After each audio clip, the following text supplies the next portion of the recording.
This is Daily Story, your window into the hidden world of dating apps. Every swipe, every chat, every late night match tells a different tale. Some start with laughter, some with hope, and some end in ways you would never expect. Tonight, we share a story that will stay with you long after it ends. Get ready, it starts now. The apathy was a hollow space inside me, a silent, echoing cavern where my screams used to be. After Ethan's final injection, the world flattened. Colors lost their vibrancy, sound softened into a distant hum, and emotions, well, they simply ceased to exist. I remember the last thing I truly felt was a cold dread of understanding that Mark, my tormentor, was nothing but a puppet, and my entire life, my suffering, my meticulously rebuilt peace, had been a stage for Ethan's grand, horrific experiment. Then came the shot, a dull prick in my arm, and the dread, too, receded, replaced by this chilling, terrifying calm. They let me go, eventually, or rather, they placed me. I woke up in a small, nondescript apartment, a new idea in my wallet, and a vague sense of a new, equally nondescript life laid out for me. There was a job, a small, repetitive clerical task that required no thought, no feeling. There were groceries to buy, bills to pay, a routine to follow. I went through the motions, an automaton observing its own programmed movements. It was not freedom, it was just a larger, more elaborate cage, invisible but still there, its bars made of apathy and the lingering, unseen presence of Ethan. Sometimes, I would catch a glimpse of my reflection, a stranger in my face, eyes that held no light, no fear, no hope, just a blank slate. I knew, intellectually, that this was a result of the deconstruction Ethan had so proudly detailed, the mapping of my resilience, the weaponization of my hope. He had stripped me bare, then filled the void with nothing. One evening, I found myself on a date. I do not remember how it was arranged. Perhaps it was an app, perhaps a colleague at the office. Details like that just did not stick. His name was Alex. He was pleasant. That is the word that comes to mind. Pleasant. Not handsome, not ugly, just pleasant. He talked about his job in marketing, his love for craft beer, his cat. Mittens. I listened, or rather, the part of my brain responsible for processing auditory input registered the sounds he made. My mouth formed appropriate responses. Oh, that is interesting. Yes, I agree. Mittens sounds sweet. My voice felt like a borrowed instrument, the words forming without true intention, a performance for an audience of one. The restaurant was loud, the food unremarkable. Alex kept trying to make eye contact, to gauge my reactions, but there was nothing to gauge. My face was a mask, my eyes a void. He seemed to interpret it as shyness, or perhaps a sophisticated detachment. He was trying, though. I could see the effort, the gentle smiles, the attempts at humor. It was all so pointless. After dinner, as the streetlights began to hum to life, casting long, distorted shadows, Alex suggested we go back to his place for a nightcap. He had a great view, he said, and a new bottle of single malt he would been saving. I paused, not to consider, but to allow the appropriate amount of time to pass before I delivered my programmed response. Sure, I said, the word feeling weightless on my tongue. That sounds nice. He beamed, a genuine, open smile that, had I been capable of feeling, might have registered as endearing. He hailed a cab and we climbed in. The ride was short, filled with more of Alex's pleasant chatter about the city, about his day. I stared out the window, watching the blur of lights and buildings, a world I moved through but no longer truly inhabited. The cab pulled up to an old brick building, for stories high, with ornate ironwork on the balconies. It looked familiar, not in a I have seen this building before way, but in a deeper, more unsettling sense. Like a half-forgotten dream, or a piece of music you know you have heard but can't quite place. The apathy kept any alarm bells from ringing, but faint, persistent hum started in the back of my mind. A data point, something to log. Alex led the way inside, past a heavy wooden door, and into a dimly lit lobby. The air here was cooler, carrying the faint scent of old wood and dust. He pressed the button for the elevator, its brass cage rattling as it ascended. On the third floor, he fumbled with his keys, a small jingle cutting through the silence. And then the door swung open. The first thing that hit me was the smell. Not unpleasant, but distinct. A mix of old books, something citrusy, and a faint undercurrent of something else. Something I knew. It was not just familiar, it was mine. My eyes swept across the living room. It was sparsely furnished, but every item seemed to vibrate with a ghost of recognition. The worn Persian rug, its intricate patterns faded in places, stretched across the polished hardwood floor. I knew that rug. I had chosen it after weeks of searching through dusty antique shops. I knew the small, almost imperceptible tear near the fireplace, where I would once dropped a heavy book. A shiver, thin and fleeting, tried to ripple through me, but the apathy clamped down, absorbing it before it could fully register. It was just another data point, a curiosity. Make yourself at home, Alex said, gesturing vaguely toward the sofa. He walked into what I knew was the kitchen, his voice echoing slightly. Can I get you anything? Whiskey, wine. I have some sparkling water, if you prefer. I stood rooted in the doorway, my gaze fixed on the bookshelves that lined the far wall. They were filled with books, a chaotic mix of fiction and nonfiction, some stacked horizontally, others crammed in at odd angles. And there, on the third shelf in the top, tucked between a collection of short stories and a weighty historical tome, was my copy of 100 Years of Solitude. Its spine was cracked in a specific place, a memory of a particularly intense reading session in a bubble bath, and the small, hand-drawn doodle I would made on the title page, a tiny, whimsical bird. I knew it was there, even though I could not see it from this distance. My breath caught, a shallow, purely physical sensation. This was not just similar. This was not just a coincidence.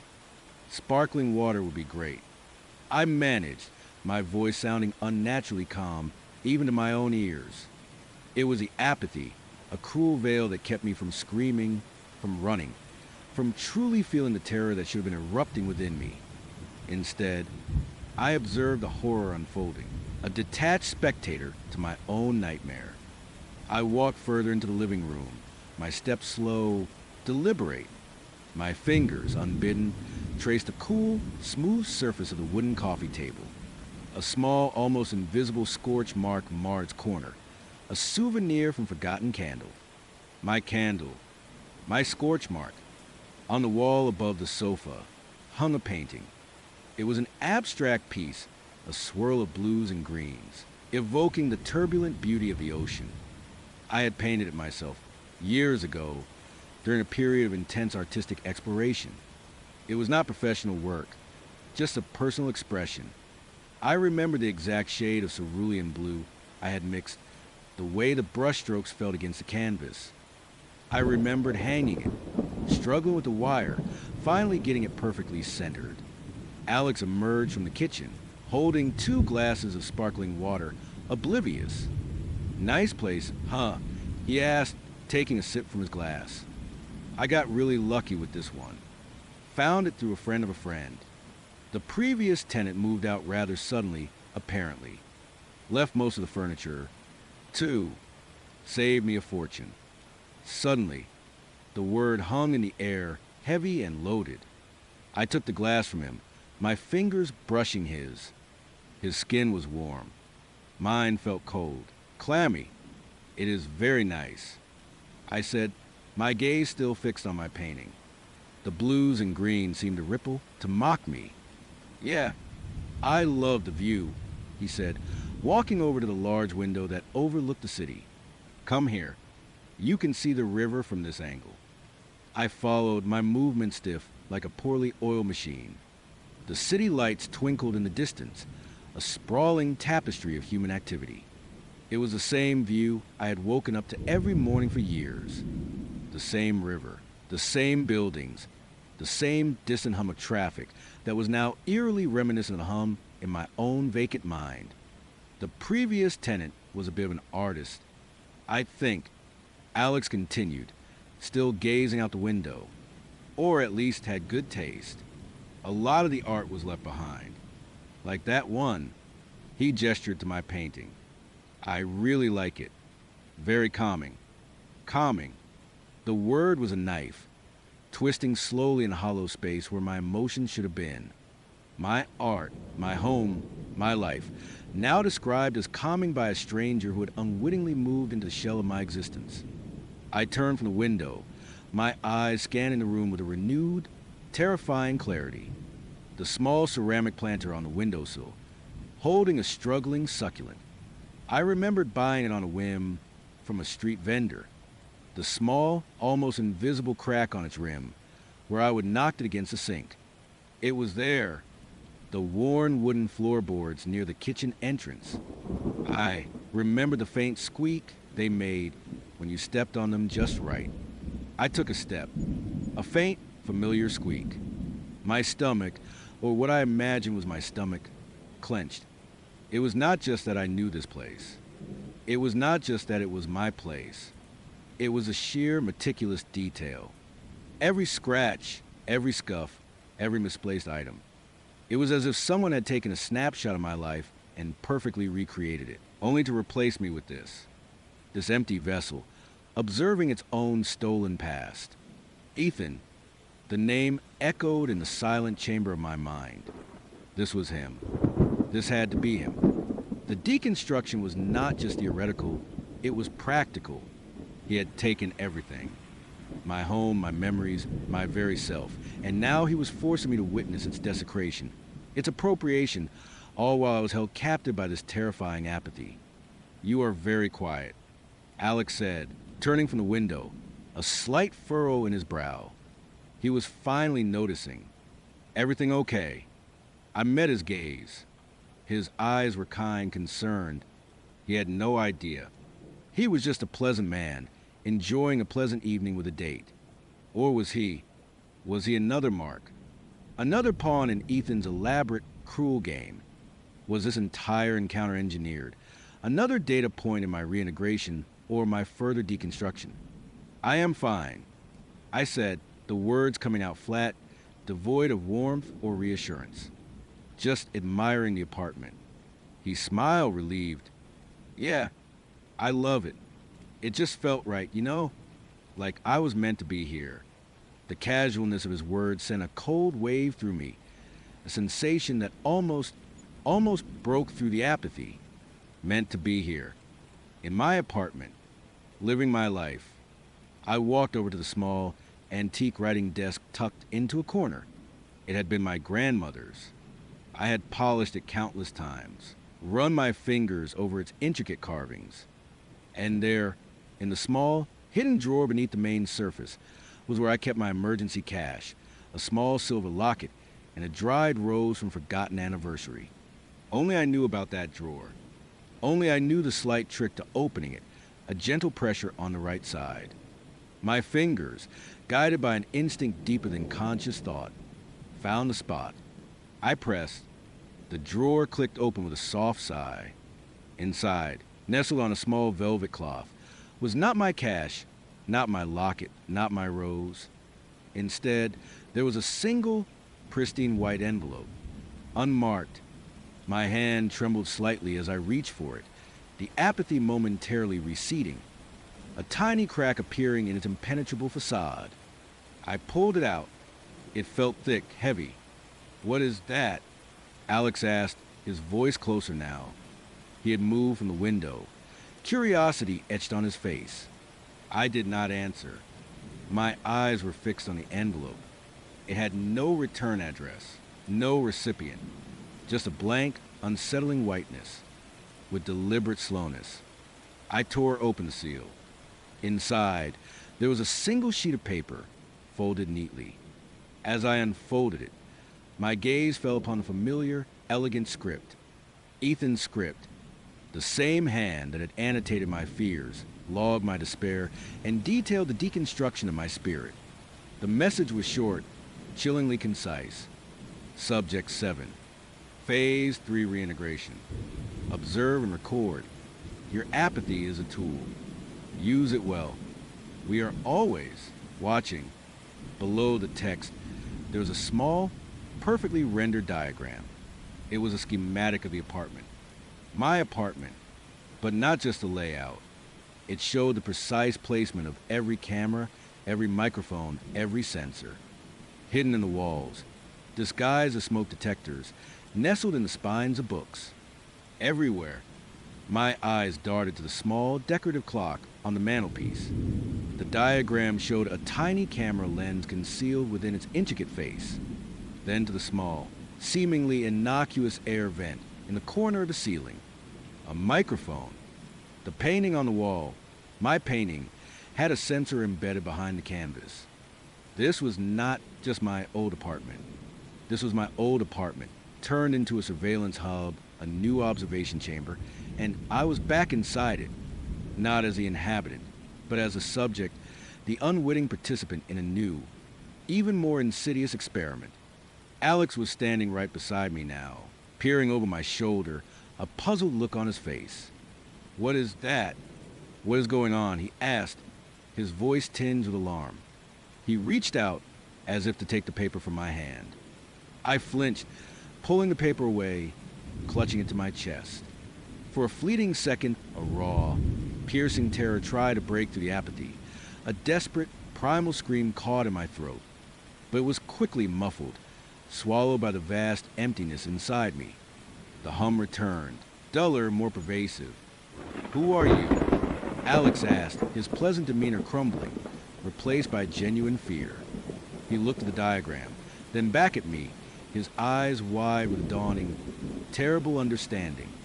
He saw the cameras now, the hidden devices. He saw the reality of the situation, the chilling implication of what this apartment truly was. And for the first time, I looked at him, truly looked at him, through the lens of my terrifying apathy. He was not a mark. He was not another torturer. He was just another subject. Or perhaps another unwitting pawn, caught in Ethan's web, just like I had been with Mark. His fear was palpable, a raw, human emotion that I could observe but no longer feel. The full horror crashed down on me, not as an emotional wave, but as a cold, logical realization. Ethan had not released me. He had simply moved me to a new phase of the experiment. My apathy was not just a side effect, it was my new state of being, a necessary condition for my new role. I was no longer the victim who screamed. I was a silent observer, the detached analyst of my own ongoing torture, forced to witness the meticulous dissection of my stolen life, my stolen home, my stolen self. And Alex, this pleasant, unsuspecting man, was merely a new variable, another piece in Ethan's elaborate, horrifying puzzle.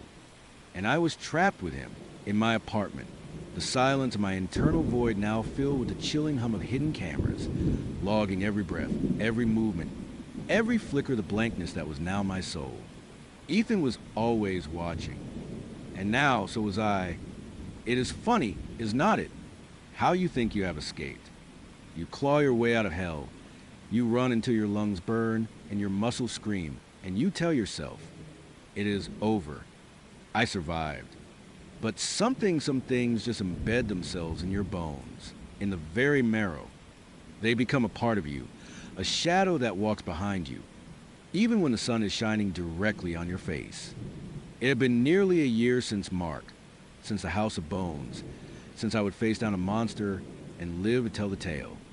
Or, well, live to not tell the tale, mostly.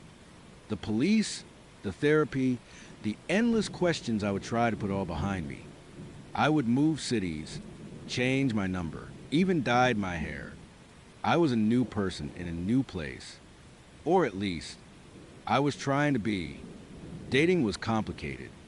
Every new face was a potential mask. Every charming smile could hide a predator. Every offer a shortcut or an invitation back to someone's place sent a cold spike of dread through my gut. I would try it a few times, mostly just coffee dates, and they always ended with me making an excuse and bolting, the memory of Mark's deceptively gentle eyes flashing in my mind. But then there was Ethan. I met him at a bookstore of all places. He was reaching for the same copy of a Murakami novel I was, and we both laughed a little awkwardly.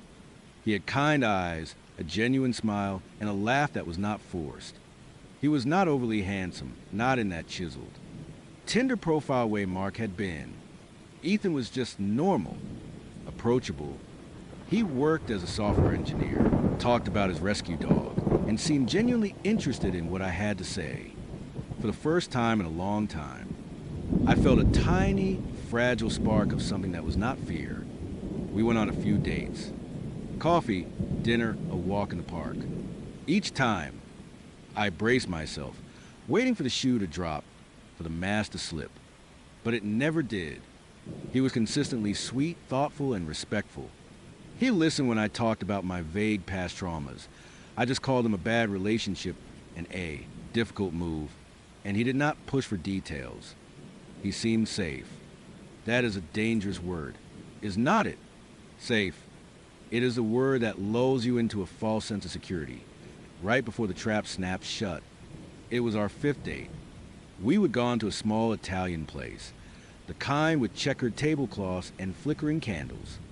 The conversation flowed easily, and I found myself laughing, truly laughing, for the first time in ages. The wine helped. I won't lie. It dulled the edges of the constant vigilance I usually maintained. This has been great. Ethan said, pushing his plate away, "Do you want to come back to my place? I have got a pretty decent record collection, and I could put on some jazz, maybe make us some tea." My heart did that familiar lurch. The fight or flight response, always lurking just beneath the surface, surged.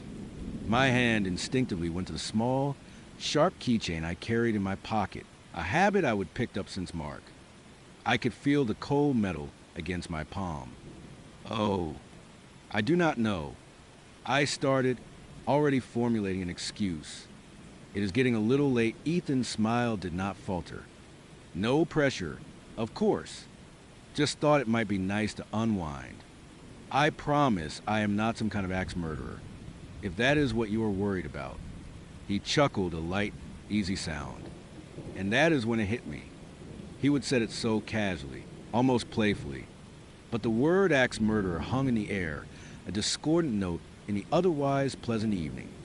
It was probably just a common turn phrase, but to me, it felt like a tiny, deliberate barb. My past trauma was not exactly common knowledge. I forced a smile.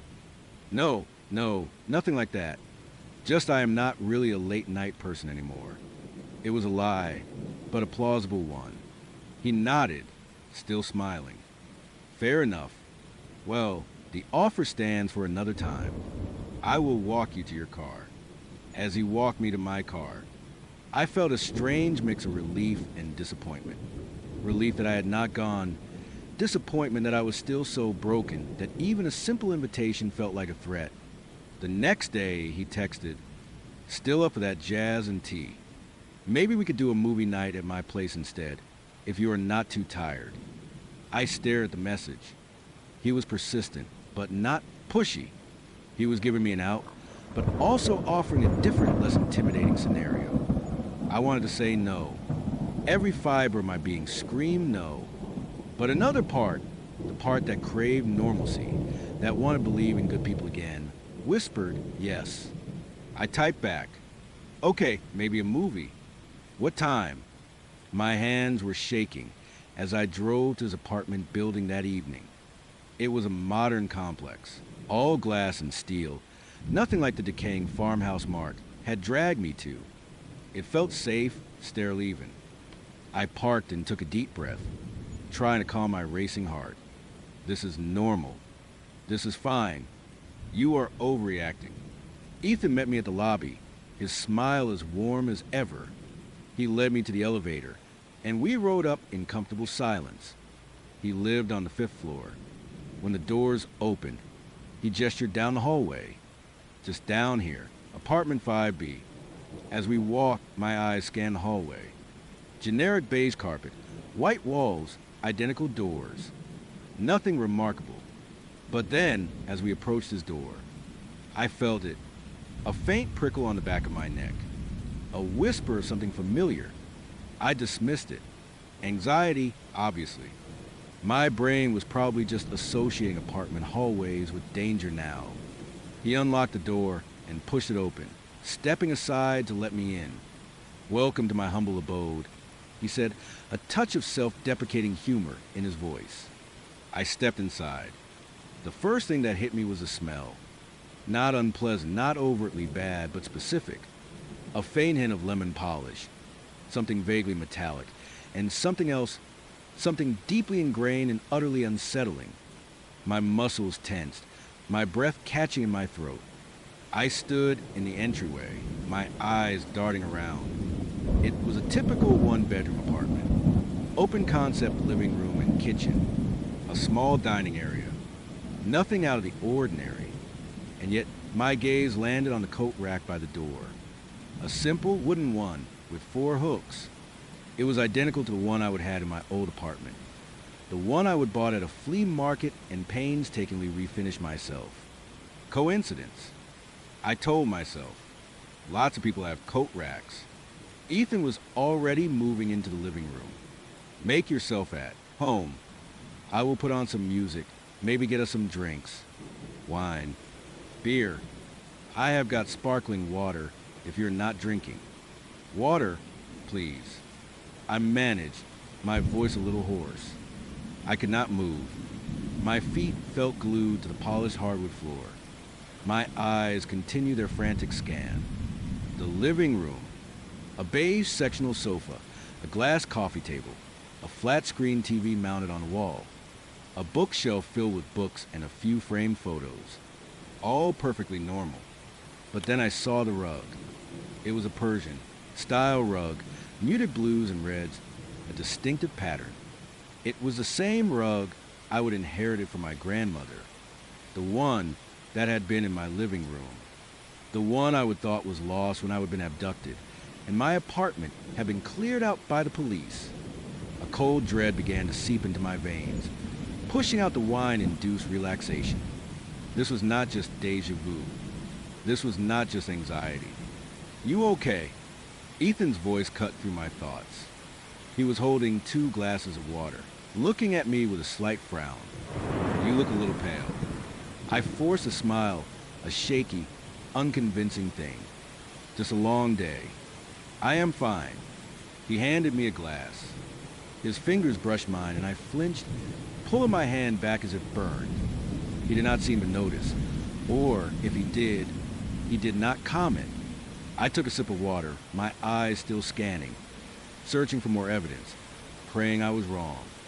The layout of the room, the way the light hit the wall, the specific placement of the small, distressed wooden side table next to the sofa, it was all too familiar. Too familiar. I walked slowly, almost robotically, toward the bookshelf. My heart was pounding now, a frantic drum against my ribs.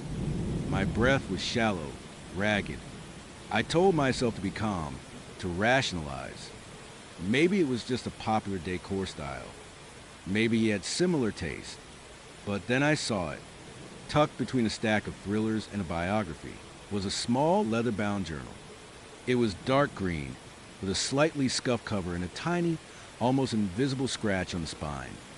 My journal, the one I would kept in my old apartment, where I would jotted down thoughts, dreams, anxieties. The one I would written in the night before Mark came. The one I was sure was gone forever. My fingers trembled as I reached for it. "Oh, that," Ethan said, his voice light. He was by the TV, fiddling with the remote.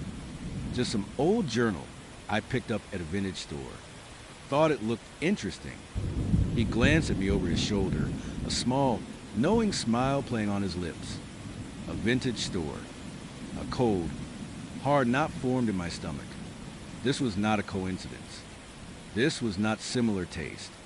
This was my apartment, or a perfect, horrifying recreation of it. I opened the journal. On the first page, in my own messy handwriting, were the words October 12th. New apartment, new beginnings. It was dated 2 years ago, just after I would moved in. I slammed the journal shut. The sound echoed in the sudden silence of the apartment. Ethan had stopped fiddling with the TV. He was looking at me now, his smile gone. His eyes, which I thought were kind, now seemed watchful, calculating. What is this? Ethan. My voice was barely a whisper. He took a step towards me, then another.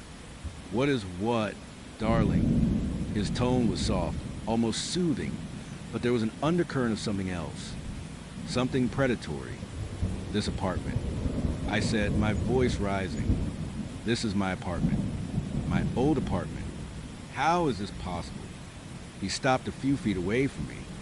His expression was unreadable. Your old apartment, he repeated, a hint of amusement in his voice. I assure you this is my apartment. I have lived here for 6 months. No, I said, shaking my head, backing away slowly. My eyes darted toward the front door. It seemed impossibly far away. The rug, the coat rack, the journal, even the smell. This is my apartment. The one I lived in before everything. A flicker of something crossed his face. Recognition. Satisfaction. Ah, he said, a slow smile spreading across his face. A smile that did not reach his eyes. So you do remember. My blood ran cold. Remember what? He chuckled, a low, unsettling sound. Remember this. Remember us. Us. I felt a wave of nausea. We just met. Ethan. He shook his head, taking another step towards me. No, no, darling. We have known each other for a long, long time. Longer than you think. He gestured around the room. Do not you recognize it? Your sanctuary. Your home. I put a lot of work into making it just right for you again. My mind raced, trying to piece together the fragments of this nightmare. He knew about my old apartment. He knew about my past. He knew me. But how? Who are you? I demanded, my voice trembling. He reached out a hand, as if to touch my face. I recoiled violently. I am a man who has been waiting for you, he said, his voice dropping to a near whisper. The man who saw what happened to you and thought, what a waste! Such a beautiful life, interrupted. Such a perfect little world, shattered. He took another step, closing the distance. I bought this apartment after the police were done with it, after they would cleared everything out. It was empty, a shell, but I knew what it was. I knew whose it was. My stomach clenched. You bought my apartment. Yes, he said, his eyes gleaming. And then I started to put it back together, piece by piece. I found your old furniture online, through estate sales, even a few pieces I had custom made to match your original ones. It took months, years, really. I studied every detail from the police reports, from the news articles. I even found a few of your old social media posts, pictures of your living room, your kitchen. He gestured towards the kitchen counter. Even that specific brand of coffee maker you used to have. The one with the chipped handle. I stared at the coffee maker. It was true. The handle was chipped in exactly the same spot. This was not just a stalker. This was an architect of obsession. A meticulous, terrifying recreationist. Why? I whispered, the word barely escaping my lips. His smile widened, a truly chilling sight. Because you deserve to have your home back. And I deserve to be the one to give it to you. To be the one to keep you in it. The implication hung heavy in the air, a suffocating weight. He was not just obsessed with my apartment. He was obsessed with me. And he intended to do to me what Mark had tried to do. You are insane. I breathed, my eyes darted around the room, searching for an escape route, for anything I could use as a weapon. The memory of the loose floorboard, the human bones, a locket, the floorboard I would use to strike Mark had all flooded back. My survival instincts, honed in that house of bones, screamed at me.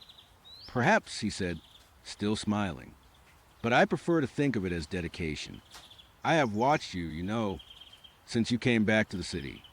I knew you would eventually try to move on, try to date. And I knew eventually you would come here. To me, it was inevitable. He was blocking the front door. My only other option was a balcony, but we were on the 5th floor. No way out there. I need to go, I said, trying to keep my voice steady, trying to project a sense of calm I did not feel. Oh, but you just got here, he purred, taking another slow step. He was enjoying this, every terrifying moment of my dawning realization. We have not even watched the movie yet. I even have your favorite brand of popcorn. He was toying with me. He was relishing my fear. And I knew with absolute certainty that if I did not act now, I would never leave this apartment again. This perfectly recreated prison. My eyes landed on a heavy, ceramic vase on the glass coffee table. It was one of those decorative, abstract pieces, solid and substantial. What do you want from me? I asked, trying to buy myself time, to distract him. I want to finish what Mark started, he said, his voice suddenly devoid of its previous softness, replaced by a cold, hard edge. But better, more personal. He was sloppy. He did not appreciate the art of it, the intimacy. He just wanted to take. I want to possess, to make you truly mine. He lunged. It was not a wild, animalistic lunge like Mark's had been. It was swift, precise practice. He moved with a chilling efficiency. But I was ready. My body, scarred by past trauma, was primed for this. The fight or flight response had long since settled into pure, unadulterated fight. As he reached for me, I grabbed a heavy ceramic vase from the coffee table. It was heavier than I expected, but the adrenaline coursing through my veins gave me a surge of strength. I did not hesitate.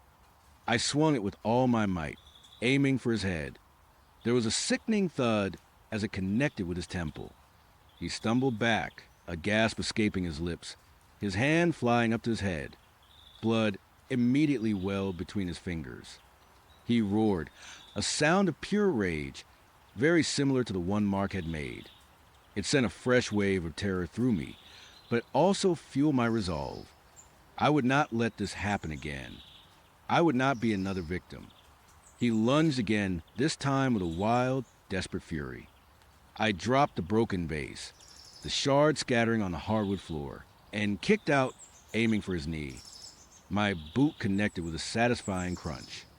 He cried out, losing his balance, and stumbled forward. This was my chance. I did not waste a second. I bolted toward the front door. My hand fumbled with the lock, my fingers shaking so violently I could barely grasp the knob. I could hear him behind me, grunting, struggling to regain his footing, his heavy footsteps thudding on the floor. "You won't leave," he screamed, his voice raw with pain and fury. "You belong here. With me." The lock clicked. I yanked the door open and burst out into the hallway, not daring to look back. I could hear him scrambling, hear the sounds of things crashing inside the apartment. I ran. I did not care which way, just away, down the hallway. My bare feet, I would take my shoes off inside, a habit from my old apartment, a cruel irony slapping against the carpet. I hit the elevator button repeatedly, but it was too slow. Panic clawed at my throat. I glanced over my shoulder. The door to apartment 5B was still open, a dark maw. I could hear heavy breathing, ragged and desperate, coming from inside. I saw the stairwell door. I threw it open and plunged down the stairs, taking them two at a time, my lungs burning, the echoes of Mark's enraged roars replaced by Ethan's. Every step was a desperate prayer. Down, down, down. 4 flights. 3, 2, 1. My legs were screaming, my vision blurring. I burst out into the ground floor lobby, startling a young couple who were waiting for the elevator. They stared at me, wide-eyed, as I ran past them, my hair disheveled, my face pale, a wild, terrified look in my eyes. I did not stop. I burst through the main glass doors of the building and out onto the street. The cool night air hit me, a shock to my system. I did not have my car keys. I did not have my phone. I just ran. I ran until I could not anymore, until I collapsed in a gas station parking lot a few blocks away, gasping for air, tears streaming down my face. My legs ached, my head pounded, and my heart felt like it was going to explode. I was safe. Again. For now. But the horror was not over. It never would be. He knew my name. He knew my past. He had meticulously recreated my life, piece by terrifying piece. He had brought me back to my old home, not as a sanctuary, but as a trap. I looked back at the imposing modern building, its glass facade gleaming under the streetlights. Somewhere up there, in apartment 5B, in my apartment, was a monster. A monster who had seen my trauma, studied it, and then weaponized it against me.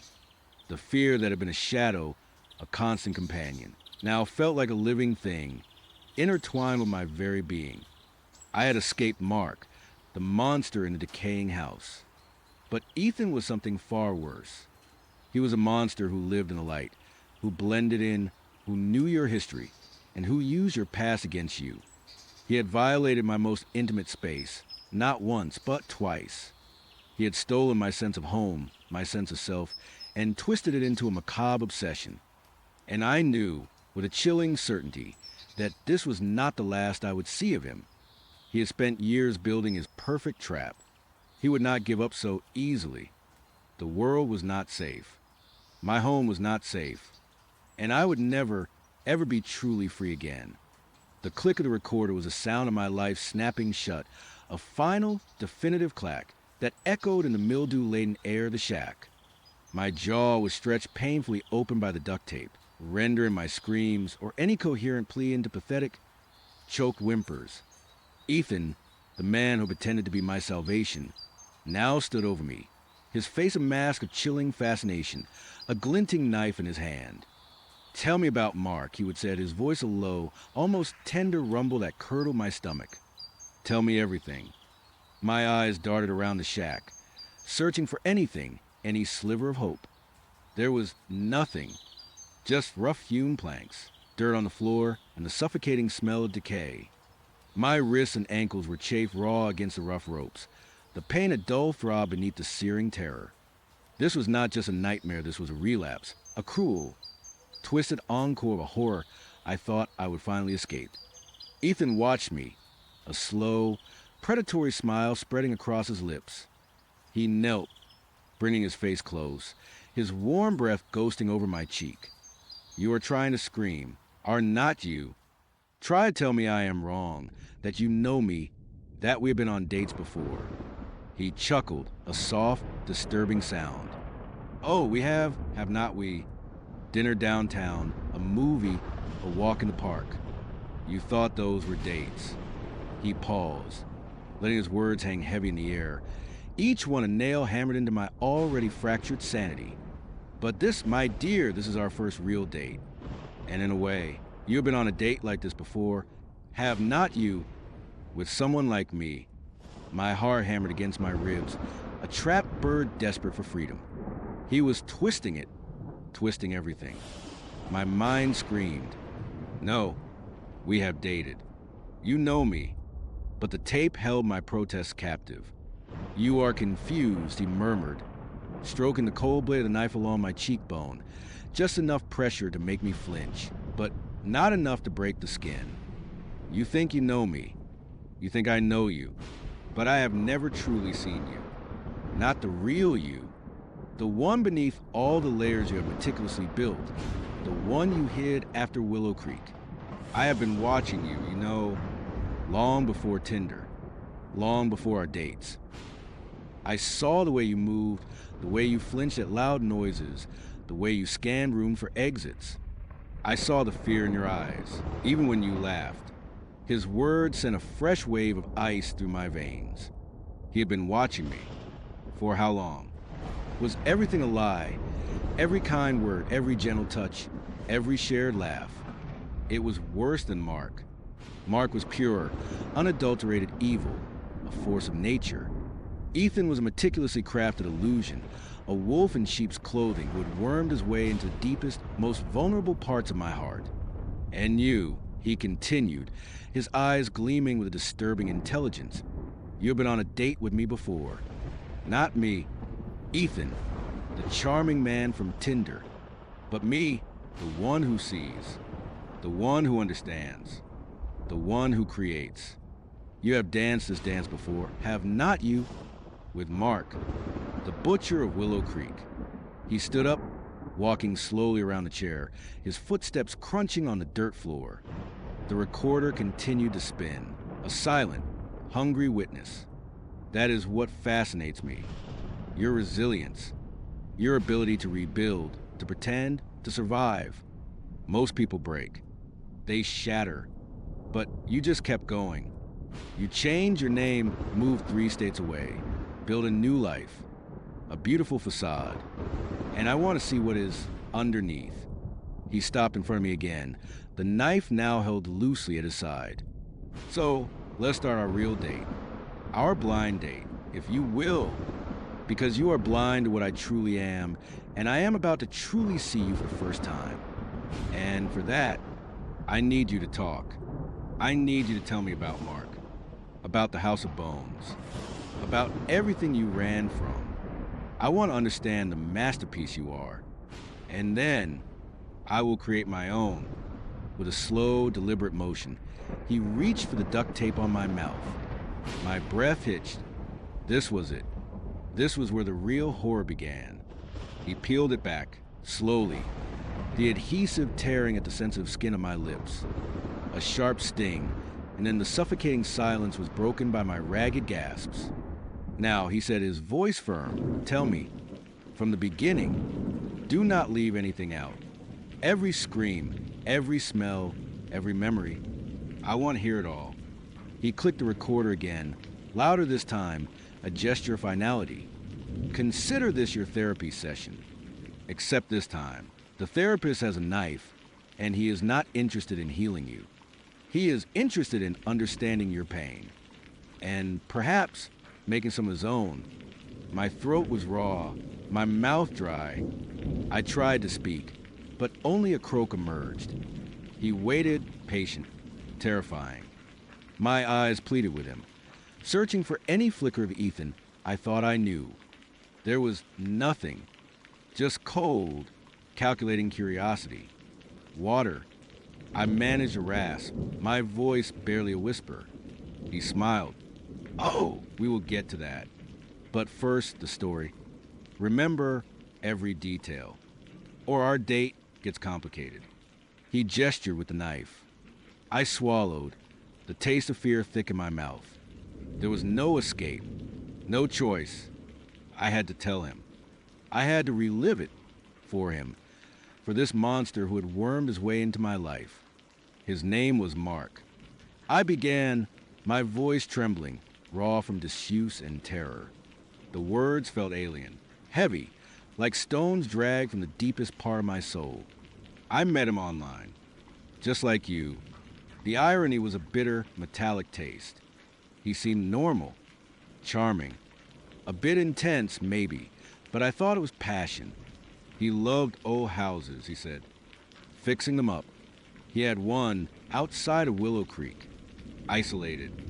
That should have been my first warning. My mind flashed back, a sickening kaleidoscope of memories I fought so hard to bury.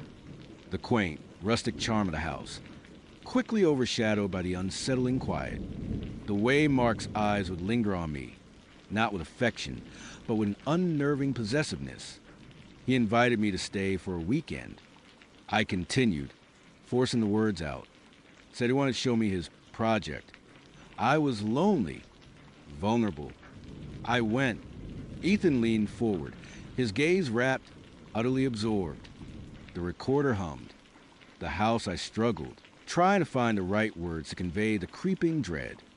It was old, beautiful in a decaying way, but it had a smell, like old wood and damp earth, and something else. Something I could not place at first. A metallic tang, almost. My voice started to gain a little strength, fueled by the sheer necessity of recounting the horror. It was a strange sensation, like a dam breaking, the torrent of suppressed memories threatening to drown me. He was attentive, overly so. He cooked, he played music. He kept me close. Too close. I felt watched. Even when he was not in the room, I tried to shake it off. Told myself I was being paranoid, that I was just used to being alone. But the feeling grew, like a cold hand on my neck. I paused, breathing heavily. The image of Mark's smiling face, so similar to the mask Ethan had worn, flashing before my eyes. The first night, I heard noises, faint at first, a scraping, a muffled thud. I asked him about it. He said it was just the old house settling, the wind. I tried to believe him, but deep down, a tiny part of me knew something was wrong. Ethan nodded a slight, encouraging gesture. Good. Keep going. What did you feel? Fear, I whispered, tears pricking at my eyes. Absolute, paralyzing fear. It started in my gut and spread through every nerve ending. The house felt alive, not with warmth, but with a cold, malevolent presence, like it was watching me, waiting. He took me to the basement the next day. I continued, the memory making me shiver uncontrollably. Said he needed something from down there. It was dark, even with the single bare bulb. The air was heavy, stagnant, and the smell, that metallic smell, it was stronger down there, overpowering. I closed my eyes for a moment, trying to block out the image, but it was burned into my mind. The rough stone walls, the damp floor, the shadows that danced just beyond the reach of the dim light. And then I saw it in the corner, a faint, dark stain on the stone, and next to it, a small, oddly shaped object. I saw it. I said, my voice barely audible. A bone, a human bone, small, maybe a finger bone, lie on the floor, half hidden by some old rags. Ethan's eyes widened slightly. And what did Mark say? Nothing. I choked out. He did not see me see it. Or he pretended not to.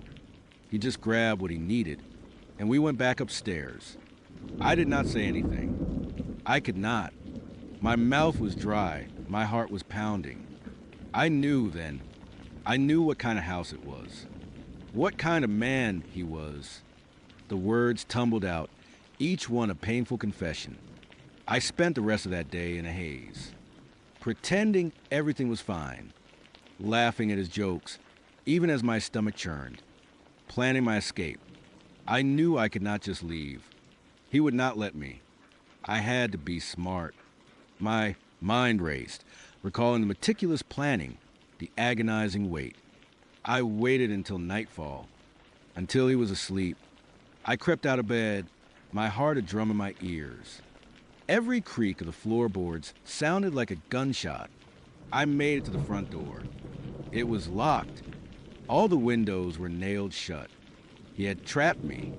Ethan listened, his expression unreadable, but I could feel the intensity of his gaze. It was like he was feeding off my terror, drawing sustenance from my pain. I went back to the bedroom, pretended to be asleep. The next morning, he was different. He knew. I could see it in his eyes. The mask had slipped. He was not charming anymore. He was cold, calculating. He brought me breakfast in bed, but the smile did not reach his eyes. I shuddered, recalling the sickening shift in Mark's demeanor. He started talking about a collection, about the art he created. He told me about the people he would brought to the house, the ones who never left. He called it his House of Bones. He said I was special, different, that he was going to make me his masterpiece. And he picked up a knife, just like you. The parallel struck me with a sickening force. Another knife, another monster, another House of Bones. The cycle was repeating, and I was trapped in its cruel embrace. He did not hurt me that day. I continued, my voice now a desperate plea for understanding, for some shred of empathy from Ethan. He just talked, for hours, about the different ways he would change people, the sound they made, the way their fear tasted. He wanted me to understand, to appreciate his art. My eyes met Ethan's. He was listening intently, his head tilted slightly, as if savoring every word. He showed me pictures, horrific, unspeakable images of his victims, before and after. He wanted to break me, to strip away every layer of who I was. And he nearly succeeded. But you did not break. Ethan interjected, his voice low. You survived. How? He left me alone for a few hours. I said, grasping at the memory, at the desperate hope that it fueled my actions. Said he had to go into town for supplies. He tied me to the chair, just like this. He thought I was broken. He thought I had given up. But I had not. I looked down at my bound wrists, the ropes biting into my skin. I worked at the ropes, slowly, painstakingly. My hands were raw, bleeding, but I kept going. I had to. I thought of my family, the life I wanted. I did not want to be another one of his masterpieces. And you escaped. Ethan prompted, a hint of admiration in his tone. Yes, I whispered, the memory of that desperate flight still vivid. I got free. I found a window he had forgotten to nail shut, hidden behind a heavy curtain. It was small. I squeezed through, tearing my clothes, scraping my skin. I ran through the woods in the dark, barefoot. I did not stop until I saw lights. A farmhouse. I pounded on the door. They called the police. I took a shaky breath.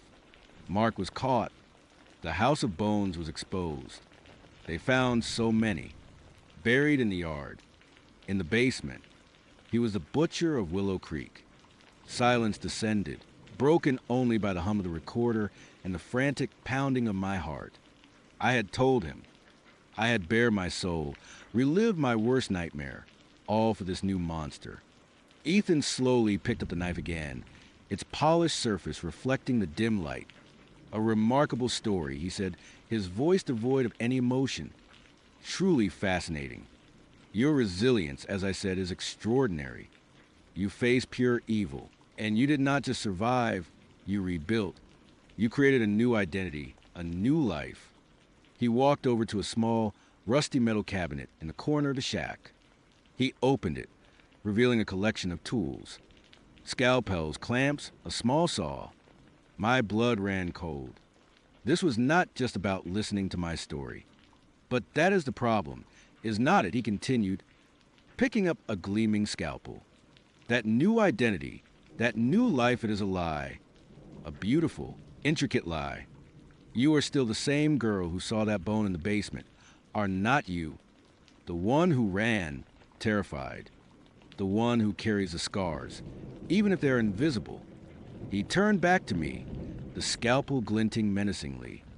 I told you, this is our first real date, and I have never truly seen you. Not the real you. And you, my dear, you have been on a date like this before. With Mark. He wanted to understand you, to create his masterpiece. And now, so do I, but I am more refined, more artistic. My mind screamed, no, we have met, we have dated. You are Ethan, the kind man, the gentle man. But the words were trapped, suffocated by terror. This was not Ethan. This was a new entity, a new monster, wearing Ethan's face. Mark wanted to break you, he explained, his voice almost academic, to reduce you to nothing. But I do not want to break you. I want to reveal you, to peel back the layers, one by one, until I find the true essence of your resilience. The raw, beautiful, terrifying thing that allowed you to survive. He stepped closer, the scalpel held with a surgeon's precision. My eyes widened, fixed on the gleaming blade. My body tensed, every muscle screaming in protest, but the ropes held me fast.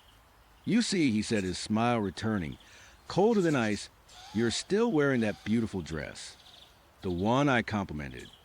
It is a symbol, is not it, of the new you, the one who moved on.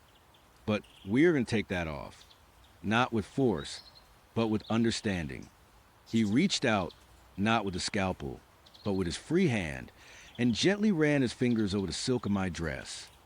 The touch, once comforting, now sent shivers of revulsion through me. Every choice you made, every step you took to build this new life, it was all an attempt to forget, to escape. But you can't escape yourself. You can't escape what you've been through. It is part of you. It is you. He paused and slowly, deliberately pressed the tip of the scalpel against the fabric of my dress, just above my collarbone. And I want to see that part. I want to understand it. This is not about pain. Not yet. This is about discovery. About creation. My breath hitched. I could feel the cold metal through the thin material. He was not just threatening me, he was making a statement. He was not Mark, who reveled in brute force. Ethan was a psychological torturer, an artist of the mind. So, he said, his eyes drilling into mine, let us continue our date. Our blind date. You see, you know, sometimes you think you have finally done it. You think you have outrun the past, outsmarted the shadows, and finally found a sliver of peace. That is what I thought. Anyway, after Mark, after the House of Bones, after that whole damn nightmare, I packed up my life, changed my name, moved 3 states away, and tried to rebuild. It took a year. A full, agonizing year of therapy, sleepless nights, and the constant gnawing fear that he would find me. But eventually, the nightmares started to fade, the hypervigilance lessened, and I started to feel normal. Or as normal as someone like me could ever hope to be. And then I met Ethan. He was everything Mark was not. Kind, gentle, funny, with these warm, crinkling eyes and a laugh that could actually make me smile without feeling like I was faking it. We met on Tinder, of all places. I would have been so hesitant to even put myself out there again. But my therapist said it was a crucial step, a way to reclaim my life, to prove to myself that not everyone out there was a monster. Ethan's profile was unassuming, just a few pictures of him hiking, playing with a dog, smiling genuinely. No red flags. No weird, intense stares. No cryptic bios. Just a normal guy.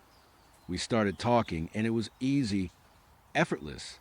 He listened when I talked about my job, shared stories about his own, and never pushed when I was vague about my past.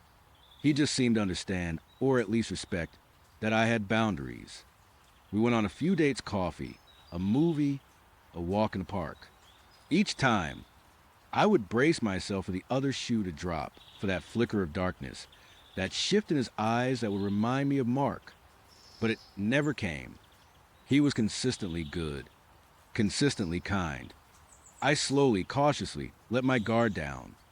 I started to believe that maybe, just maybe, I could have a normal life, that I could trust again, that I could even love again. It was a dangerous thought. I know, especially for someone who'd been through what I had. But the human heart is a stubborn, hopeful thing, even when it has been shattered. And safety, as I was about to learn, is a dangerous illusion. Our 5th date was supposed to be dinner. A nice Italian place downtown, one of those cozy spots with dim lighting and checkered tablecloths. We would talk about it for days, excited. I spent an hour getting ready, picking out a dress I felt good in, doing my hair, even putting on a little extra makeup. I wanted to look my best for him.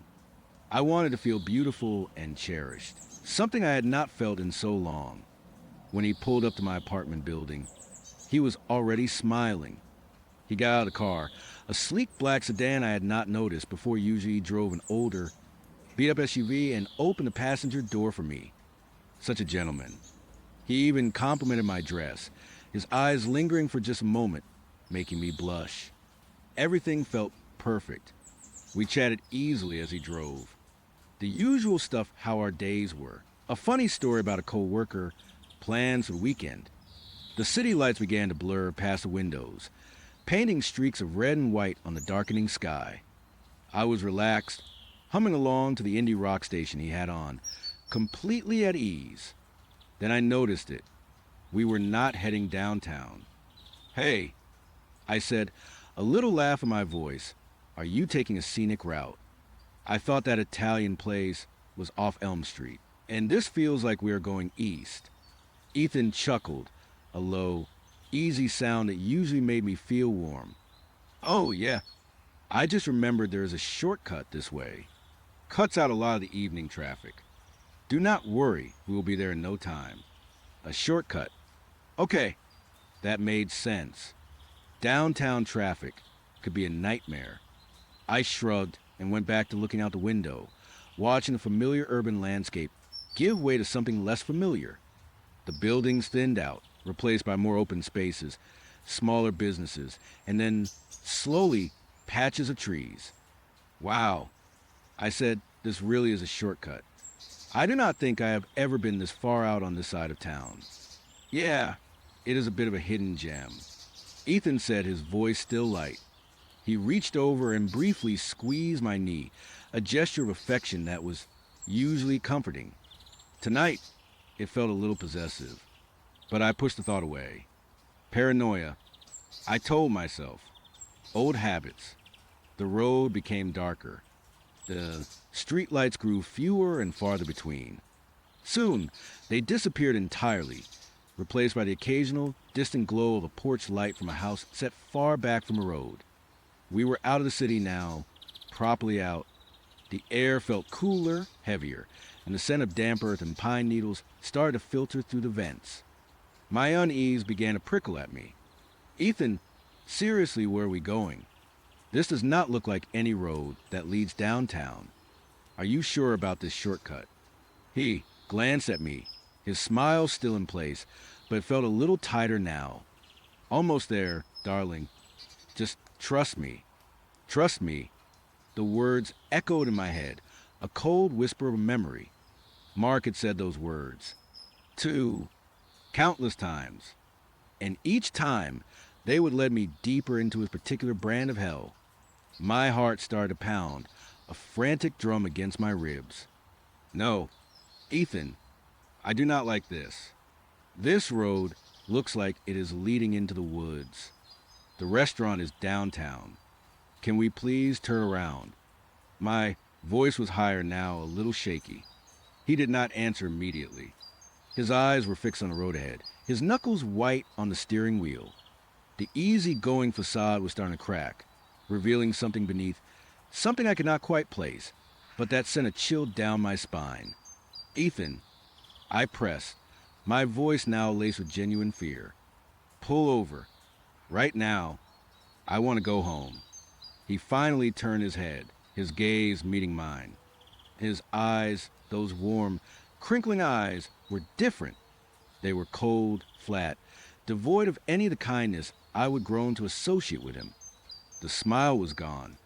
"Do not worry," he said, his voice low and even. "We are almost there, and I promise you, it is going to be a night you will never forget." My breath hitched. My hand flew to the door handle, but I remembered the child locks. He always had them on. I would never questioned it, just assumed it was habit. Now it felt like a cage. Panic clawed at my throat. I fumbled for my phone, my fingers clumsy with adrenaline. No signal. I whispered, staring at the empty bars on the screen. Of course. We were too far out. Smartphones are a distraction, do not you think? Ethan said without looking at me. Especially when you are trying to enjoy a beautiful night like this. The car swerved off the main road, onto a narrow, unpaved track barely wide enough for one vehicle. Trees loomed on either side, their branches intertwining overhead, creating a tunnel of impenetrable darkness. The only light was the car's headlights, cutting a shaky path through the gloom. The ride became bumpy, the tires crunching over gravel and roots. "What are you doing?" I screamed, my voice raw with terror. "Where are you taking me?" "Stop the car." "Ethan, please." He ignored me, his jaw set. The easygoing man I knew was gone, replaced by a stranger, someone cold and utterly terrifying. The air in the car grew heavy, suffocating. My mind raced, trying to find an explanation, any explanation for this nightmare. Was this a sick joke? Was he trying to scare me? No, this felt too real, too deliberate. We drove deeper, deeper into the heart of the woods. The trees were dense, ancient, their shadows dancing menacingly in the headlight beams.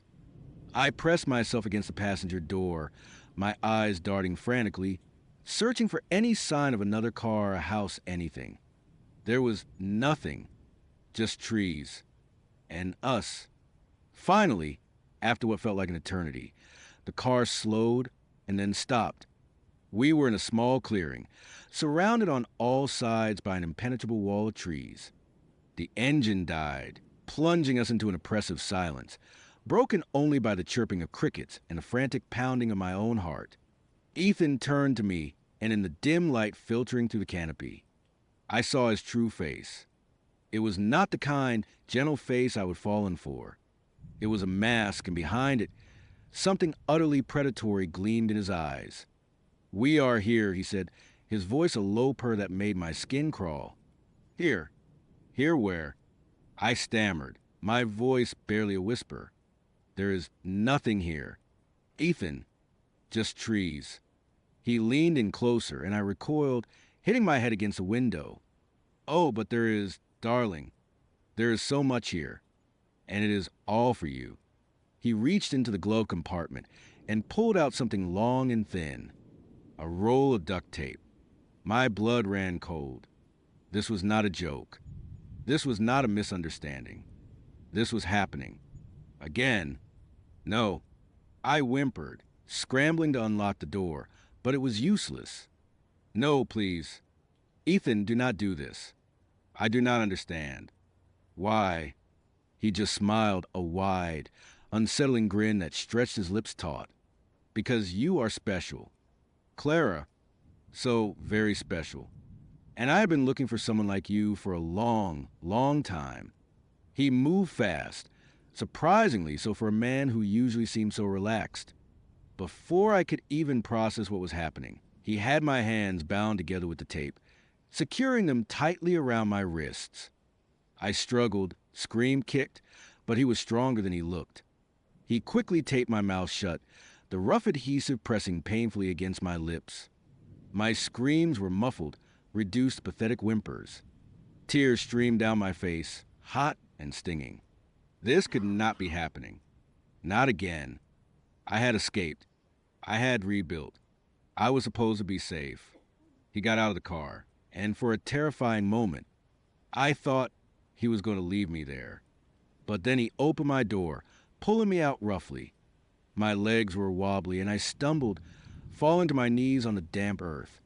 He yanked me back up by my arm, his grip like iron. "Come on. Clara," he whispered, his breath warm and sickly sweet on my ear. "Let's go for a little walk." He led me deeper into the woods, away from the car. The darkness was absolute, relieved only by the sliver of moonlight filtering through the dense canopy. Every snap of a twig, every rustle of leaves, sounded magnified, terrifying. I could feel the cold, rough bark of trees brushing against my arms. The damp soil beneath my bare feet, my heels, had come off when I fell. I tried to dig my heels in, to resist, but he was relentless, dragging me forward with surprising force. My mind was a whirlwind of panic and despair. Mark, the House of Bones, the unspeakable things I would, seen and endured. Was this another one? Was this my fate, to constantly be drawn into these dark corners of humanity? After what felt like an eternity, we came to another, smaller clearing. And there it was. It was not a cabin, not exactly. It was more like a shack, built crudely from mismatched planks of wood, barely visible in the gloom. It looked like it had been swallowed by the forest, half rotted and forgotten. But the single, small window glowed with a faint, flickering light, a sickly yellow that promised no warmth. A shiver of pure dread ran through me. This was it. This was his version of the House of Bones. Ethan pushed me towards the shack. The door creaked open with an agonizing groan, revealing a cramped, musty interior. The air was thick with the smell of mildew, damp earth, and something metallic and cloying, like old blood. Inside, the single light source was a battery-powered lantern, casting long, dancing shadows on the rough-hewn walls. The floor was dirt, packed hard. In the center of the room, there was a crude wooden table, and on it, a collection of tools. Knives, saws, a mallet, all glinting ominously in the dim light. My stomach churned. I wanted to vomit, to scream, to simply cease to exist. "Welcome," Ethan said, his voice echoing in the small space, to my sanctuary.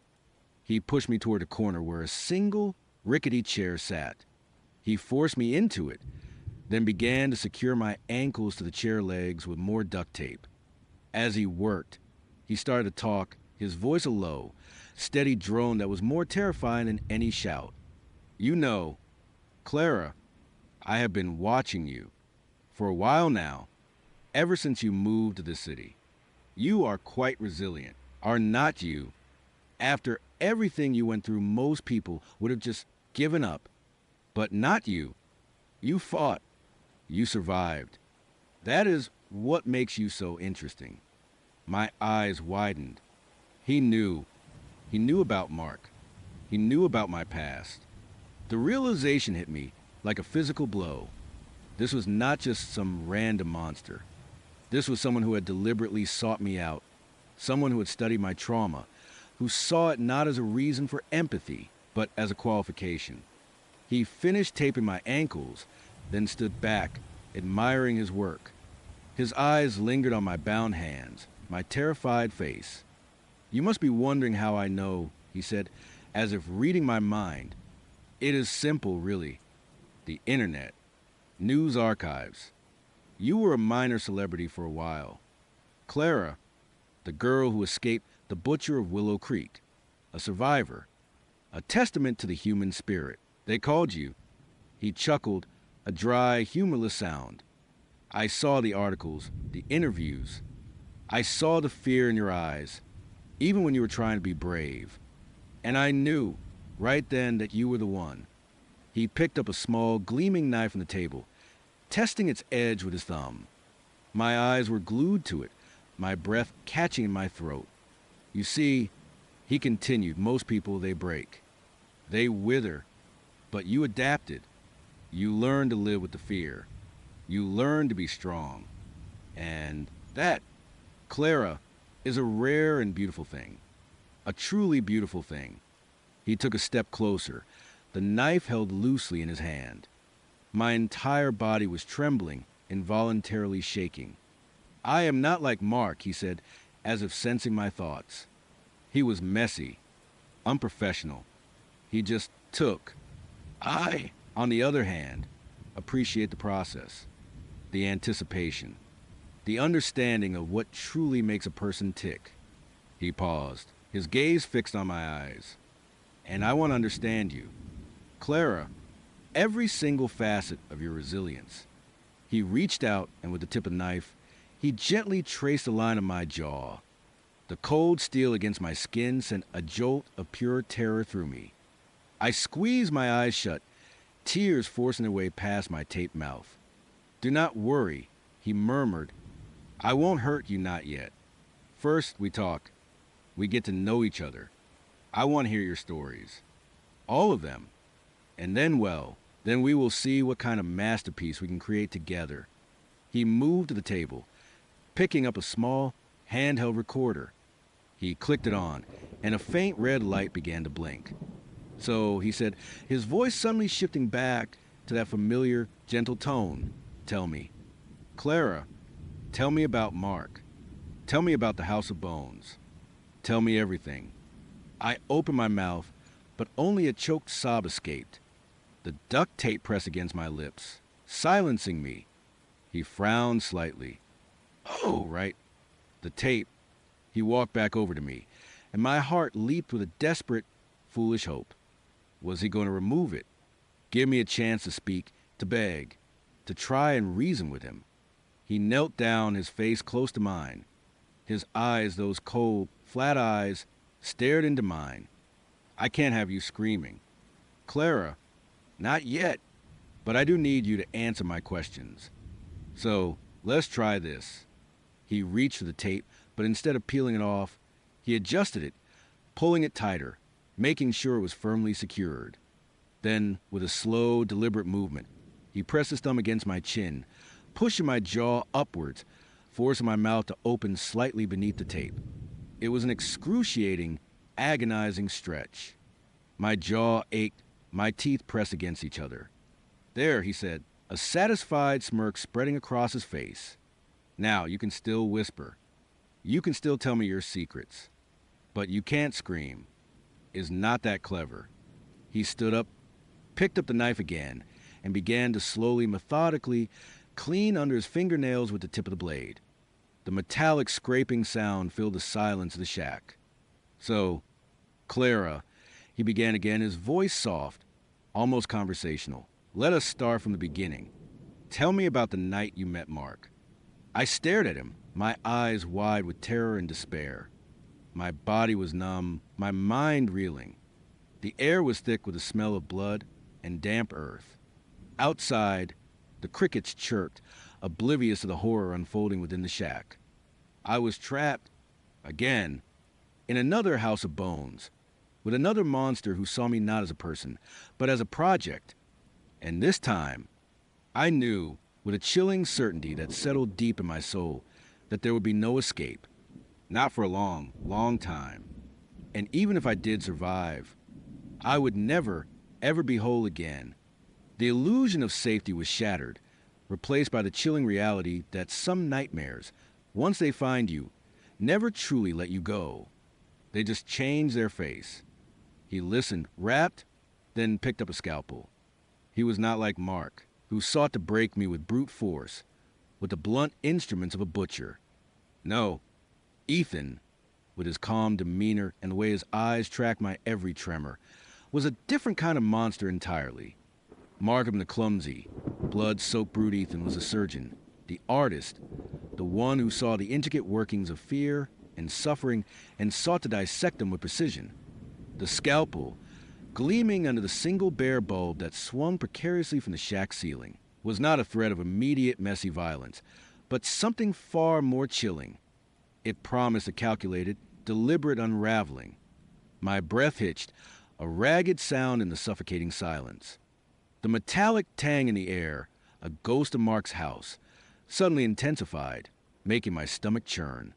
Ethan held the scalpel delicately, almost reverently, between his thumb and forefinger. He did not brandish it, did not point it at me.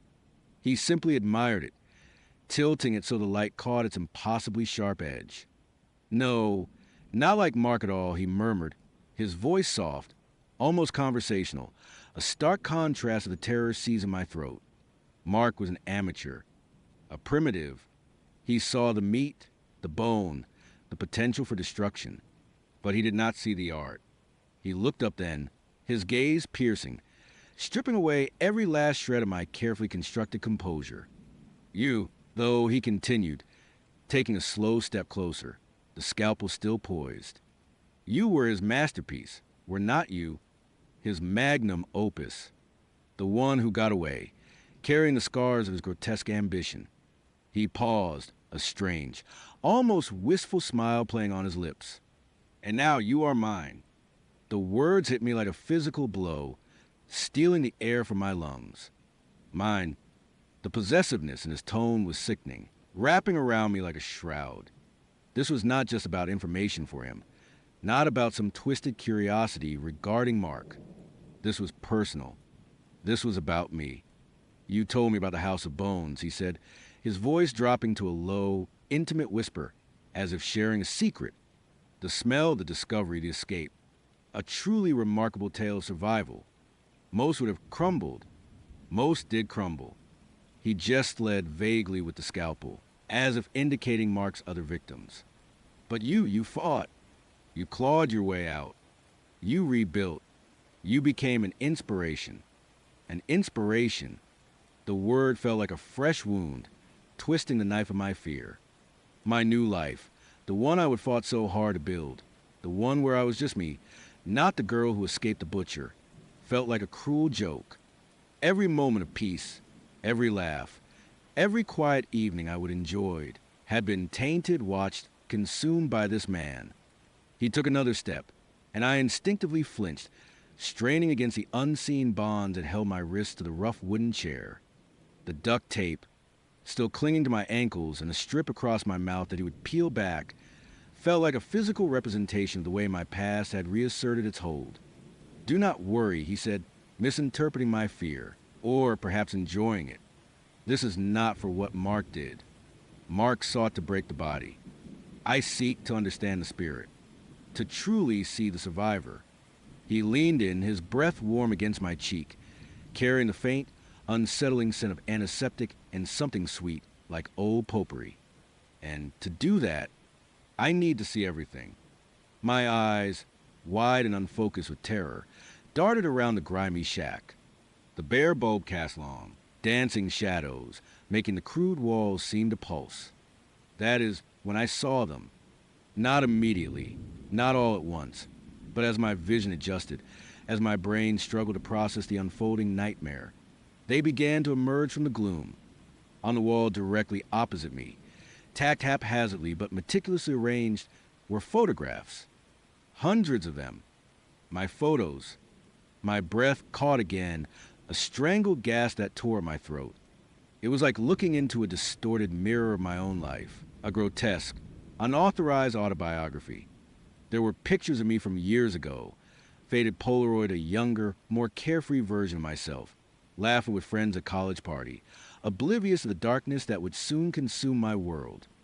There were shots of me at my first job, standing awkwardly by a photocopier, trying to look professional. There were even pictures of me before Mark, before the nightmare, snapshots from my childhood that I barely remembered, images I thought only my parents possessed. How in God's name did he get those? My gaze drifted, horror blossoming in my chest. There was a picture of me, taken from a distance, walking out of the old apartment building I lived in right after my escape from Mark, my face gaunt, my eyes haunted. Another, from a few months later, at the support group I would reluctantly join, my shoulders hunched, trying to disappear into the background. Then came the pictures of my new life. The life I would build after moving halfway across the country, changing my name, erasing my digital footprint, convinced I was safe. There was one of me, smiling tentatively, holding a cup of coffee at the small cafe I frequented near my new apartment. Another, taken through a window, showed me reading a book by my living room window, a quiet, peaceful scene I cherished. There were pictures of me grocery shopping, walking my neighbor's dog, even one of me laughing with Sarah, my new friend, on a hiking trail. Every candid moment, every unguarded expression, every small, private joy I would rediscovered was here, captured, cataloged, and pinned to this wall of horrors. My heart hammered against my ribs, a frantic drumbeat against the silence. This was not just recent stalking, this was years. This was an obsession that predated our dates, predated his charming facade. He had not just watched me, he had lived my life alongside me, a silent, invisible parasite, feeding on my existence. You see, Ethan's voice, now a low purr, brought my attention back to him. He gestured expansively at the wall with the scalpel, as if presenting a grand exhibition. Every facet, every nuance, the before, the during, the after, the broken, the rebuilding, the survivor. It is all here. Your journey, your transformation. And I have been there for every step. He walked slowly along the wall, his finger, still holding the scalpel, tracing the edges of the photographs. This one, he said, stopping at a picture of me looking particularly vulnerable, my face pale, a shadow of fear in my eyes. It was a picture I vaguely recalled from a local newspaper article, taken shortly after Mark's capture, when they were still trying to piece together the full extent of his crimes. This is the moment the true survivor began to emerge. The caterpillar shedding its skin. The crucible of trauma forging something new. He turned to me, his eyes alight with a terrifying zeal. Mark was a catalyst. He did not understand the true value of what he was creating. He just saw the destruction. But I understand. I see the phoenix rising from the ashes, and I want to understand how. My mind raced, trying to make sense of this madness, to find a crack in his twisted logic. Why? I croaked, my voice raw, barely a whisper. Why me? What do you want? He smiled, a slow, predatory unveiling of teeth. I want to understand the architecture of resilience, the anatomy of survival, what makes one person break and another bend but not shatter. What is it about you that allowed you to escape, not just physically, but psychologically, to rebuild a life, to find joy again after such profound horror? He was not like Mark, who reveled in the breaking. Ethan was fascinated by the unbreaking, and that, in its own way, was far more terrifying. Mark wanted to destroy me, Ethan wanted to dissect my soul, to understand the very fabric of my being, to find the secret ingredient that allowed me to endure. And the scalpel, I realized with a fresh wave of nausea, was not for my body, but for my spirit. You see, I have studied the others, he continued, his voice taking on a detached, academic tone. Mark's other victims, the ones who did not make it, or the ones who did but never truly recovered. They became shadows, shells. But you defied the statistics. You defied the odds. You became a testament to the human spirit's capacity for endurance. And I need to know how you did it. I need to know the recipe. He moved towards a small, grimy workbench in the corner of the shack, littered with tools that glinted ominously in the dim light. There were small vials, petri dishes, a microscope, and a variety of other surgical instruments, all neatly arranged. My eyes widened in horror. This was not just a shack, it was a makeshift laboratory. I am a researcher, he said, as if reading my thoughts, his back to me as he selected a small, slender needle from a tray. A very specialized one. I am interested in the extreme limits of human endurance, the neurological and psychological responses to profound trauma. And you, my dear, are the perfect subject. He turned back, the needle now held in his other hand, a thin, almost invisible sliver of steel. Mark was crude. He did not understand the subtle intricacies. He just wanted to inflict pain. But pain, while a powerful stimulus, is merely a tool. It is a response to pain, the adaptation to terror. That truly fascinates me. My mind screamed. He was not going to kill me quickly. He was going to experiment on me. He was going to push me to my limits, not to break me, but to observe how I did not break, to understand the mechanism of my survival. And that thought, that perverse scientific curiosity, was a cold, alien horror that eclipsed even the memory of Mark's bloody basement. You have already given me so much, he said, his eyes gleaming with a manic intensity. Your story, the raw, unfiltered account of your escape, it is invaluable. But now, it is time for the next phase, to delve deeper, to peel back the layers, not just of your memory, but of your very being. He approached me again, the scalpel now laid aside on the workbench, replaced by the needle. It looked like a medical instrument, clean and sterile, utterly out of place in this filthy shack. That made it even worse. This was not a madman with a rusty knife. This was a calculating, intelligent psychopath playing doctor with my life. You see, he explained, holding the needle up, letting the light catch its point, the brain, when subjected to extreme stress, performs remarkable feats. It rewires itself. It creates new pathways. It builds resilience. I want to map those pathways. I want to understand the neurochemistry of survival. My eyes darted frantically between the needle and his face, searching for any flicker of humanity, any sign of remorse or hesitation. There was none, only a cold, intellectual curiosity that was more chilling than any rage or hatred. Do not worry, he repeated, his voice unnervingly calm. I am not interested in damaging you. Quite the opposite. I want to understand your inherent strength. And to do that, I need to stimulate certain responses, to observe the process in real time. He reached out, and my body tensed, every muscle screaming in protest. He carefully, gently, touched the side of my neck, just beneath my jaw. His fingers were surprisingly soft, almost tender, a terrifying juxtaposition to the sterile needle he still held in his other hand. The vagus nerve, he murmured, his eyes fixed on my throat.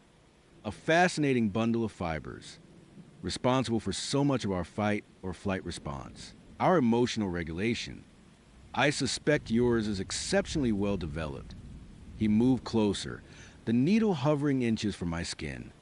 My heart hammered, a frantic bird trapped in a cage. I could feel the cold prickle of fear, the adrenaline surging through my veins.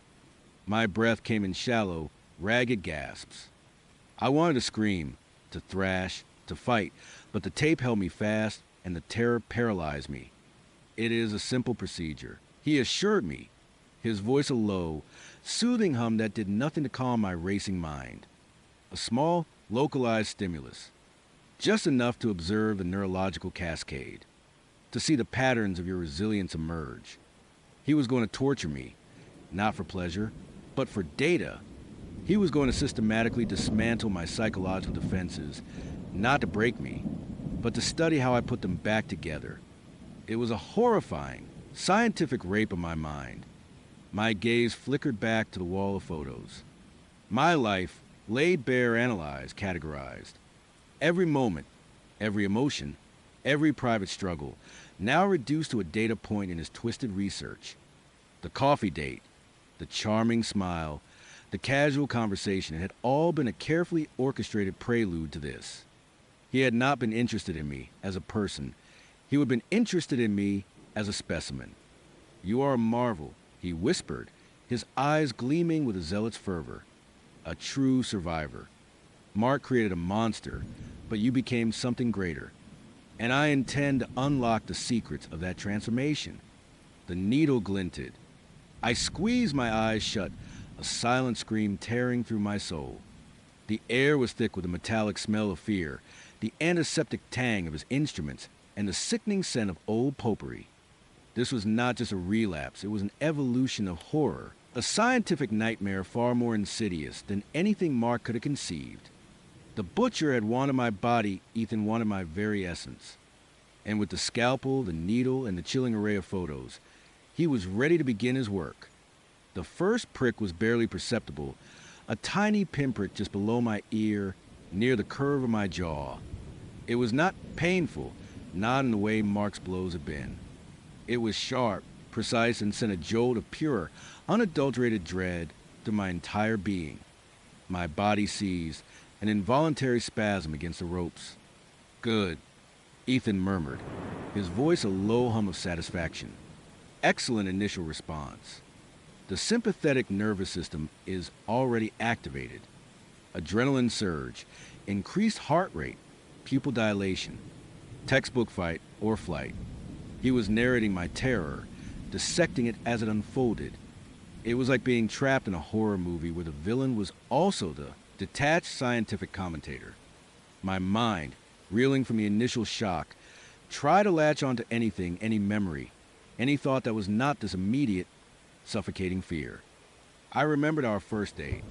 The quaint coffee shop, the way he would smiled, crinkling the corners of his eyes. He would seem so genuinely interested, so attentive. He would ask about my work, my hobbies, my dreams. He would even subtly steer the conversation toward my past, asking about challenges I would overcome, without ever being intrusive.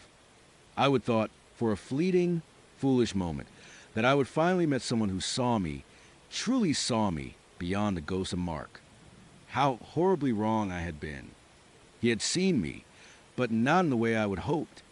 He would seen a subject, a specimen, a living case study. Another, slightly deeper prick. This one sent a tingling sensation down my neck. a strange, almost electrical feeling that made my muscles twitch uncontrollably. My eyes flew open, wide and desperate, locking onto Ethan's. His face was a mask of intense concentration, his brow furrowed, his lips slightly parted. He was not looking at me, he was looking through me, at the data he was collecting. Fast your response, he noted, his voice a dispassionate whisper. Slight muscle contraction, indicative of parasympathetic nervous system engagement, attempting to counteract the sympathetic surge, the body's innate balancing act. Tears welled in my eyes, hot and stinging, blurring the grotesque tableau of my life on the wall. This was worse than the physical pain Mark had inflicted. That had been an assault on my body. This was an assault on my very identity, on my right to exist as anything other than a psychological experiment. He continued his work, moving the needle with a delicate precision that spoke of years of practice. Each tiny penetration, each subtle movement, triggered a different, horrifying sensation.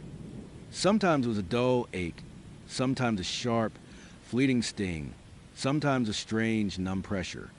But always, it was accompanied by his clinical observations, his detached analysis of my terror.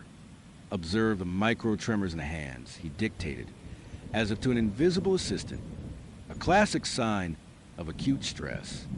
The body preparing for action, even when immobilized. My hands, bound tightly to the chair arms, did indeed tremble, a frantic vibration that I could not control. My breath came in ragged, shallow gasps. The air in the shack felt heavy, thick with dust and stench of decay, making every inhale a struggle. He paused, withdrawing the needle for a moment. My body, taut with anticipation, sagged slightly in relief, a momentary reprieve. But then he picked up a small, sterile swab and dabbed at the tiny pinpricks on my neck. We are not looking to cause lasting damage. You understand, he said, his voice almost gentle. Only to stimulate, to observe, to learn. He then selected a new, slightly thicker needle from his tray. My stomach plummeted. This was just the beginning, the prelude to his main event. Now, let us explore the limbic system's response, he announced, his eyes gleaming with a terrifying excitement. Specifically, the amygdala, the seat of fear, memory, and emotional processing. Your amygdala, I suspect, is highly sensitized, an echo chamber of past trauma. I want to see how it reacts to specific stimuli. He reached for a small, clear vial containing a viscous, yellowish liquid. My heart pounded against my ribs, a desperate drum against the encroaching darkness. A mild neurostimulant, he explained, holding the vial up to the light, designed to enhance neural activity without causing undue distress. It will simply amplify your experience, allow us to truly see the patterns of your resilience. He was going to inject me with something that would heighten my fear, make me relive my trauma with excruciating clarity, all for the sake of his perverse research. The thought sent a fresh wave of nausea through me, so potent it made my head swim. This was not just an encore, it was a forced, magnified replay, a descent back into the very hell I would fought so hard to escape. As he prepared the injection, my eyes fixated on a particular section of the photo wall. It was a series of pictures from the time immediately after I would testified against Mark.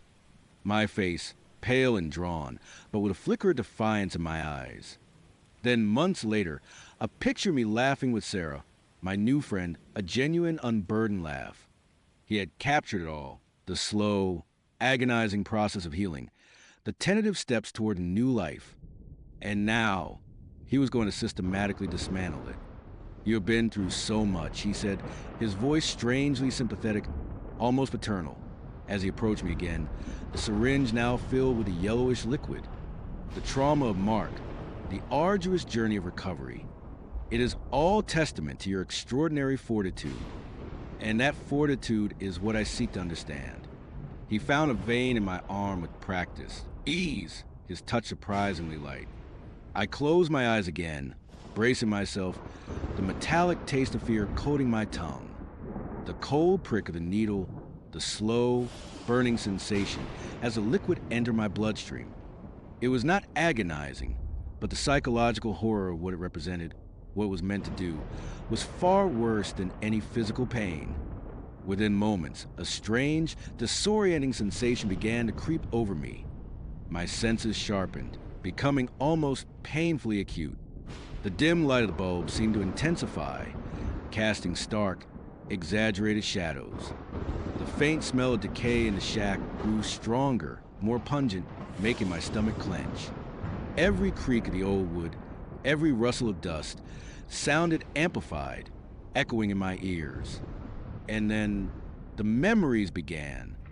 Not a gentle recall, but a violent, visceral resurgence.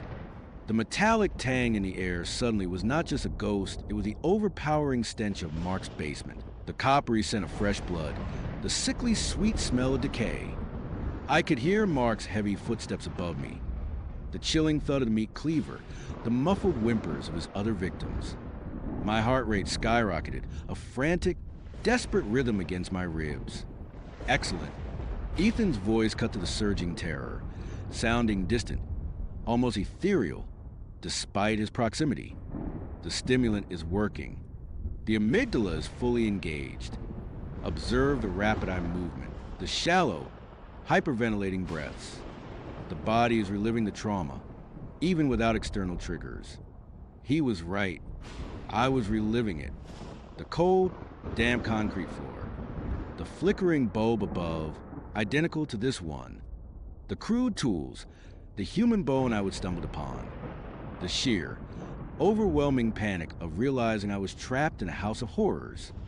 It all flooded back, not as a memory, but as a present reality. My body convulsed, a desperate, primal urge to escape, to run, to fight, even though I was bound. "Tell me," Ethan prompted, his voice now a calm, guiding presence in the storm of my terror. "Tell me what you are experiencing.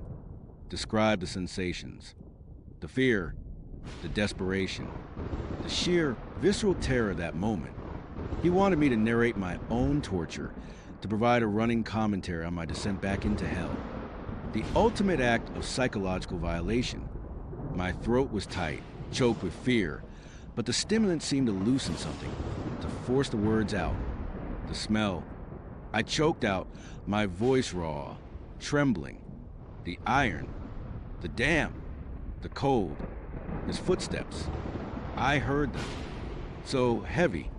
Each word was a struggle, tearing at my throat, forcing me to relive the horror with excruciating clarity.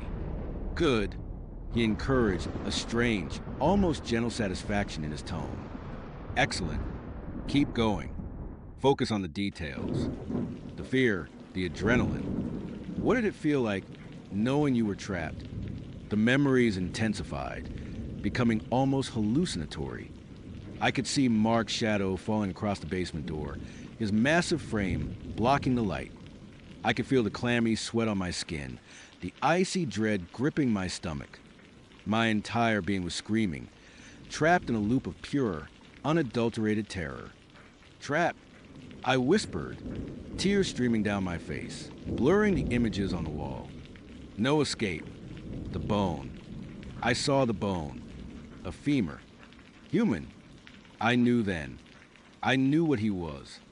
Ethan listened, rapt, his eyes fixed on my face, not with sympathy, but with the intense, analytical gaze of a scientist observing a critical experiment.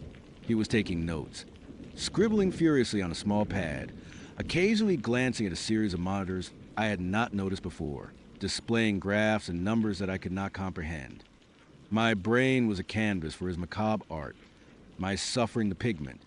The stimulants were pushing me further, deeper into the abyss of my past. I was no longer just recounting I was there. The cold dread, the metallic tang, the overwhelming sense of doom. This was not just an encore, it was a grand performance, orchestrated by Ethan, with my psyche as the stage and my screams as the soundtrack. "The escape," he prompted, his voice a quiet command. "Tell me about the moment you broke free, the surge of adrenaline, the desperate scramble, the will to survive. How did it feel to claw your way out of that hell?" My body convulsed, struggling against the ropes. The memory of the escape, the burst of adrenaline, the desperate sprint to the woods, the thorns tearing at my skin, the fear of being caught, it all surged through me, amplified, visceral. I felt the raw, primal urge to run, to fight, to survive, even though my body was bound, my will trapped. This was not just about understanding resilience. This was about breaking me down, forcing me to relive my greatest trauma, and then observing how I pieced myself back together, only to tear me apart again. He was not like Mark, who sought to break me with brute force. He was far, far worse. He was the architect of psychological hell, and I was trapped within his meticulously constructed walls, a living, breathing exhibit in his horrifying museum of human endurance. And as the stimulant coursed through my veins and the memories became indistinguishable from reality, I knew, with a chilling certainty, that this relapse, this cruel encore, was only just beginning. You know, when you've been through something truly horrific, something that strips you down to your bare bones, you build yourself back up differently. You learn to spot the cracks in the world, the hidden dangers. You become a survivor, a fortress of one. That is what I thought I was. I would escape Mark, a brute whose cruelty was as simple and blunt as a hammer blow. I would rebuild my life in the rubble, brick by painstaking brick. I would found a new home, a new routine, even a fragile sense of peace. I thought I was finally safe. I was wrong. I was so wrong. Ethan was not a hammer. Ethan was a scalpel, and I was his masterpiece. The moment he murmured those words, the air in that sterile room grew thick, heavy with possessiveness that made my skin crawl. Mark was an amateur, he would said, his voice as calm and precise as a surgeon's. And you, my masterpiece, are now mine. It was a declaration, not a threat, and it twisted everything I would fought for, everything I would become, into a cruel, sickening joke. Then I saw them. Hundreds, maybe thousands of my photographs, tacked to the wall, a sprawling, sickening tapestry of my stolen life. Childhood birthday parties, awkward teenage photos, college graduation, the quiet joy of finding my first apartment after Mark, even candid shots of me grocery shopping last week. Every private moment, every attempt to rebuild, every fleeting smile, every tear shed in secret was all there, meticulously documented. This was not just stalking, this was years, decades of obsessive surveillance. He had not just watched me, he would study me. He would curate my existence, reduce it to a series of data points. Ethan, a self-proclaimed researcher, wanted to understand the architecture of resilience, the anatomy of survival. He was not interested in breaking my body like Mark. Oh no, that would have been a mercy. Ethan wanted to dissect my spirit, to map the very pathways of my endurance. He picked up a needle, gleaming under the harsh fluorescent light. I want to stimulate certain responses, he explained, his voice devoid of emotion, and observe the process in real time. He injected me with a neurostimulant, and the world snapped into terrifying focus. My senses sharpened to an unbearable degree. The hum of the fluorescent lights became a buzzing drone in my ears. The faint chemical smell of the room became an acrid assault, and the fabric of the chair against my skin felt like 1,000 tiny needles.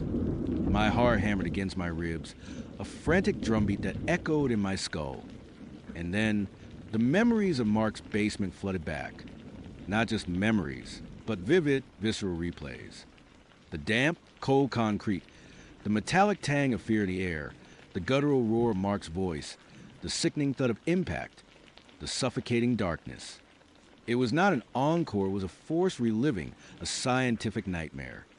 Ethan wanted me to narrate my own torture, to describe the fear, the desperation, the agonizing crawl of time.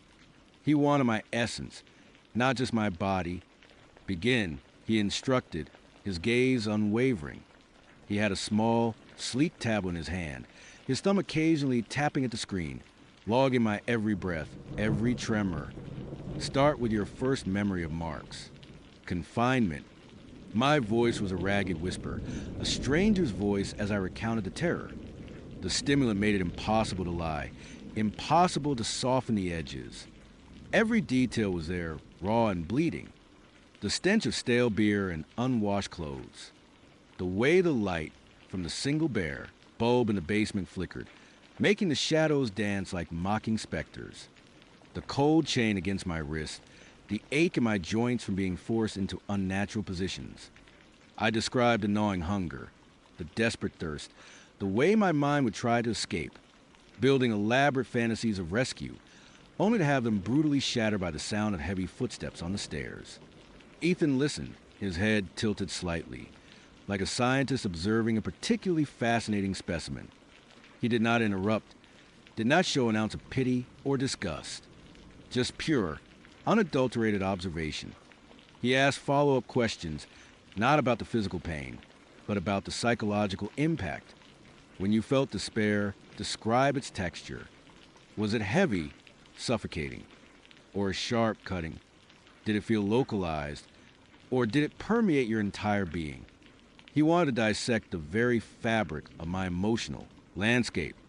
The stimulant made it impossible to compartmentalize. The fear I felt then was the fear I felt now. The despair, the hopelessness. It was not a memory, it was a present reality. My body trembled, sweat beaded on my forehead, and my breath hitched in my throat. I could feel the phantom bruises, the ghosts of Mark's fists. And all the while, Ethan watched, scribbling notes, tapping his tablet. After what felt like an eternity, he nodded slowly. Fascinating, he murmured, more to himself than to me. The neural pathways associated with traumatic recall are significantly amplified under stimulant. The subjective experience of re-traumatization is profound. He then gestured towards a wall of photographs. Now let us transition. Let us discuss your escape. My escape, my moment of triumph, of reclaiming my life. He wanted to pick it apart. He pointed to a picture of me, gaunt and bruised, but with a flicker of fierce determination in my eyes, sprinting through a dark, unfamiliar street. Describe the exact neurological cascade that led to your decision to act. Was it a sudden surge of adrenaline, a calculated risk assessment, or a primal instinct for self-preservation? I choked out the story. The unexpected opportunity, Mark's momentary distraction, the surge of pure, unadulterated will to live, the way my legs, weak from starvation, found a strength I did not know I possessed. The frantic pounding of my heart, the burning in my lungs, the absolute terror that Mark would catch me, that I would fail.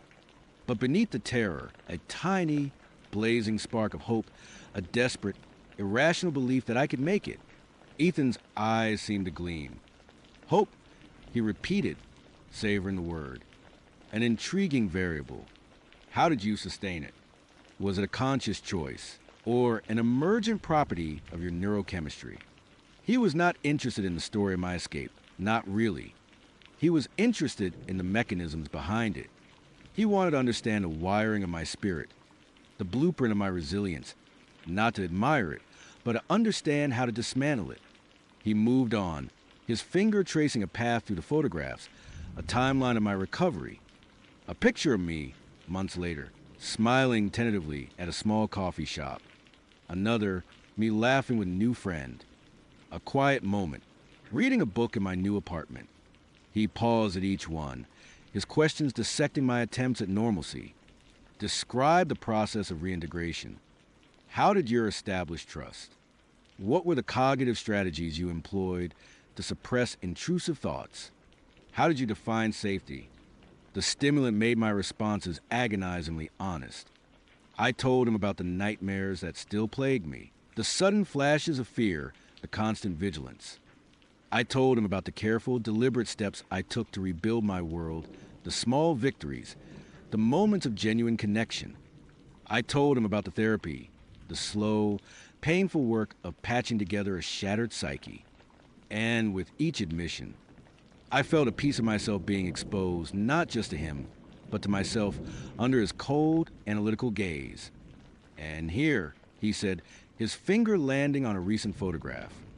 It was a picture of me, taken just days before he caught me, walking through a park, a serene, almost peaceful expression on my face. This moment, you were by all external metrics healed. You had achieved a level of post-traumatic growth that is statistically rare. What did it feel like? What was the internal architecture of that peace? I struggled to articulate it. It was a fragile thing. That peace, built on vigilance, on constant self-awareness, on a deep-seated understanding that the world was a dangerous place, but that I had the tools to navigate it. It was the quiet triumph of refusing to let Mark win, of reclaiming my narrative. I spoke of the strength I found in my own survival, the empathy I developed, the fierce appreciation for simple joys. Ethan nodded, a faint, almost imperceptible smile playing on his lips. Excellent. You have provided a comprehensive baseline. Now, the experiment truly begins. My blood ran cold. The baseline. All of this, the agonizing reliving, the forced dissection of my past. It was just the beginning. He pressed a button on his tablet, and the single bare bulb above me dimmed, replaced by a softer, warmer glow from hidden lights in the corners of the room. The sterile white walls seemed to recede, and the room took on a less clinical, almost domestic feel. He then brought over a small, elegant wooden box. We have mapped your resilience, he said, his voice still calm. Now we need to understand its limits, its breaking points, the moments where the architecture begins to crumble. He opened the box, and inside lay a collection of items. My items. A small, worn stuffed animal from my childhood. A locket my grandmother had given me. A handwritten letter from my best friend, congratulating me on my new job. And a small, framed photo, a picture of my parents, smiling, taken shortly before their deaths in a car accident years ago, an event that had already tested my spirit to its core. The stimulant made each object resonate with an unbearable emotional intensity. The stuffed animal brought a wave of innocent childhood comfort, instantly followed by the bitter taste of its loss. The locket, a symbol of family love, now felt like a lead weight in my stomach. The letter, a testament of friendship and hope, felt like a cruel mockery. And the photo of my parents, it was like a fresh wound, gaping and raw. Tell me about these. Ethan instructed, his voice an insidious murmur. Tell me how each one connects to your sense of self, your emotional anchors. And then, tell me what it would feel like to lose them, permanently. He was not asking me to imagine losing them. He was asking me to feel it. The stimulant ensured that the mere contemplation of loss brought a searing, visceral pain. It was not just sadness, it was a profound sense of emptiness, an amputation of my very being. He made me describe the void each loss would leave, the way it would tear at the fabric of my identity. He wanted to understand precise leverage points, the emotional fulcrums that held me together. He moved through the items, one by one, methodically dismantling my emotional infrastructure. He made me describe the joy each item represented, then the crushing despair of its hypothetical destruction. It was psychological vivisection. He was not just observing my resilience, he was actively testing its limits, probing for weaknesses, for the points where the architecture would give way. You speak of hope as a sustaining force, he said, his eyes fixed on me. But what happens when hope itself becomes a weapon against you? What happens when the very thing you cling to is used to break you? He brought out another item. This one was not mine. It was a single, faded newspaper clipping. My breath caught in my throat as I recognized the headline, "Local Woman Missing After Apparent Abduction." It was a story about me from when Mark first took me. But it was not just a story. It was the date, months after I had already escaped. And the name of the missing woman, it was not mine. It was a different name, a different photo. A woman who looked eerily similar to me. She was reported missing 6 months after your escape. Ethan explained, his voice chillingly calm. Her family still believes she is alive. They are still searching. They still have hope. He paused, letting the words hang in the air. Her name is Sarah Miller. She was taken from a small town 200 miles from here. No witnesses. No leads. A ghost. My mind reeled. The stimulant made the connection agonizingly clear. He was not just showing me a random missing person. He was showing me a potential replacement. A mirror. A chilling, horrific echo of my own story. Still playing out. Still causing suffering. Imagine, Ethan continued, his voice dropping to a whisper, that your escape, your survival, was not a unique triumph. Imagine it was a blueprint, a template, that your resilience became a guide for another, less fortunate individual's torment, that your very strength, your architecture of survival, became the foundation for someone else's unending nightmare. The words hit me like a physical blow. He was suggesting that my survival had not just saved me, it had, in some twisted, indirect way, condemned someone else. That my escape had taught him, Ethan, how to better capture and control. That my journey from victim to survivor had merely provided him with a more advanced playbook. The stimulant amplified the guilt, twisting it into a suffocating shroud. Was my resilience a beacon or a trap? Had my struggle, my very essence, been weaponized? The thought was unbearable, a corrosive acid eating away at the fragile piece I would build. Ethan observed my reaction, his eyes bright with clinical interest. The cognitive dissonance is palpable, he noted, tapping his tablet. The survivor's guilt, amplified by the realization that their unique experience may not be unique, but rather replicable, and perhaps even instrumental in the suffering of others. He then projected an image onto the wall, directly over the photographs of my life. It was a blurry, grainy image of Sarah Miller, smiling, unaware, and next to it, a photo of her family, holding up missing posters, their faces etched with grief and desperate hope. They still hope, Ethan reiterated, his voice a drone. They cling to the belief that she is out there, fighting, surviving, just like you did. What if that hope is a delusion? What if her resilience is merely a prolonged agony, designed to fuel a different kind of research? He was not just dissecting my spirit anymore. He was dismantling my moral compass, twisting my sense of purpose. He was trying to convince me that my survival was not a victory, but a complicity, that the very strength I prided myself on was a tool in his hands. The stimulant made my mind race, spiraling into a vortex of self-doubt and despair. Had I, in my desperate fight for freedom, inadvertently created the conditions for another's suffering? Was my resilience a selfish act, a mere data point in a larger, more horrifying experiment? Ethan watched me crumble, his expression utterly neutral. He was not looking for tears or screams anymore. He was looking for the precise moment the architecture of resilience fractured. He was looking for the internal collapse, the surrender of the spirit. Your brain is a marvel, he said, his voice almost admiring. The capacity for self-preservation, for adaptation, for rebuilding after profound trauma. It is truly remarkable. But every structure has its foundational weaknesses. Every system has its critical failure points. He then showed me a series of images on his tablet. Not of Sarah Miller anymore. Of other women. Faces I did not recognize, but whose stories I instinctively knew mirrored mine. Some looked scared, others defiant, others utterly broken. A chilling gallery of his research subjects. You are not the first, he stated, his voice flat, nor will you be the last. Each subject provides invaluable data.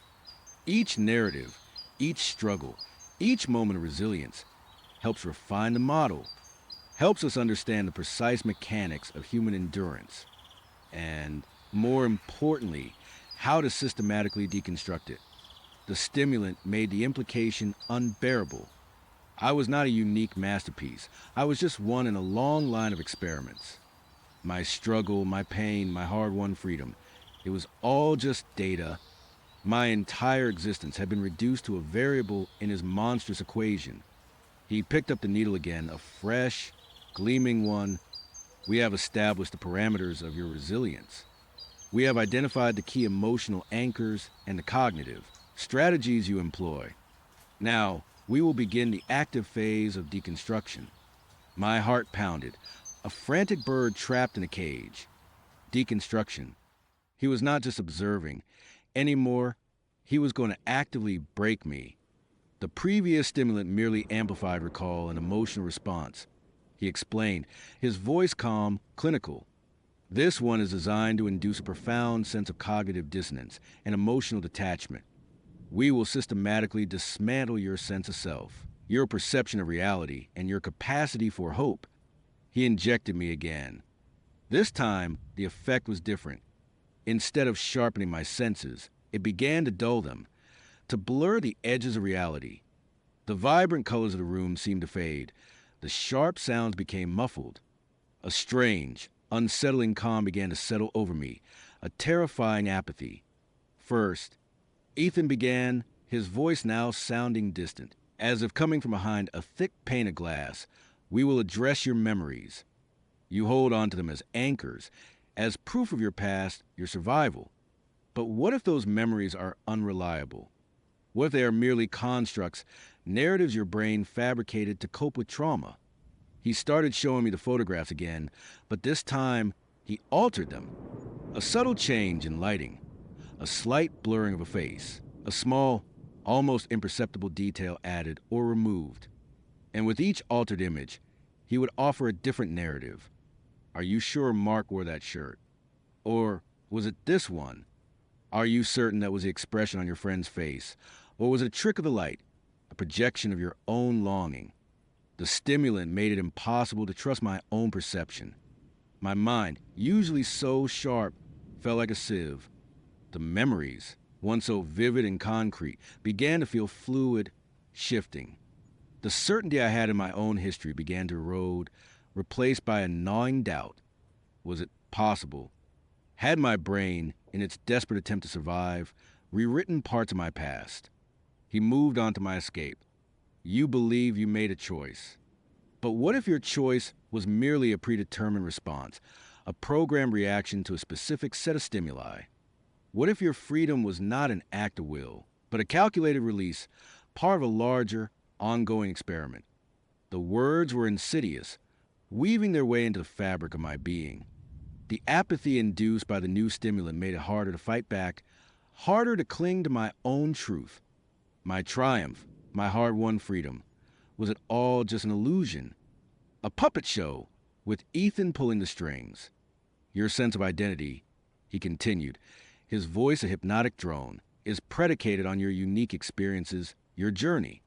But if those experiences are mutable, if your journey was orchestrated, then who are you truly? Are you the survivor you believe yourself to be, or merely a reflection of the data we have collected? He was stripping away my very self, layer by agonizing layer. The images of Sarah Miller, of the other subjects, flashed through my mind, blurring with my own face. Was I just another Sarah? Another nameless woman, whose pain served a perverse purpose? The stimulant made me feel detached, observing my own unraveling from a distance. I could feel the terror, the despair, but it was like watching it happen to someone else, a character in a morbid play. The horror was no longer visceral, it was existential. He then presented me with a final, devastating blow. He showed me a video, a recording of Mark in his basement, talking to someone. Not me. He was talking about me. And the someone was Ethan.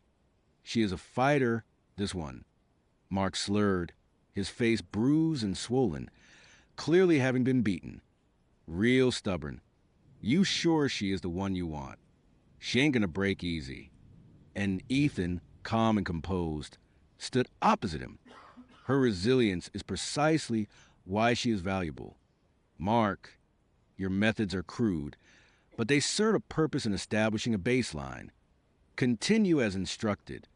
We need to observe the full spectrum of her response before her. Extraction. The video ended. The silence in the room was deafening. Mark had not been an amateur. He had been a tool, a pawn in Ethan's game. My capture, my torture, my escape had all been meticulously planned, orchestrated by Ethan from the very beginning. My masterpiece was not my survival, it was the entire agonizing process, designed to yield the most comprehensive data. The apathy the stimulant induced was a cruel mercy. I should have been screaming, raging, collapsing in utter despair. But instead, I felt profound, chilling emptiness. My life, my struggle, my very essence had been a lie. I was not a survivor who had overcome. I was a specimen, an object of study, whose pain had been meticulously engineered for someone else's intellectual curiosity. Ethan looked at me, a faint, satisfied smile on his lips. The architecture of resilience, he murmured, is a complex, beautiful thing. But once its foundational truths are revealed and its construction understood, it can be systematically, elegantly deconstructed. He picked up another needle. Now we begin the final phase. The complete repatterning of your neural pathways to create a new architecture. One that serves a different purpose. One that is truly mine. The horror was no longer outside of me. It was inside, dissolving my mind, rewriting my very soul. I was no longer a person. I was a project, a data set.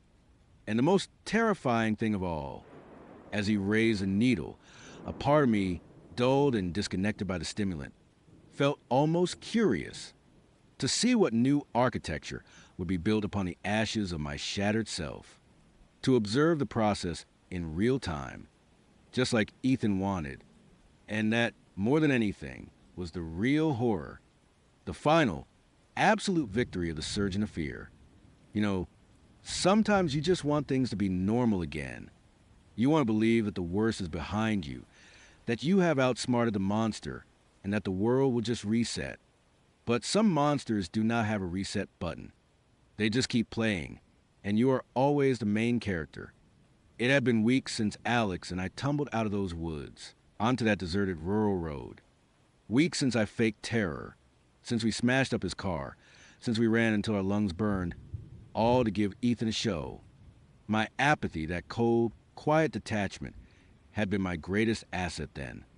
It allowed me to see Alex not as a threat, but as a variable, a desperate, predictable variable.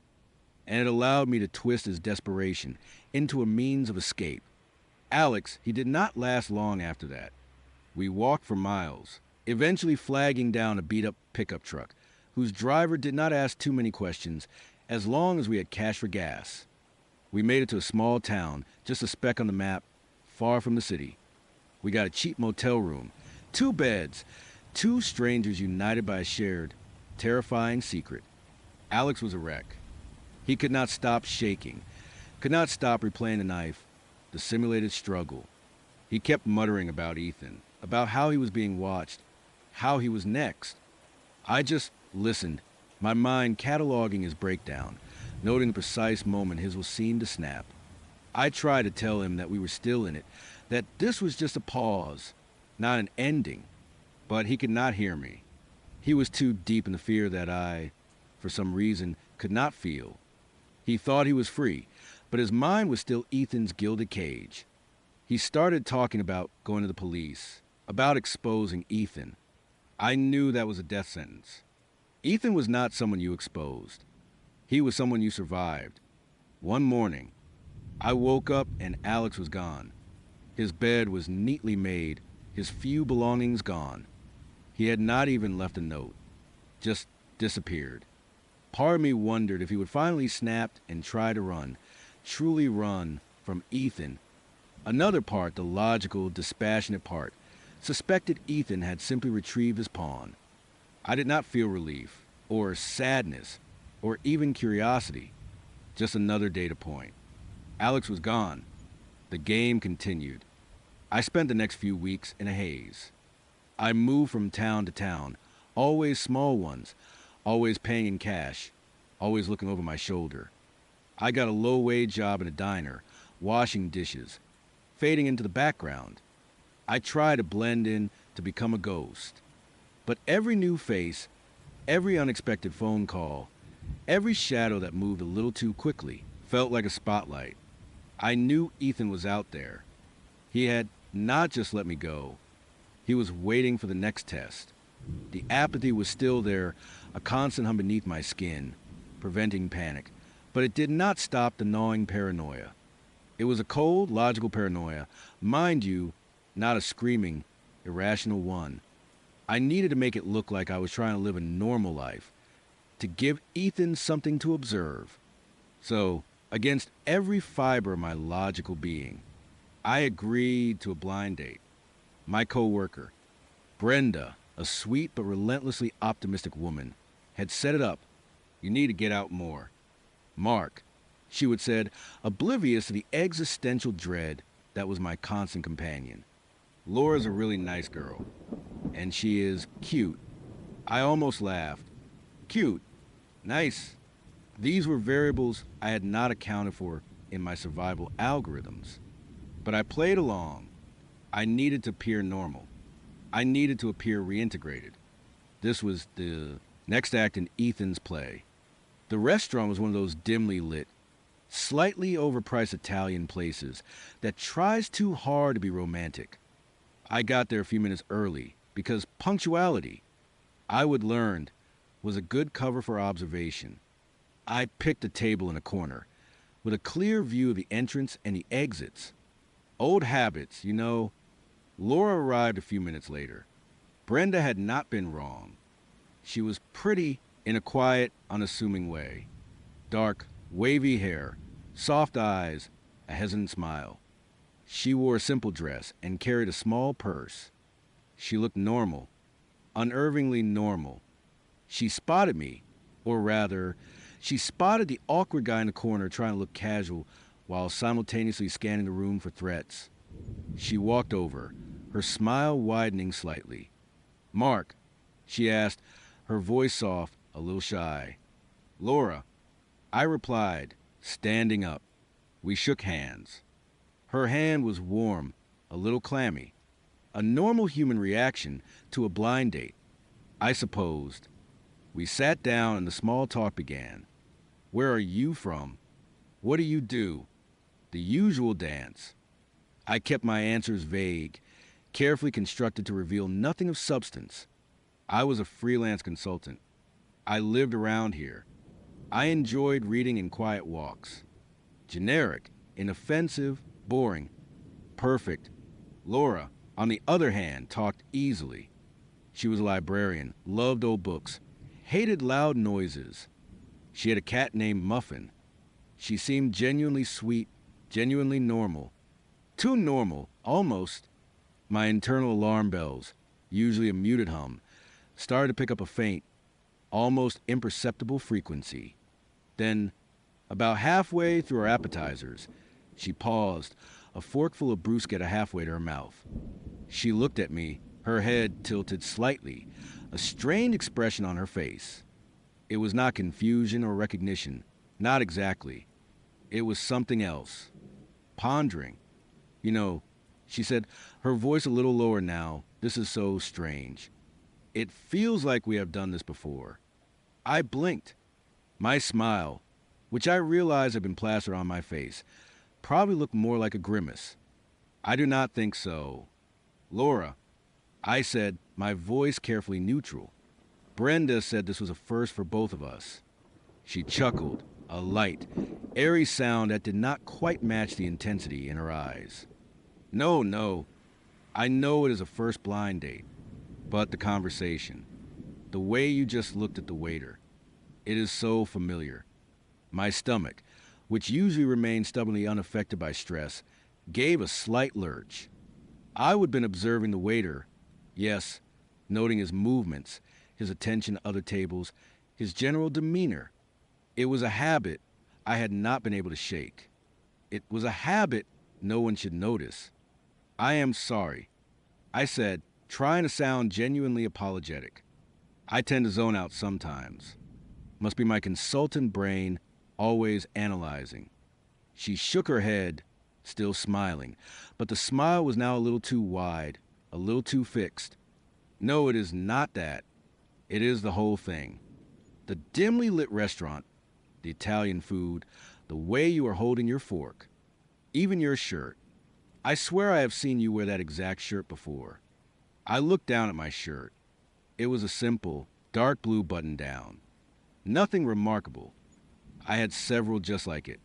It is a pretty common style. I guess I offered, my voice still steady, but my mind was racing. Ethan. This had to be Ethan. But how? And why? No, it is not just a shirt, she insisted, leaning forward slightly, her eyes bright, almost unnervingly so. It is everything. The way you just took a sip of water, the way you cleared your throat before you spoke, the slight tremor in your left hand when you are trying to hide something. My left hand, resting on the table, was indeed trembling, almost imperceptibly. A new tremor, a new variable, a new response to a new test. I usually did not tremble. My apathy kept me steady. But this was different. This was not physical threat. This was psychological. Laura, I said, try to inject a note of gentle humor into my voice. Are you sure you have not been stalking me? She laughed again, a little too loud this time, drawing a quick glance from a couple at a nearby table. Oh, Mark, do not be silly. Of course not. It is just uncanny. It is like déjà vu, but stronger. Like a memory. She paused, her eyes narrowing slightly. Actually, it is a memory. I remember this date. I remember you. My heart rate, which I would be monitoring with a detached clinical interest, started to accelerate. Not out of fear, not exactly, but out of a sudden, sharp spike in analytical processing. This was a new level of manipulation. Laura, I said, my voice now devoid of any pretense of humor. I am quite certain we have never met before tonight. She leaned back, a faint frown creasing her brow. But we have. I remember it so clearly. We talked about your work, about the experiment. You told me about Ethan. The word hung in the air between us, a poison dart. The restaurant noise faded into a dull drone. My logical mind went into overdrive. She knew about Ethan. She knew about the experiment. This was not a blind date. This was a test. What are you talking about? I asked, my voice barely above a whisper. My apathy was holding, keeping the fear at bay, but the sheer audacity of the situation was staggering. Do not you remember? She pressed, her voice now tinged with a strange mix of confusion and frustration.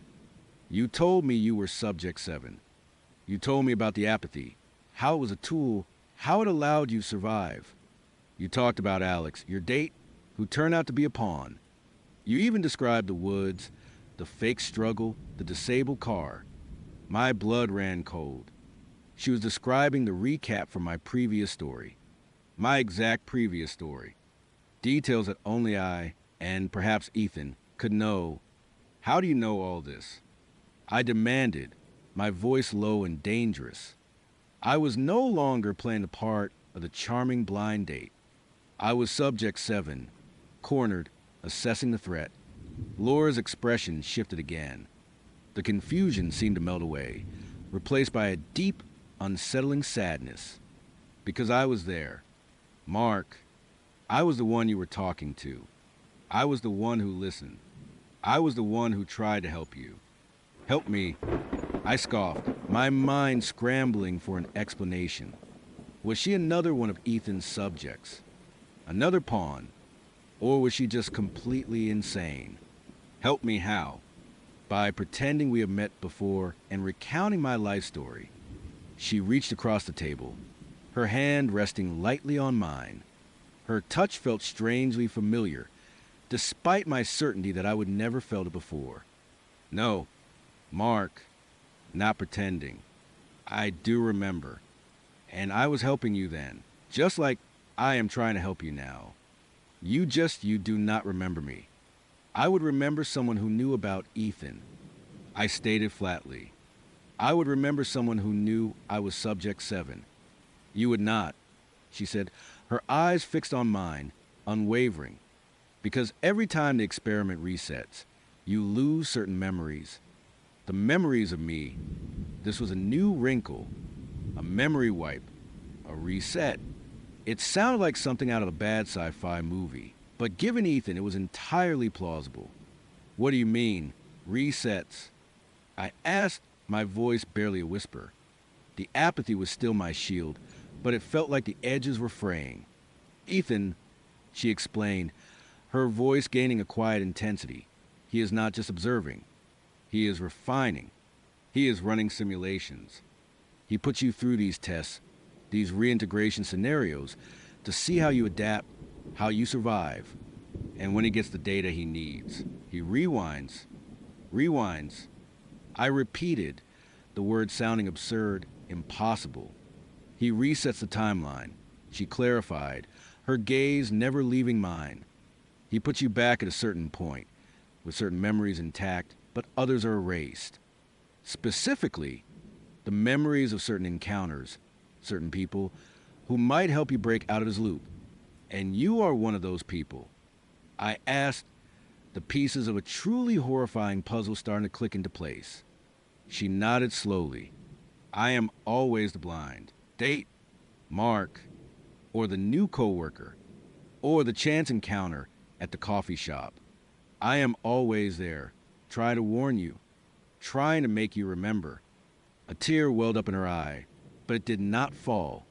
But every time he erases me, and every time you look at me like I am a stranger, like I am crazy, my mind reeled. This was a nightmare far more insidious than anything Alex had pulled. A constant, looping torment, where I was the unwitting star, and she was a tragic, forgotten Cassandra. So, you are saying this is not the first time we have had this conversation? I asked, my voice flat, devoid of emotion. No, Mark, she said, her hand tightening slightly on mine. This is at least the 10th time. Maybe more. I have lost count. Her voice broke slightly. I have told you about the gilded cage apartment, about Alex, about the knife, the woods. I have told you about the apathy, how it is not a natural state, how Ethan induced it to make you a better subject. You always listen, you always process it, but then the reset happens. And I am just a blind date again. The apathy, the very thing I would pride myself on, the tool I would use to survive, was a lie, a manufactured condition. Ethan had not just observed my apathy, he had created it. The cold, logical clarity I processed everything with it was not a strength I would found within myself. It was a constraint, a programmed response. Why? I asked, the single word escaping my lips, a rare moment of genuine, unadulterated human curiosity. Why do you keep doing it? Why do you keep trying to warn me if you know it is going to be erased? She gave a small, sad smile. Because I remember. Mark, I remember all of it. Every loop, every conversation. Every time you look at me with that blank, confused expression. And because I was subject 6, the revelation hit me like a physical blow. Subject 6. Another one. And she remembered. She remembered everything. Ethan, he did the same thing to me. She continued, her voice gaining a desperate urgency. He tested my fear, my loyalty, my capacity for violence. He reset me countless times. But one time, just one time, something glitched. I remembered. I remembered the previous loops. I remembered the resets. And I remembered him. She shuddered, a full body tremor. I remembered his face. And I remembered what he did. So what do we do? I asked, my mind already calculating, assessing this new, terrifying information. My apathy was still there, but it was now a thin, brittle shell. The horror of her words was trying to crack through it. We have to break the loop, she whispered, her eyes darting around the restaurant, suddenly wary. We have to do something so unexpected, so off-script, that he can't just reset it. Something that forces his hand. What kind of thing? I do not know, she admitted, her voice trembling. Every time. I tell you everything and you try something, but it is always within his parameters. You run, you hide, you confront one of his pawns. It is always a predictable response to the information I give you. She leaned in closer, her voice dropping to a conspiratorial whisper. This time, we need to do something illogical. Something that does not make sense to him. Something that breaks his data. The waiter arrived then, oblivious, holding our main courses. We both leaned back, pulling our hands apart. The normalcy of the scene felt like a cruel joke. Everything all right here? The waiter asked, his smile professional. Everything's perfect, Laura said, her voice regaining its earlier shyness. I just nodded, my mouth suddenly dry, as the waiter placed our plates down. Laura caught my eye. Her gaze was intense, pleading. Think, Mark, think about what he would not expect. What would genuinely disrupt his experiment? I picked up my fork, my mind racing. Ethan was a scientist, a controller. He thrived on observation, on predictable variables, on a controlled environment. My apathy, my logical processing, was part of that control. If I acted illogically, irrationally, he expects me to survive. I said, almost to myself, he expects me to adapt, to escape, to play his game. Yes, she hissed, a flicker of hope in her eyes. He expects you to be a good subject. What if I stop being a good subject? I mused, the corner of my mouth twitching slightly. What if I stop playing? What do you mean? I looked at her, really looked at her, for the first time, not as a variable, not as a threat, but as another victim of Ethan's monstrous curiosity. And in her eyes, I saw not just sadness, but a fierce, desperate hope. He wants to see if I will survive without fear. I said, a strange, almost manic clarity washing over me. He wants to see how far my apathy can take me. I put down my fork. What if I just stopped? Laura's eyes widened. Stop what? Stop trying to survive. I clarified, a chilling calm settling over me. Stop trying to escape. What if I just let go? A flicker of genuine terror crossed her face. No, Mark, that is not what I meant. That is not breaking the loop. That is giving up. Is it? I challenged, a strange exhilaration bubbling up inside me. It was not fear, not really.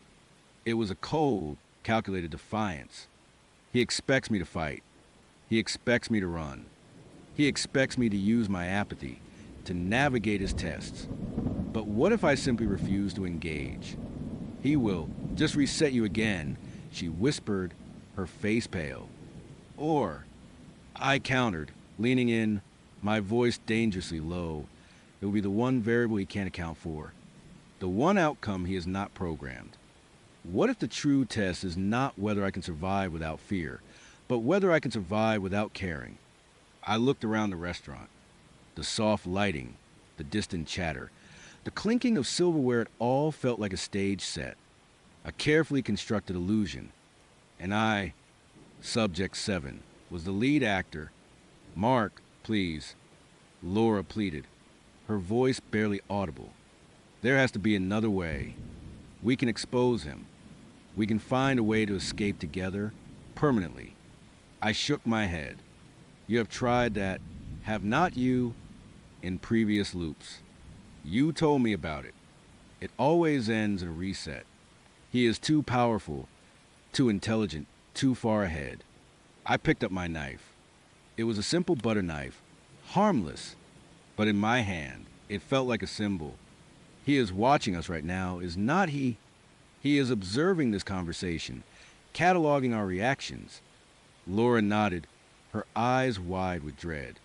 Yes, he always is. Then let us give him a show he won't forget. I said, a faint, unsettling smile touching my lips. My apathy was no longer a shield. It was a weapon. Let us give him a variable he can't process. A subject who simply opts out. I slowly, deliberately, began to drag the tip of the butter knife across the back of my hand. A thin, red line appeared, then deepened. A small bead of blood welled up, bright against my skin. It did not hurt. Not really. Just a dull pressure, sensation. My apathy was still absolute. Laura gasped, her hand flying to her mouth. Mark, what are you doing? Breaking the loop. I said, my voice calm, almost serene. I watched the blood trickle down my hand. A small, dark river. Ethan wants to see if I will survive without fear. He wants to see how I react to pain, to threat, to the edge of death. I looked up at her, my eyes holding a cold, unwavering intensity. But he never considered what would happen if I just stopped caring about surviving at all. A few people at nearby tables were starting to notice. Whispers rippled through the restaurant. The waiter, who had just been taking another order, turned, his eyes widening in alarm. Mark, stop it, Laura cried, tears finally streaming down her face. This is not the way. It is the only way. Laura, I said, my gaze fixed on her. You remember everything, do not you? You remember all the loops, all the resets, all the ways we tried to escape, to fight, to survive, and it never worked. I pressed the knife harder, drawing a deeper cut. The pain receptors in my brain fired, sending signals, but my mind processed them with the same dispassionate clarity it processed the restaurant's decor. It was data, just data. This is illogical. I continued, my voice steady, even as a few more people started to stand up, pointing. This is not what a subject does. A subject fights. A subject runs. A subject survives. I met her terrified gaze. But what if the subject just stops? Laura was openly weeping now, shaking her head frantically.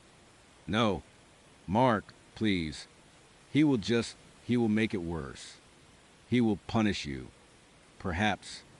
I conceded, a faint, almost imperceptible shrug. But at least it will be a choice. My choice, not his. The manager was hurrying over, his face a mask of concern and anger. Sir, what are you doing? Put that down right now. I ignored him. My eyes were still on Laura. He wants to break me. I said, a new understanding dawning on me. He wants to see me afraid. He wants to see me desperate. But I can't feel fear. Laura, and I won't feel desperation. I tightened my grip on the knife, and with a final, deliberate motion, I dragged it across my wrist. Not deep enough to be immediately fatal, but certainly enough to send a clear message. A message that was not about fear or survival or even defiance. It was about absolute, unyielding surrender to the game, but on my own terms. A surrender that was, paradoxically, the ultimate act of rebellion. The world exploded into screams. Laura's wail was the loudest, most heart-wrenching sound. The manager shouted, people scattered, chairs clattered. But I did not hear it, not really. It was just noise, variables. My vision blurred slightly, the edges of my perception starting to fray. I felt a strange warmth spreading down my arm, a metallic tang on my tongue. The apathy was still there, a solid, unyielding core. But something else was stirring now. Panic clawed at me, a cold, sharp-toothed beast tearing at my insides. My breath hitched, a ragged gasp caught in my throat. I yanked on the car door handle, again and again, but it was locked, solid, and unyielding. Mark, that monster with a charming smile, was already walking away, his silhouette swallowed by the deepening twilight and the looming shadows of the dilapidated house. Mark, wait. My voice was a desperate, reedy whisper first, then it cracked into a full-blown scream. Let me out. What are you doing? He did not even flinch. He just kept walking, a casual, almost leisurely pace, towards the front door of the house that looked like it was actively trying to crumble into the earth. My heart hammered against my ribs, a frantic bird trapped in a cage. My eyes darted around the car's interior, then to the windows. They were rolled up tight. I pounded on the glass, a frantic, futile effort. The sound was muffled, swallowed by the oppressive silence of the woods. He reached the front door, a dark, gaping maw in the rotting facade. His back was to me. For a terrifying second, I thought he was just going to walk in and leave me there, locked in the car, to slowly lose my mind in the encroaching darkness. But then he paused. He turned his head slightly, just enough for me to see the glint of his eyes and the faint light filtering through the trees. That same unsettling grin was plastered on his face. He knew I was watching. He savored it. Then, slowly, deliberately, he turned back to the house. The front door creaked open, a sound like a dying gasp, revealing nothing but impenetrable blackness beyond. He stepped inside, and the door swung shut with a groan that echoed in the silence. No. This was not happening. This could not be happening. I was going to wake up. This was a nightmare. I pinched myself hard. The sharp sting of pain was a cruel reminder that this was terrifyingly real. My mind raced, a jumble of panicked thoughts. What did he want? Why here? What was going on? Seconds stretched into an eternity. My breath was coming in ragged gasps, my chest burning. I tried the door handle again, pulling it with all my strength, as if sheer force could somehow break the lock. It would not budge. I was trapped. Then, a flicker of movement. Mark was back. He emerged from the house, a shadow against the deepening gloom, walking with that same infuriatingly calm stride. He circled the car, his gaze fixed on me, a predatory glint in his eyes. He reached my door, and for a terrifying moment, I thought he was just going to stand there, tormenting me. But then, he reached for the handle. The soft click of the lock disengaging was the most terrifying sound I had ever heard. My blood ran cold. He pulled the door open, slowly, deliberately, as if savoring my terror. The cold night air rushed in, carrying with it the damp, earthy smell of decay, and something metallic and faintly sweet, like old blood. "Time to go, sweetheart," he said, his voice a low, even rumble, completely devoid of the charm it had held just hours before. The grin was still there, but now it was a grotesque mask, a stark contrast to the casual friendliness he would worn when he would first approach me at the coffee shop.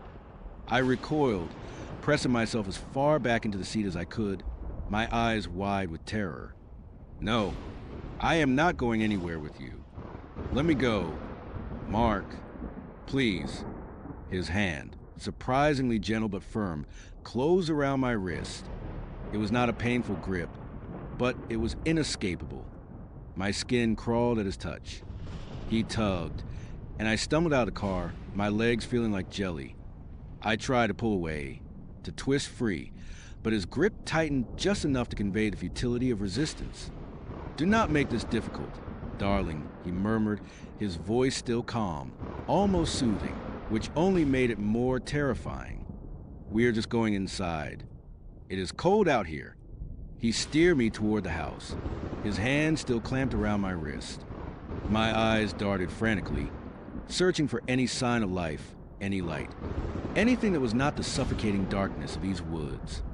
But there was nothing, just the skeletal trees, the encroaching shadows, and the hulking, decaying structure before us. The house was a nightmare made real. It stood like a forgotten tombstone, leaning precariously, its dark windows like vacant eyes staring out into the void. The porch sagged, its wood rotting and covered in thick, gnarled vines that seemed to choke the very life out of it. Paint peeled in long, curling strips, revealing the dark, aged wood beneath. The roof was missing shingles, and a faint, acrid smell of mildew and decay hung heavy in the air. He pushed the door open again, and the groan it emitted was even louder this time, a mournful sound that echoed deep within the structure. The darkness inside was absolute, a thick, suffocating blanket. I hesitated, digging my heels in, but he gave a firm shove, and I stumbled over the threshold. The air inside was stale and heavy, thick with the scent of dust, mold, and something indescribably old and stagnant. It felt like the house itself was holding its breath, waiting. My eyes, still adjusting from the faint twilight outside, could make out nothing but oppressive blackness. Then, Mark's hand brushed against the wall, and a soft click echoed. A single bare bulb flickered to life in the ceiling, casting a weak, yellowish glow that only served to highlight the horror of our surroundings. We were in a small, cramped entryway. Dust motes danced in the dim light, thick as snow. Cobwebs draped from every corner, glistening like macabre decorations. The floorboards beneath my feet groaned under our weight, a chorus of creaks and complaints. There were no pictures on the walls, just faded, peeling wallpaper in a floral pattern that had long since lost any charm it might have once possessed. A narrow, rickety staircase led up into darkness, its banister covered in a thick layer of grime. "Welcome home, my love," Mark said, his voice a low purr. He still held my wrist, his grip a constant, chilling reminder of my captivity. My stomach churned. Home. Mark, this is not my home. This is not anyone's home. What do you want? Why are we here? My voice was a desperate plea, but it sounded hollow in the vast, echoing silence of the house. He just smiled, that unsettling, knowing grin. "Oh, it will be for both of us. Do not you worry. I have been preparing for this for a long time." My blood ran, cold, preparing. The word sent a fresh wave of terror through me. This was not some impulsive act. This was planned. He tugged on my wrist, leading me deeper into the house. We moved through a narrow hallway, the floorboards groaning with every step. The air grew colder and the darkness pressed in from all sides, even with the single bulb casting its weak glow. My eyes darted around, searching for an exit, a window, anything. But the windows were either boarded up or too high, their panes caked with grime, letting no light in, showing no way out. "Where are we going?" I whispered, my voice trembling. "Just a little tour," he said, his tone infuriatingly casual. "I want you to see everything. To understand." Understand what? My mind screamed. Understand that I was trapped. Understand that he was a monster. He led me into what appeared to be a living room. It was even more desolate than the entryway. Old, dust-shrouded furniture lay beneath white sheets, like ghostly figures. The air was heavy, stagnant, as if no one had breathed it in decades. A fireplace stood cold and empty, its hearth filled with ash and spiderwebs. "It needs a little work, of course," Mark said, gesturing vaguely around the room as if he were a proud homeowner showing off his new acquisition. "But we will make it beautiful. Together." I stared at him, my mind reeling. He was insane. Completely, utterly unhinged. There was no reasoning with this man. "Mark, please." I pleaded again, my voice breaking. "Let me go. My family, my friends, they will come looking for me. You can't get away with this." He chuckled, a low, humorless sound. "Oh, darling, no one knows you are here. You told your friend you were going out of town for the weekend. Remember, a spur-of-the-moment trip. And your phone, well, your phone ran out of battery. Did not it?" He tapped his own pocket. "I have it safe here. No signal out in these woods anyway." My heart plummeted. He was right.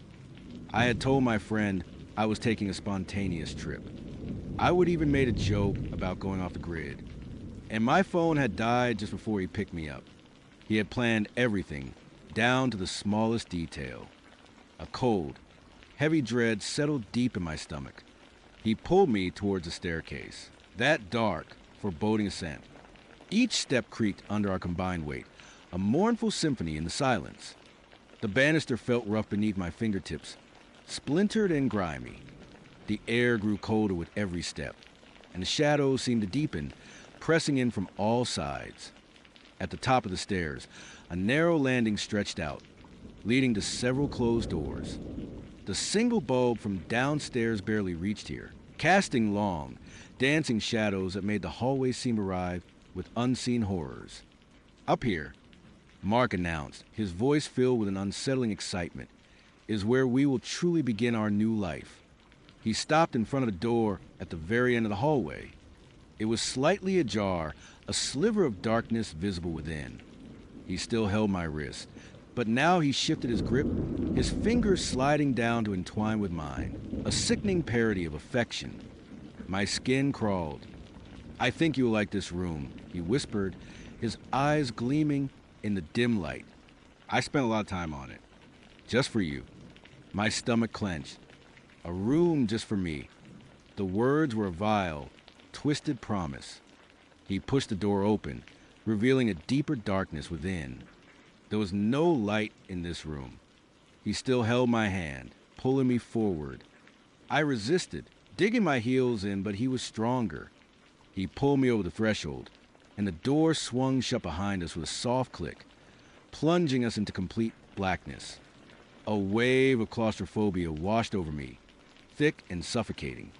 My heart hammered, a frantic drum against my ribs. "Mark, turn on a light." "I can't see anything." I gasped, my voice thin and reedy. He chuckled, a low, unsettling sound in the darkness. "Patience, darling.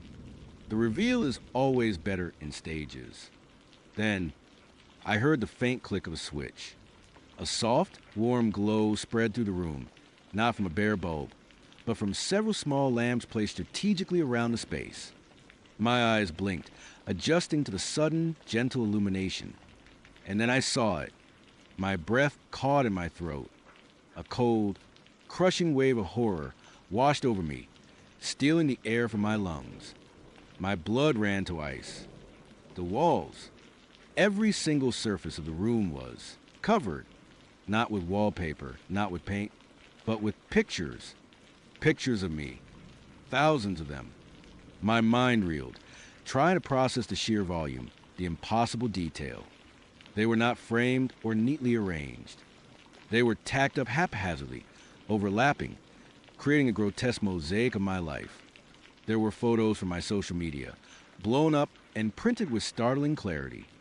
Pictures of me laughing with friends at a bar, me posing with my dog in the park, me on a hike, me holding a coffee cup, me at work, me at a family gathering.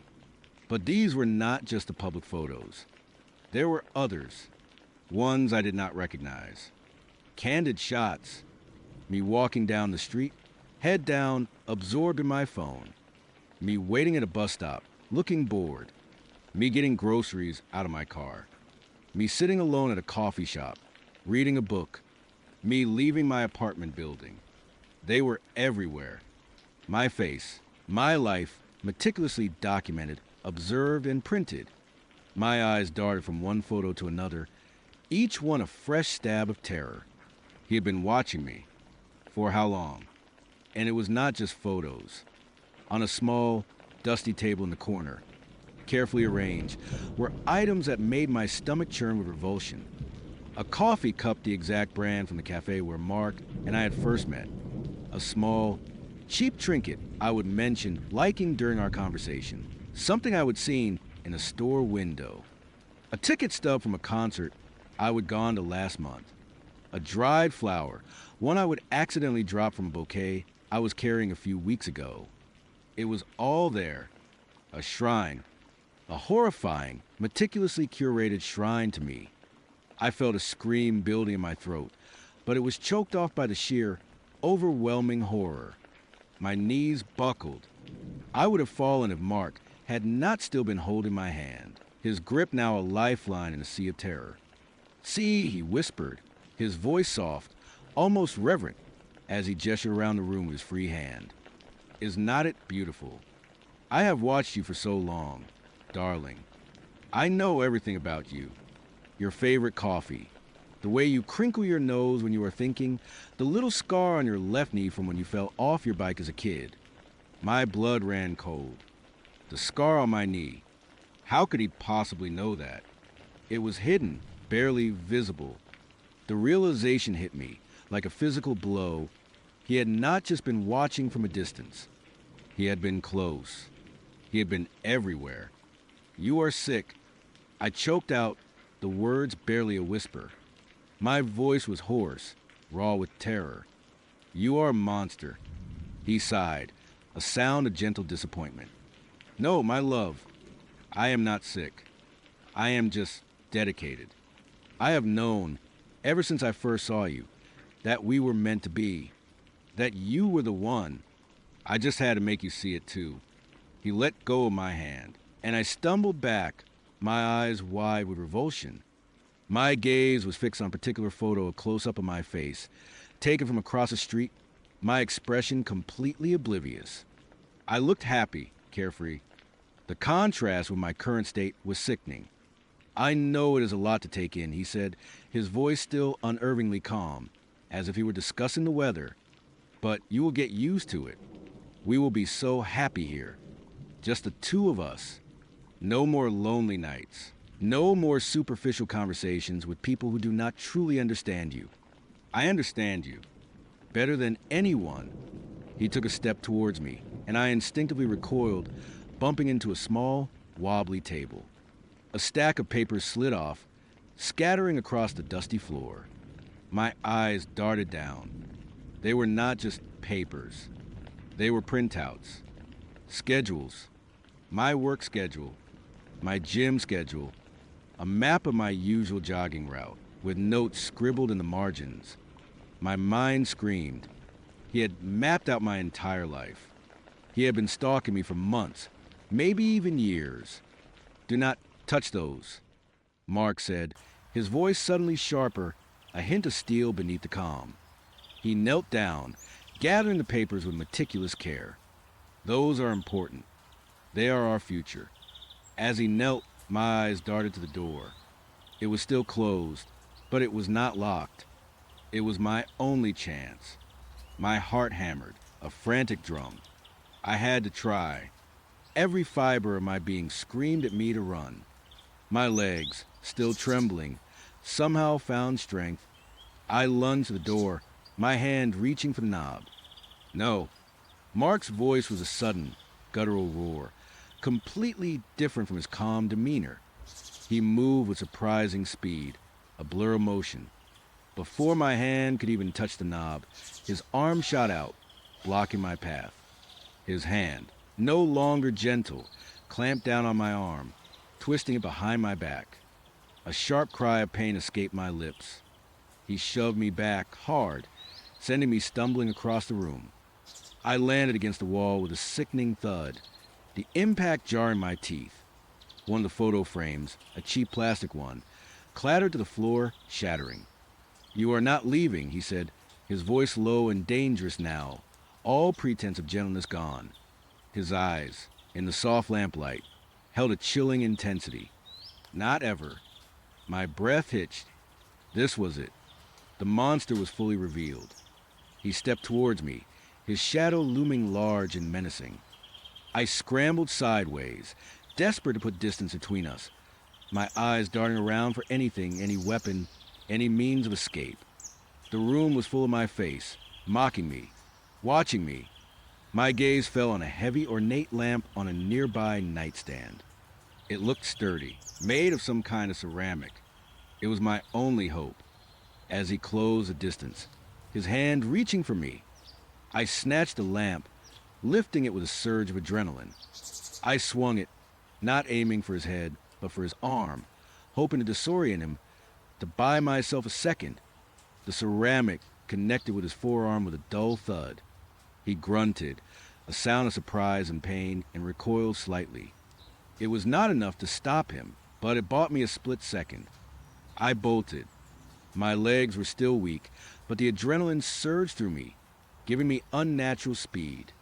I lunged to the door again, fumbling for the knob. This time, my fingers closed around it. I twisted, pulled, and the door opened with a triumphant creak. I did not look back. I burst out into the dark hallway, my heart pounding a frantic rhythm against my ribs. I could hear Mark shouting behind me, a roar of pure rage. "Get back here. You can't leave. You are mine." I did not listen. I sprinted down the hallway, ignoring the creaking floorboards, the oppressive darkness. My eyes darted to the staircase. It was my only way down. I threw myself down the stairs, not bothering to use a banister, taking 2 or 3 at a time. My feet slipped on one of the steps, and I nearly lost my balance, tumbling head over heels. A cry of fear escaped me. But I managed to catch myself, my hand scraping against the rough wood, splinters digging into my palms. Pain, but I barely registered it. I hit the bottom of the stairs, my legs still pumping. The entryway, the front door, my salvation. I could hear Mark thundering down the stairs behind me, his heavy footsteps shaking the old house. He was fast, too fast. I reached the front door, my hand fumbling for the doorknob. It was an old-fashioned knob, stiff and cold. I twisted it, pulled, pushed. It would not budge. Panic, cold and sharp, seized me. It was locked. He must have locked it from the outside when he came back in. My breath hitched. No, this could not be happening. Going somewhere. Mark's voice, now dangerously calm again, was right behind me. His breath ghosted on my neck. I froze, every muscle in my body screaming in terror. I slowly turned, my eyes wide with despair. He stood there just a few feet away, his chest heaving slightly, but his face was set in that chillingly calm, possessive expression. There was a faint red mark forming on his forearm where I would hit him with the lamp, but it only seemed to fuel the cold fury in his eyes. He took a step closer, and another. My back was pressed against the locked front door. There was nowhere to go. I told you, he said, his voice a low, menacing growl, you are mine. We belong together. And I do not let go of what is mine. My eyes darted around the entryway, desperate, searching. There was nothing, just dust, cobwebs, and the oppressive silence of the house. My heart pounded, a frantic rhythm against my ribs, a death knell. He reached for me, his hand outstretched. I squeezed my eyes shut, bracing for the inevitable, for his touch, for the end of my freedom. But then, a flicker, a faint, almost imperceptible light from one of the small, grimy windows high up in the entryway. My eyes snapped open. It was the moon, a sliver of moonlight, cutting through the darkness, illuminating a small, heavy object hanging on a hook next to the door. A key, a large, old-fashioned, ornate key. It was the key to the front door. My mind raced. He must have hung it there when he came in, thinking I would not notice, thinking I would not get this far. Mark was still advancing, his shadow stretching towards me, his hand reaching. I had seconds, less than seconds. With a desperate surge of adrenaline, I lunged not at him, but at the key. My fingers, still raw and stinging from the splinters, closed around the cold metal. I ripped it off the hook, my eyes fixed on the keyhole. What are you doing? Mark roared, lunging forward. I did not answer. My trembling fingers fumbled with the key, trying to align it with the keyhole. My heart was a frantic drum, my breath coming in ragged gasps. I could feel his presence, hear his heavy breathing, right behind me. His hand was almost on me. Finally, with a desperate, frantic push, the key slid into the lock. I twisted it, hearing the satisfying click of the tumblers. No, Mark bellowed, his hand closing around my arm, his grip like a vice. But it was too late. The lock was open. With a final, desperate shove, I pushed the heavy door open, tearing free from his grip. The cold night air, fresh and clean, rushed in, a blast of freedom. I did not look back. I burst out onto the sagging porch, my legs pumping, my lungs burning. The gnarled trees, once menacing, now seemed to offer a path, a way out. I stumbled down the rotting steps, nearly tripping, and plunged into the undergrowth. Get back here. Mark's enraged voice echoed behind me, closer than I wanted. I could hear his heavy footsteps thudding on the porch, then on the ground. He was coming. My legs screamed in protest, but I forced him to move faster. Roots and rocks snagged at my feet, threatening to send me sprawling. Branches whipped at my face, leaving stinging scratches. I ran blindly, not knowing where I was going, just knowing I had to get away from that house, from that monster. The darkness of the woods was absolute, but the sliver of moonlight occasionally broke through the canopy. offering fleeting glimpses of the path ahead. I could hear Mark crashing through the undergrowth behind me, his shouts growing fainter, then louder again. He was relentless. I ran until my lungs burned, until my legs felt like lead, until my vision blurred with tears and exhaustion. I did not know how long I ran or how far. It felt like an eternity. I just kept going. The image of those walls covered in my face burned into my mind, fueling my terror. Eventually, the sounds of Mark pursuing me faded. The woods grew silent again, save for the frantic pounding of my own heart and my ragged breathing. I stumbled, collapsing against a tree, my body trembling uncontrollably. My throat was raw, my muscles screaming in protest. I stayed there for what felt like hours, huddled against the tree, listening, my every nerve ending on high alert. The cold seeped into my bones, but I did not care. I was out. I was free. As the first faint streaks of dawn began to paint the sky, casting a weak, gray light through the trees, I forced myself to move. My body ached, my clothes were torn, and my skin was covered in scratches and bruises, but I kept walking, limping, pushing through the dense undergrowth until I finally saw it. A faint, distant glow. A road. I stumbled towards it, my heart surging with a desperate hope. When I finally reached the asphalt, I collapsed on a cold, hard surface, utterly spent, but alive. It took a while, but eventually a car passed by. The driver, a kind-faced woman, pulled over when she saw my disheveled, terrified state. I do not remember much of what I said, just a jumbled, incoherent stream of words about a man, a house, a monster. She looked at me with pity and alarm and helped me into her car. The police were called. I told them everything, every horrifying detail, but when they went to the location I described, the house was gone. Or so they said.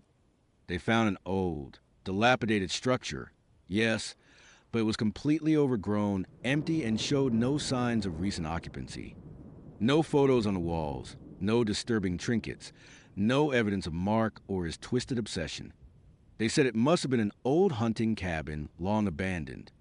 They looked at me with concern, suggesting I might be suffering from shock from a traumatic hallucination. But I know what I saw. I know what happened. I never saw Mark again. He vanished as completely as the evidence in that house. But every time I see a candid photo of myself, every time I feel a strange sense of being watched, a cold dread seeps into my bones. I know he is still out there. And I know deep down that he is still watching. And sometimes, late at night, when the house is silent and the darkness presses in, I can still hear the creak of those floorboards, the rustle of all those pictures, and Mark's voice, calm and possessive, whispering, "You are mine." The pristine white envelope felt impossibly heavy in my hand, its crisp edges a stark contrast to the worn wood of the hidden drawer. Inside, Ethan's note, chillingly concise, had confirmed everything Subject 7. Phase 3 reintegration. Observe and record. Your apathy is a tool. Use it well. We are always watching. Below it, a diagram detailed the hidden cameras and microphones, turning my meticulously recreated old apartment into a gilded cage, a stage for Ethan's ongoing experiment. Alex, the pleasant man currently humming in the kitchen, oblivious to surveillance and the sinister purpose of our date, was merely another variable. My mind processed the information with the dispassionate clarity of a supercomputer. There was no surge of terror, no gasp of betrayal, just a cold, logical realization that the illusion of freedom had been just that, an illusion. My apathy, the hollow space where all emotion once resided, was not a side effect, but a deliberate condition, a necessary tool for my new role as a silent observer. I was trapped again in my own stolen home, forced to witness the meticulous dissection of my past, knowing Ethan was always watching, and now, so was I. Alex's voice cut through the silence, light and cheerful. "Hey, I do not know about you, but all that talk about my day has made me starving. How about we grab some dinner? There's a great little Italian place downtown, Not too far from here. I turned, the note tucked back into its hidden recess, my face a carefully constructed mask of pleasant neutrality. Sounds good. Alex. My voice was even, devoid of the tremor that would accompany a normal person's discovery of such a horrific truth. My internal monologue, however, was already running algorithms. Was this part of the plan? Was the Italian place a predetermined location? Or was this an improvisation by Alex, an unforeseen variable that Ethan would now observe? My instructions were clear: observe and record. So, we left the apartment. The subtle hum of the hidden microphones of phantom echo at my back. The evening air was cool, carrying the scent of damp earth and distant traffic. Alex's car, a nondescript sedan, was parked at the curb. He opened the passenger door for me with an easy smile, a gesture of old-fashioned chivalry that felt oddly out of place in my new, surreal existence. As we drove, Alex chatted amiably about his work, about a new coffee shop he had discovered, about a funny incident with his neighbor's cat.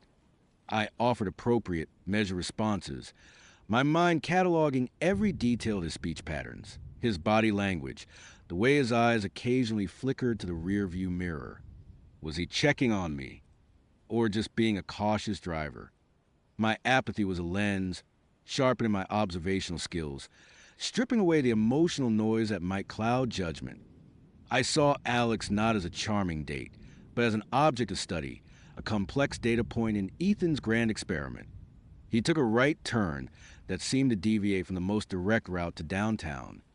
Just a shortcut, he explained, his eyes briefly meeting mine in the rearview mirror. Traffic gets pretty bad on Main Street this time of night. I nodded, my internal GPS already recalibrating. It was not a shortcut. It was taking us further west, away from the city lights, towards the less populated outskirts. My pulse remained steady. There was no adrenaline dump, no rising panic. Just a cold, analytical assessment of the deviation. Was this the reintegration Ethan had spoken of, a test of my ability to navigate a potentially dangerous situation without the interference of fear? The urban landscape began to thin, replaced by sprawling suburban developments, then by larger tracts of undeveloped land. The streetlights grew sparser, their glow swallowed by the encroaching darkness. The air grew cooler, carrying the scent of pine and damp leaves. Alex continued to chat, but his voice seemed to lose some of its earlier lightness, a subtle shift I noted. He started talking about growing up in the countryside, about how he missed the quiet, the isolation. "It is peaceful out here," he said, more to himself than to me, his gaze fixed on the road ahead. My mind raced not with terror, but with calculations. What were the probabilities?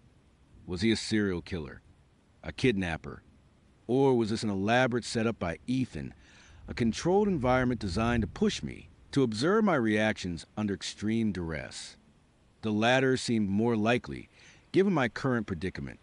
Ethan had promised reintegration. Perhaps this was a simulated threat, a way to reintroduce me to the complexities of human interaction, albeit a dark one, after my emotional lobotomy. He turned off the paved road onto a narrow, unpaved track, barely wide enough for the car.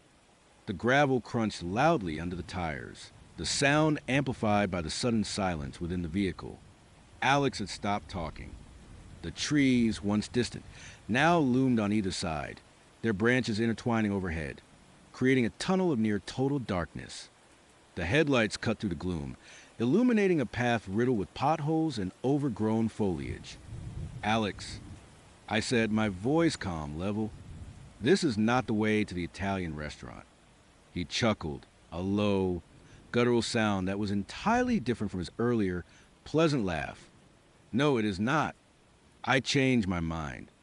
Thought we could have a more intimate dinner. My eyes, accustomed to the dim light, scanned the interior of the car, then the flickering shadows outside.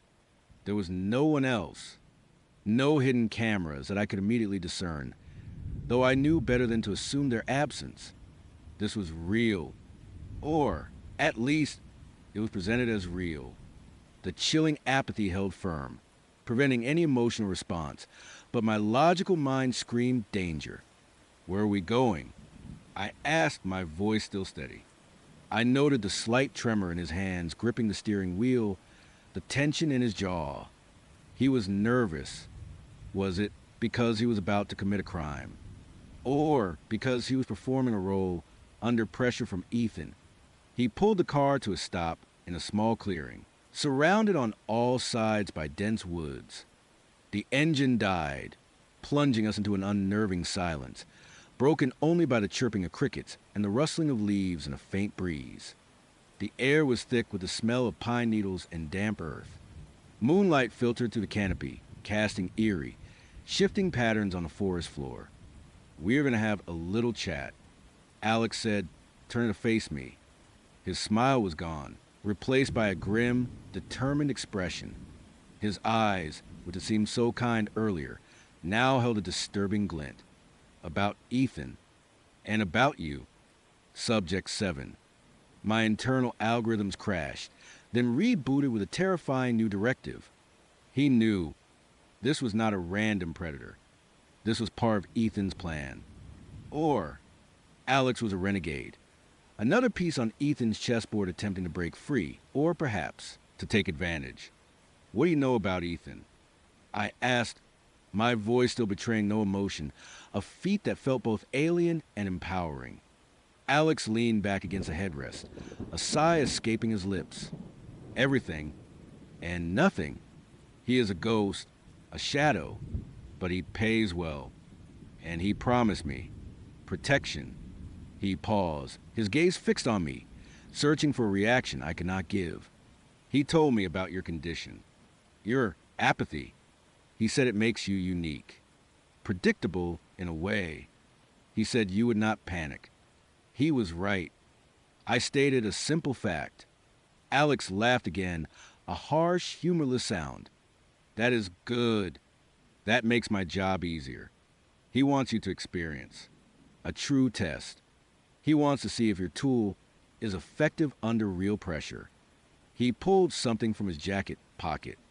It was a knife, its blade glinting dully in the faint moonlight. Not large, but undoubtedly sharp. My eyes fixated on the knife, then on Alex's face. My brain registered the threat high, probability of survival decreasing, but still no fear. Just a cold, analytical assessment of the weapon, his grip, his posture. He was nervous, but determined. This was not a random act of violence. It was orchestrated. This was the reintegration. "What is the test?" I asked, my voice calm, almost conversational. Alex stared at me, his eyes wide with mixture of confusion and something akin to awe. "You are not even scared, are you?" It is true. He was not lying. He shook his head, a flicker of something almost like pity crossing his face, quickly replaced by resolve. "The test is simple. You survive, or you do not. He wants to see how you adapt, how you use your unique abilities when faced with a real threat." He opened his door, stepping out into the cool night air. "Get out of the car." Subject 7. I complied, my movements fluid, unhurried. The ground beneath my feet was soft with pine needles and damp earth. The scent of the forest was stronger now, earthy and primal. I stood facing Alex, the car between us, a potential barrier or a trap. "He wants to see you fight." Alex continued, circling the car slowly, the knife held loosely at his side. "He wants to see if you can feel the instinct to survive, even if you can't feel fear." My eyes scanned the surroundings. The dense woods, no discernible path. The car, a metal shell. Alex, a human threat, armed with knife, but also clearly under duress himself.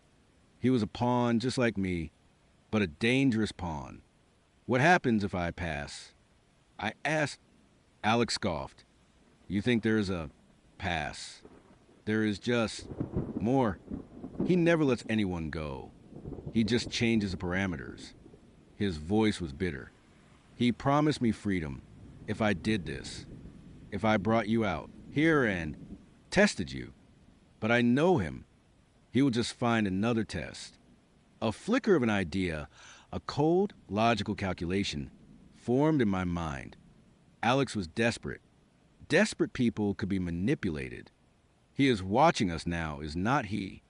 I asked, my gaze sweeping over surrounding trees, searching for any glint of a lens, any sign of surveillance. Alex's eyes widened. How did you? He looked around nervously. He said he would only be watching the results. He would not be here. He is always watching. I stated, recalling Ethan's note. He said so himself.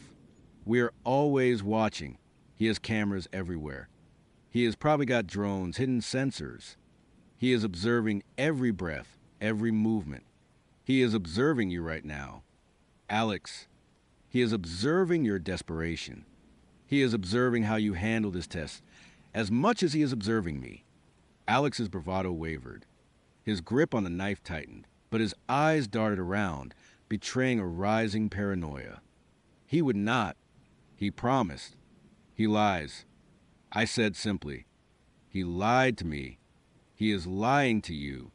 He is manipulating us both. He wants to see how we react to each other, how we react to the illusion of control, the illusion of escape.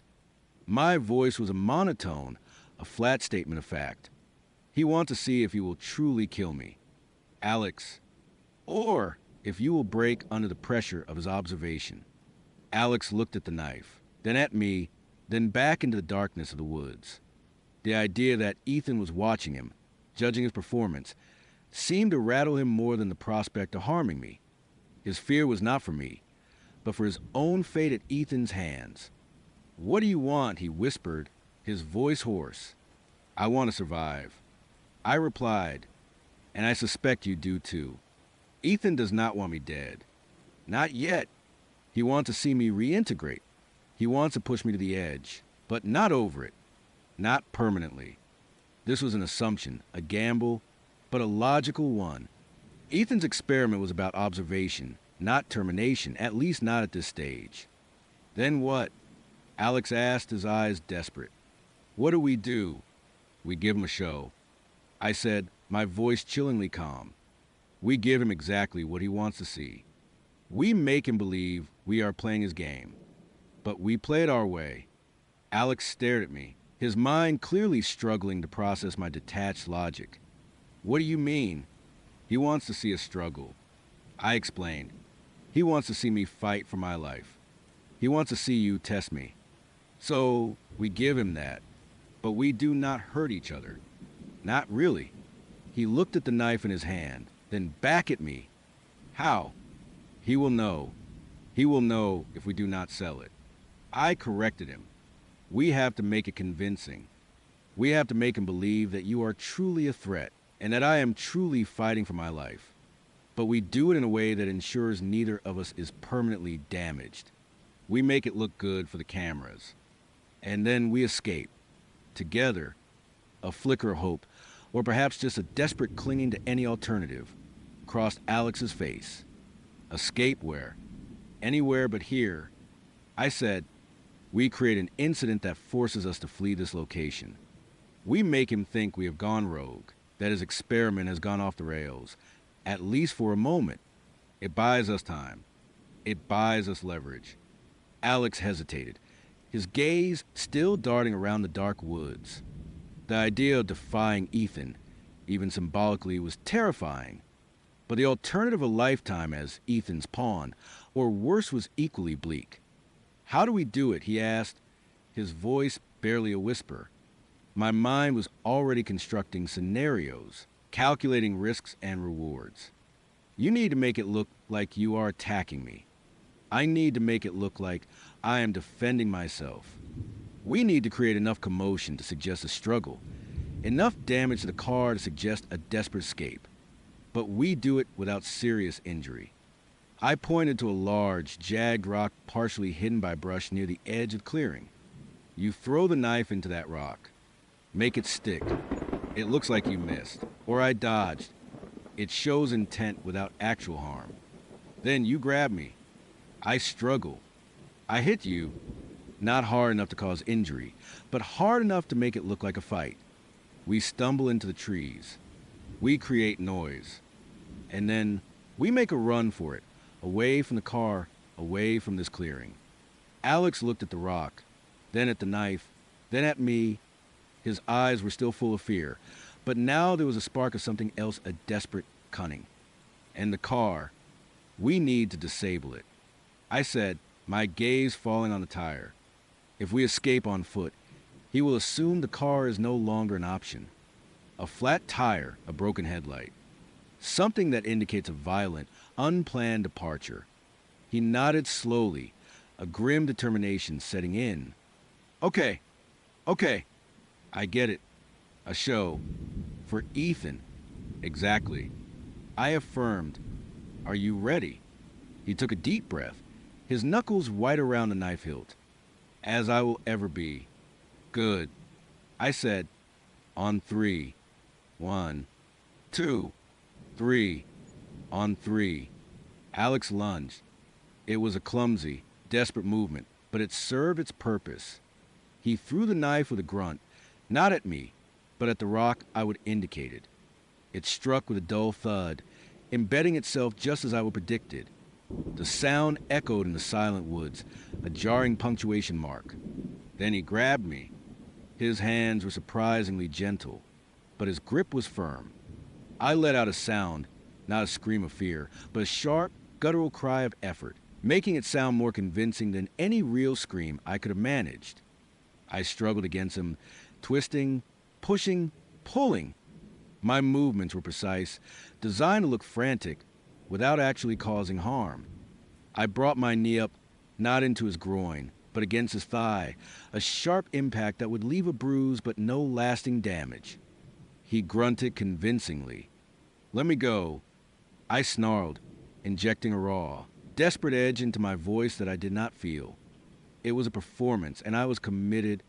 He pushed me toward the edge of the clearing, towards a dense undergrowth.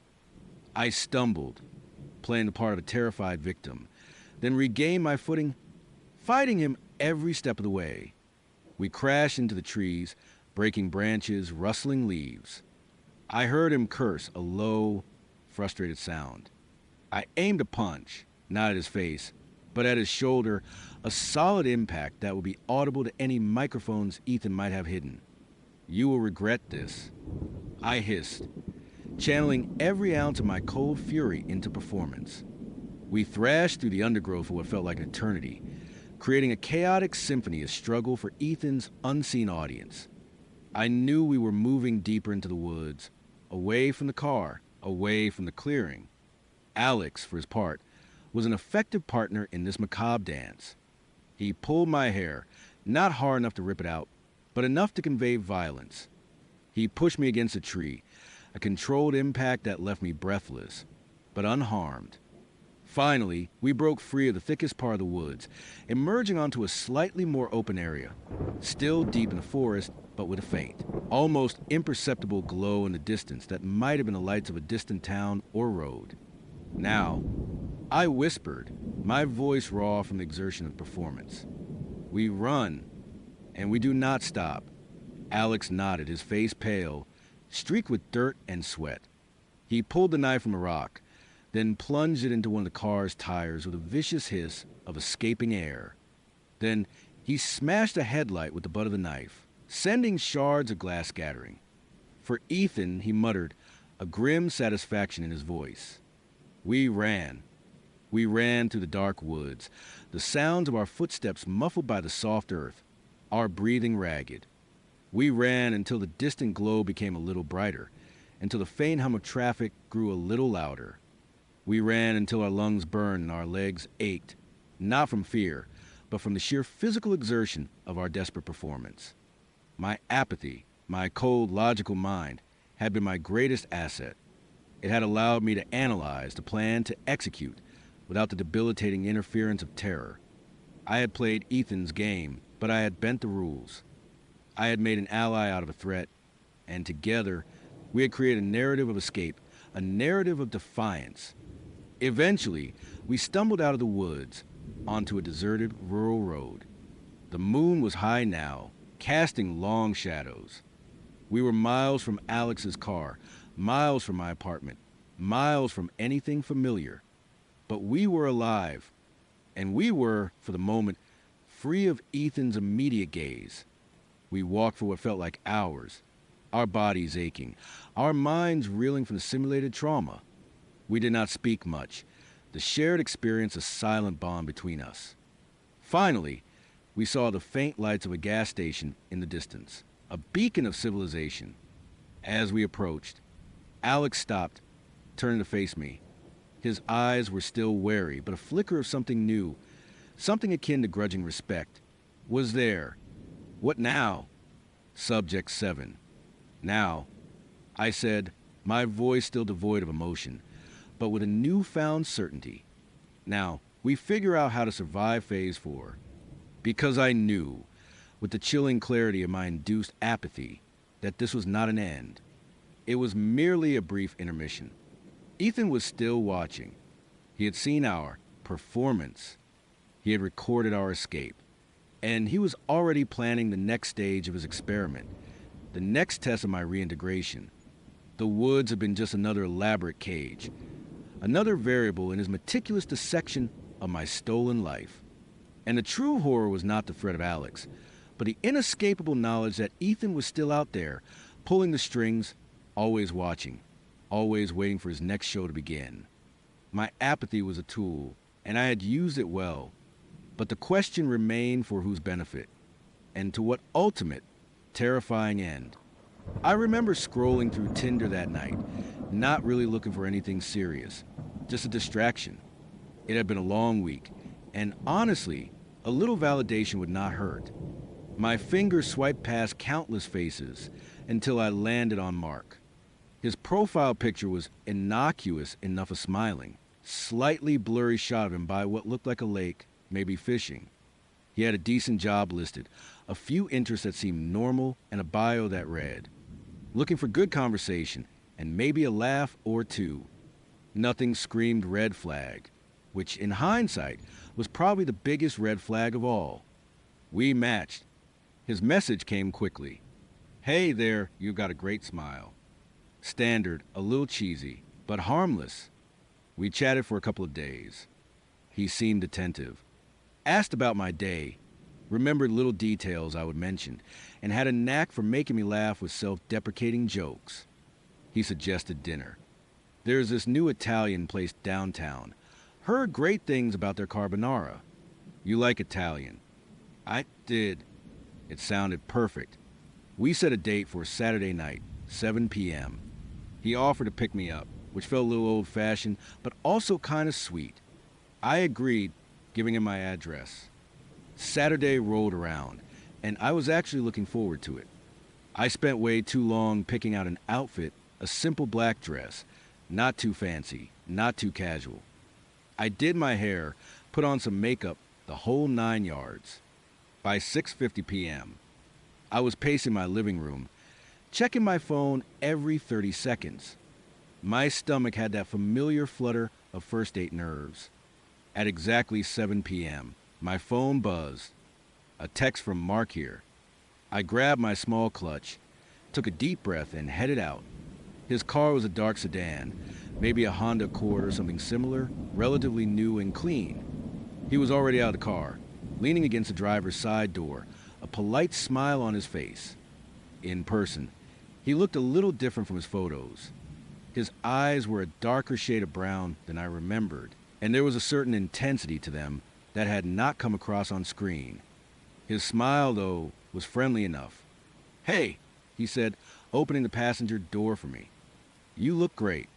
"Thanks, you too," I replied, sliding in. The car smelled faintly of pine air freshener and something else, something metallic and faintly sweet, like old blood, but I immediately dismissed it.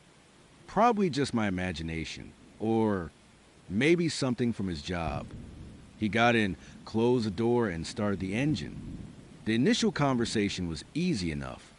We talked about our weeks, about the Italian place, about general small talk. He drove smoothly, confidently. We were heading out of my neighborhood, onto the main road that led downtown. or so I thought. After about 10 minutes, I noticed we were not on the usual route. Downtown was typically a straight shot down Elm Street, then a left onto Main. But he was taking a different turn, heading east. Oh, is this a shortcut? I asked, trying to sound casual, but a tiny knot of unease was already forming in my stomach. He glanced at me, his smile not quite reaching his eyes. Yeah, Elm Street can get pretty backed up on a Saturday night. This way is much faster, trust me. I nodded, trying to convince myself. He seemed confident, and maybe he knew a better way. I mean, he lived in the area, presumably. Why would he lie? The road we were on quickly became less familiar.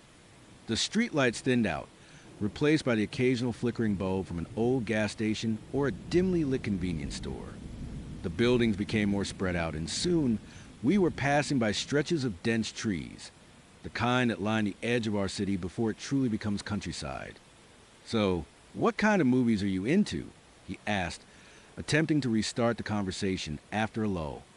I answered, trying to keep my voice light, but my eyes were darting around, trying to place landmarks. Nothing. We were definitely not going downtown anymore. The Italian restaurant was nowhere near this direction. Mark, I said, my voice a little tighter than I intended. Are you sure this is the right way? I thought the restaurant was closer to the square. He chuckled, a low, humorless sound. Oh, it is. We are just taking the scenic route. Thought you might enjoy seeing a different side of the city. Scenic route. We were driving past darkened fields and towering trees, the road growing narrower and more cracked. There was nothing scenic about this, unless your idea of scenic was a horror movie set. My heart started to beat a little faster. I am really hungry, though.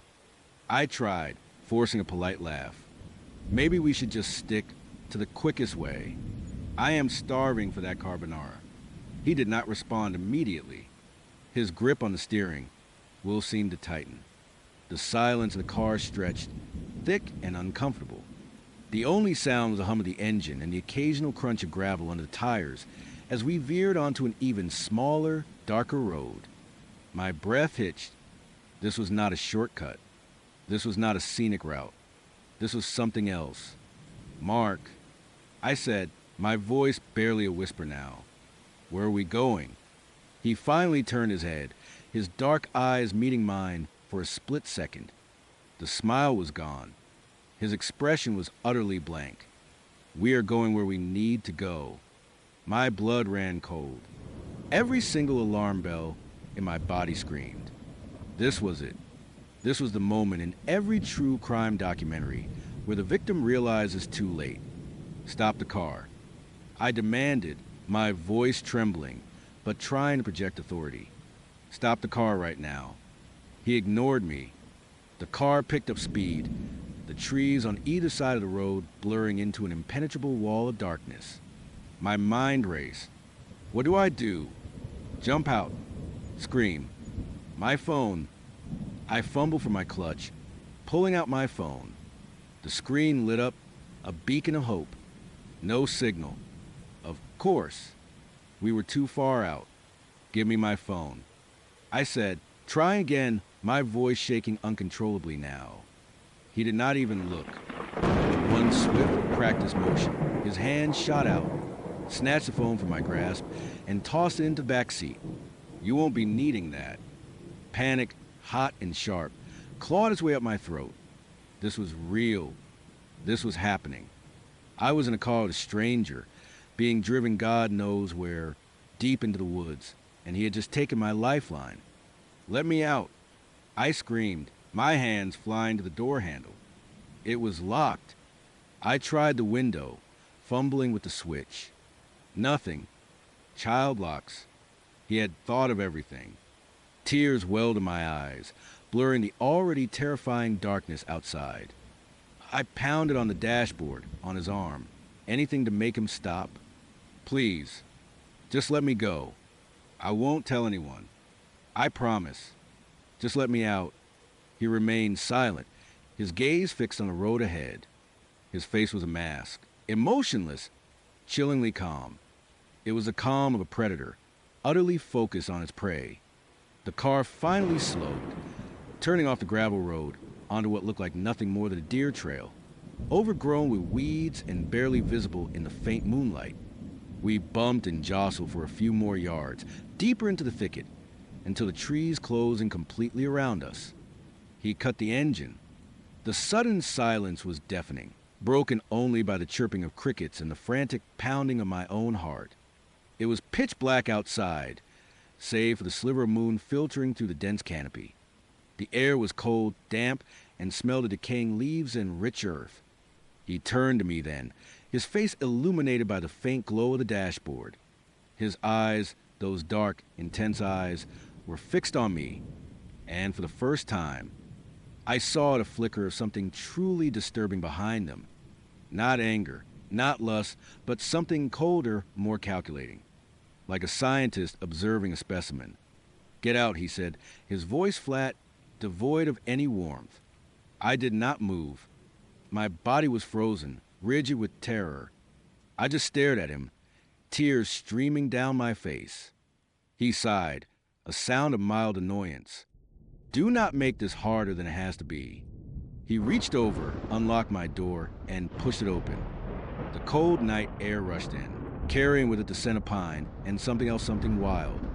"No," I whispered, shaking my head. "Please, no." He simply waited, his eyes unblinking. The implied threat was clear. If I did not get out, he would make me. And I knew, with a certainty that chilled me to my bones, that his way would be far worse. Slowly, reluctantly, I unbuckled my seatbelt. My legs felt like jelly as I swung them out of the car, my heels sinking slightly into the soft earth. I stood, shivering, pulling my arms around myself. The black dress suddenly felt flimsy, utterly inadequate against the oppressive cold and the overwhelming terror. He got out too, closing his door with a soft thud. He did not approach me, just stood by the car, watching. The moon cast long, distorted shadows around us, turning the trees into monstrous, grasping figures. "Where are we?" I managed to stammer, my teeth chattering. He smiled then, a slow, deliberate smile that did not reach his eyes. "We are in my office." My blood ran cold again. His office. What was that supposed to mean? "Come on," he said, gesturing with his head towards the deeper woods. "Let us take a walk." Every fiber of my being screamed no. But what choice did I have? He was bigger, stronger, and he had obviously planned this. I was completely at his mercy. I started to walk, stumbling over roots and uneven ground in my inappropriate heels. He followed a few paces behind me, his footsteps silent, almost imperceptible. The darkness was absolute, broken only by the occasional patch of moonlight filtering through the leaves. The sounds of the woods were amplified the rustling of unseen creatures, the hoot of an owl, the gentle whisper of the wind through the trees. Each sound made me jump, made my heart pound harder against my ribs. "Why are you doing this?" I asked, my voice cracking. He did not answer. He just kept walking, guiding me deeper and deeper into the wilderness. My dress snagged on branches, my arms and legs getting scratched. I could feel the cold dampness seeping through my thin dress. After what felt like an eternity, we came to a small clearing. In the center, almost perfectly hidden by the surrounding foliage, was a makeshift structure. It was small, crude, constructed from scavenged wood and tarps, blending almost seamlessly into the environment. A faint, acrid smell hung in the air, like stale smoke and something else, something I could not quite identify, but it made the hair on my arm stand on end. "Go on," he said, nudging me forward. I approached the structure, my heart a terrified drum in my chest. There was a gap in the tarp, serving as an entrance. I peered inside. It was dark, but my eyes were adjusting. I could make out a small dirt floor, a crude wooden bench, and a few scattered items. And then I saw it. Hanging from a hook on one of the wooden beams was a collection of small, dried objects. They looked like teeth. human teeth, and something else. Something that looked like matted hair. A choked scream escaped my lips. I stumbled back, my mind refusing to process what I was seeing. He was right behind me. His hand clamped down on my arm, his grip like iron. "Do not scream," he said, his voice still flat, but with an underlying menace. "No one can hear you out here, and it will only make things more difficult." He pulled me inside the shack. The air was heavy, cloying. The smell was stronger in here. My eyes darted around, confirming my worst fears. More teeth, more matted hair, and other unidentifiable, grisly trophies adorned the walls. And in the corner, a shovel, its blade caked with dried earth. I was going to die here. I knew it with absolute certainty. This was not just a random act of violence. This was a ritual. This was planned. "Why?" I pleaded, tears streaming down my face, my voice hoarse. "What do you want?" He finally let go of my arm. He walked over to the wooden bench and sat down, watching me with that unnerving, blank stare. "I want to understand," he said, his voice almost thoughtful. "I want to understand what makes people tick, what makes them break." My stomach churned. This was a sick game. He was not going to just kill me. He was going to torture me. "Please," I begged, dropping to my knees. "I will do anything. I will give you money, anything you want. Just let me go." He shook his head slowly. "Money is not what I am looking for. What I am looking for is unique. And you are a good specimen." Specimen. That word, combined with the teeth and hair, sent a fresh wave of terror through me. He saw me as an object, not a person. "I need to see the limits," he continued, almost to himself. "The breaking point. It is fascinating, really, how resilient the human spirit can be, until it is not." He reached into a small bag beside him and pulled out a coil of rope. Thick, rough rope. My breath caught in my throat. This was it. This was the end. As he started to uncoil the rope, my mind, surprisingly, did not shut down. Instead, a primal instinct for survival kicked in. I was not going to just sit there and let him do this. My eyes scanned the shack, desperately searching for anything, any advantage. The shovel was too far. The wooden beams were too high. My gaze landed on a small, rusty metal can in the corner, half hidden by a tarp. It looked like an old paint thinner can, or maybe gasoline. The smell of something acrid was stronger near it. He was still focused on the rope, his back slightly turned to me as he untangled a knot. This was my only chance. With a surge of adrenaline, I scrambled forward, grabbing the can. It was heavier than I expected. I did not hesitate. I ripped off the lid with a desperate grunt, the metal screeching, and flung the contents at him. It was gasoline. The strong, pungent fumes immediately filled the small shack. He cried out, startled, as the liquid splashed across his face and chest. Before he could react further, before he could even stand, I threw the can down and lunged for the entrance. My foot caught on something, a root, a loose piece of wood, and I stumbled, falling face first into the damp earth just outside the shack. The fall scraped my hands and knees, but I barely registered the pain. I scrambled to my feet, not daring to look back, and plunged into the darkness of the woods. My heart hammered against my ribs, a frantic drumbeat of terror and adrenaline. I could hear him shouting behind me, a guttural roar of anger and pain. "You bitch. You will regret that." His voice spurred me on. I ran, blindly, crashing through bushes, tripping over roots, my flimsy dress tearing. Branches whipped at my face, scratching my skin, but I did not stop. I just ran. I did not know where I was going, only that it had to be away from him, away from that shack, away from those teeth. The darkness was absolute, disorienting. I could hear his heavy footsteps behind me, closer than I wanted, the rustling of leaves indicating his pursuit. He was faster, probably knew these woods better. I just had to keep moving. My lungs burned, my legs ached, but the fear was a powerful motivator. I imagined his blank eyes, the collection of teeth, the shovel. It fueled me, pushing me beyond my limits. I heard a thud behind me, followed by a grunt of pain. Did he trip? I did not slow down to check. I just kept going, my breath ragged, my vision swimming.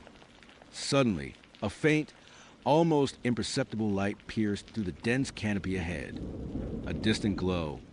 Hope, a fragile, desperate thing, surged through me. A road.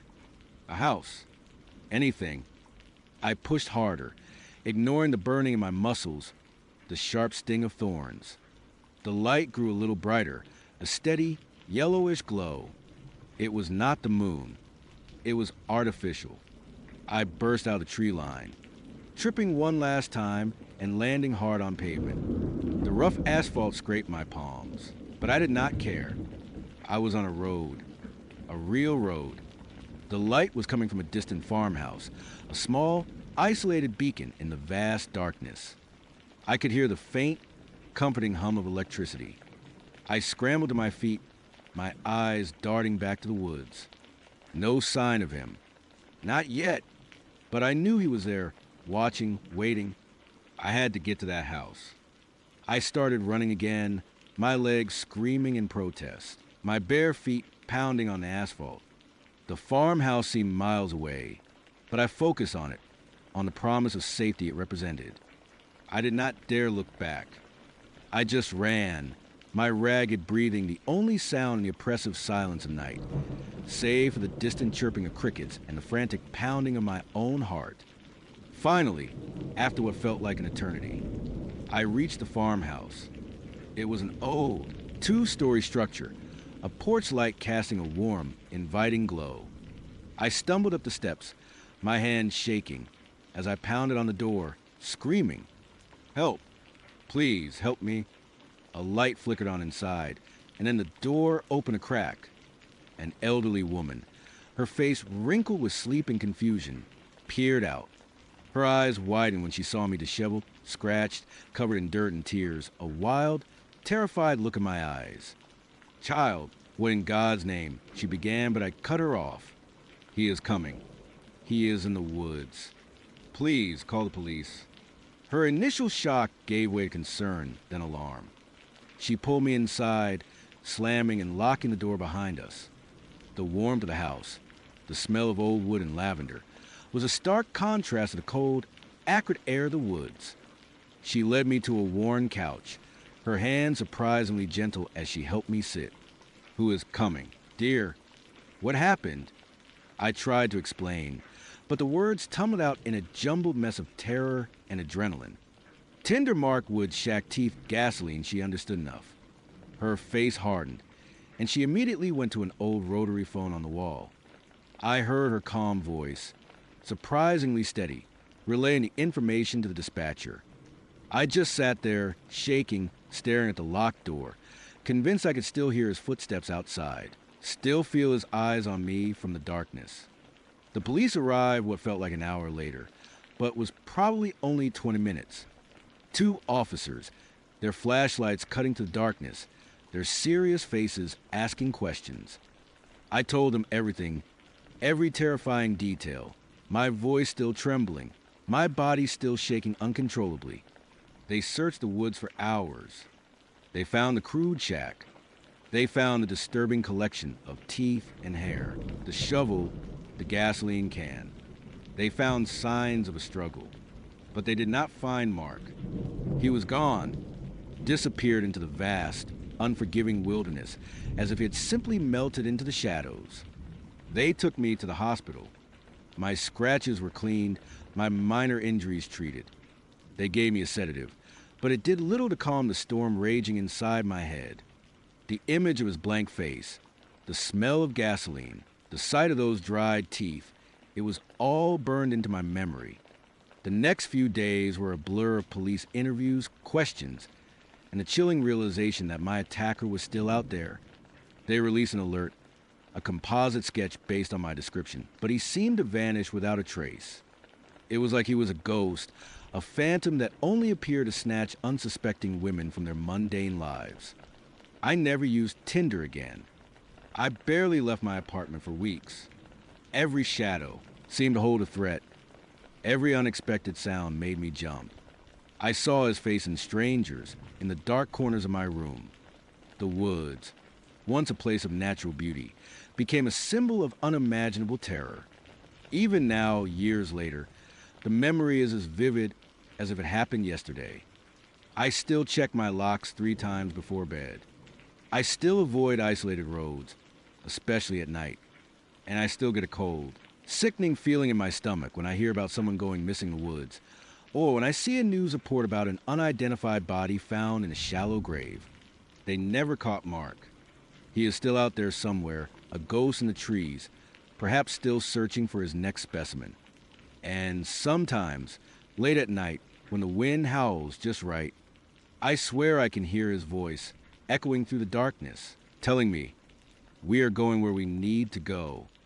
And I know, with a chilling certainty, that he is still out there, lurking, waiting, and that I was just one of the lucky ones who managed to escape his twisted office in the woods. But a part of me, a part of my spirit, never truly left that shack.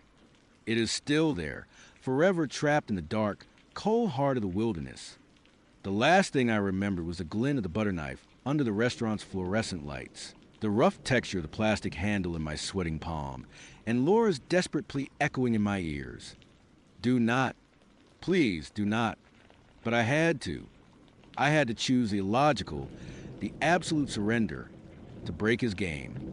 I remembered the sharp pressure, the sudden sting, the warmth blossoming on my skin, and then nothing. I woke up to the smell of antiseptic and stale coffee, a thin, scratchy blanket pulled up to my chin. My head pounded, a dull, persistent throb behind my eyes. For a moment, I just lay there, staring at the sterile white ceiling, trying to piece together where I was, what had happened. There were no immediate wounds, no bandages, just a faint, phantom ache in my left wrist, like a memory of pain rather than the pain itself. The room was unfamiliar, small, with a single window looking out onto a brick wall. A small nightstand held a glass of water and a half-eaten granola bar. A hospital, a clinic. Then the memories started to trickle in, not as clear images, but as an unsettling current beneath the surface of my consciousness. Ethan, the woods, Alex, the terrifying endless loops, Laura, her frantic eyes, her warning about the simulations, about me being Subject 6, the butter knife. It all swirled together, a terrifying kaleidoscope of impossible realities. But it felt distant, like a nightmare I was trying desperately to recall, but could not quite grasp. My mind felt like a wiped slate, with faint, indelible smudges of something truly horrific. A nurse, a kind-faced woman with tired eyes, bustled in. "Good. You are awake," she said, her voice soft. "How are you feeling, dear?" "Where am I?" My voice was raspy, unfamiliar. "You are at SD. Jude's. Do not worry, you are safe. You had a bit of an episode, a panic attack. We found you disoriented near the bus station. Dehydration, exhaustion, a touch of stress." She smiled sympathetically. "You have been here for a couple of days. We just wanted to make sure you were stable before we discharged you. A panic attack. Disoriented." It sounded like a convenient narrative, a neatly packaged explanation that dismissed the terrifying truth I felt lurking just beneath the surface. My apathy, the one Laura had called an induced condition, seemed to have returned, but it felt different now. Less like a shield, more like a heavy shroud, muffling my alarm, keeping the true horror at bay, but also keeping me from truly feeling anything. It was a comfortable numbness, an insidious comfort that whispered, "Do not fight it, just accept it." They discharged me the next day, after a brief conversation with a social worker who advised me to take it easy, find a support system, and perhaps consider therapy. I nodded, mumbled the right answers, and walked out into a bright, bustling street in a town I did not recognize. The name on the bus ticket they would given me was Fairhaven. It sounded like a name from a children's book. I found the small apartment they would set me up with sparse, clean, furnished with generic IKEA-style pieces. A new phone, a new ID, even a small amount of cash. Everything was provided. Everything was arranged. It felt less like a fresh start and more like a carefully constructed set. I was in a new town, a new life. But the feeling of Ethan's gaze, of being observed, was a constant, unsettling hum beneath the surface of my manufactured calm. Days turned into weeks.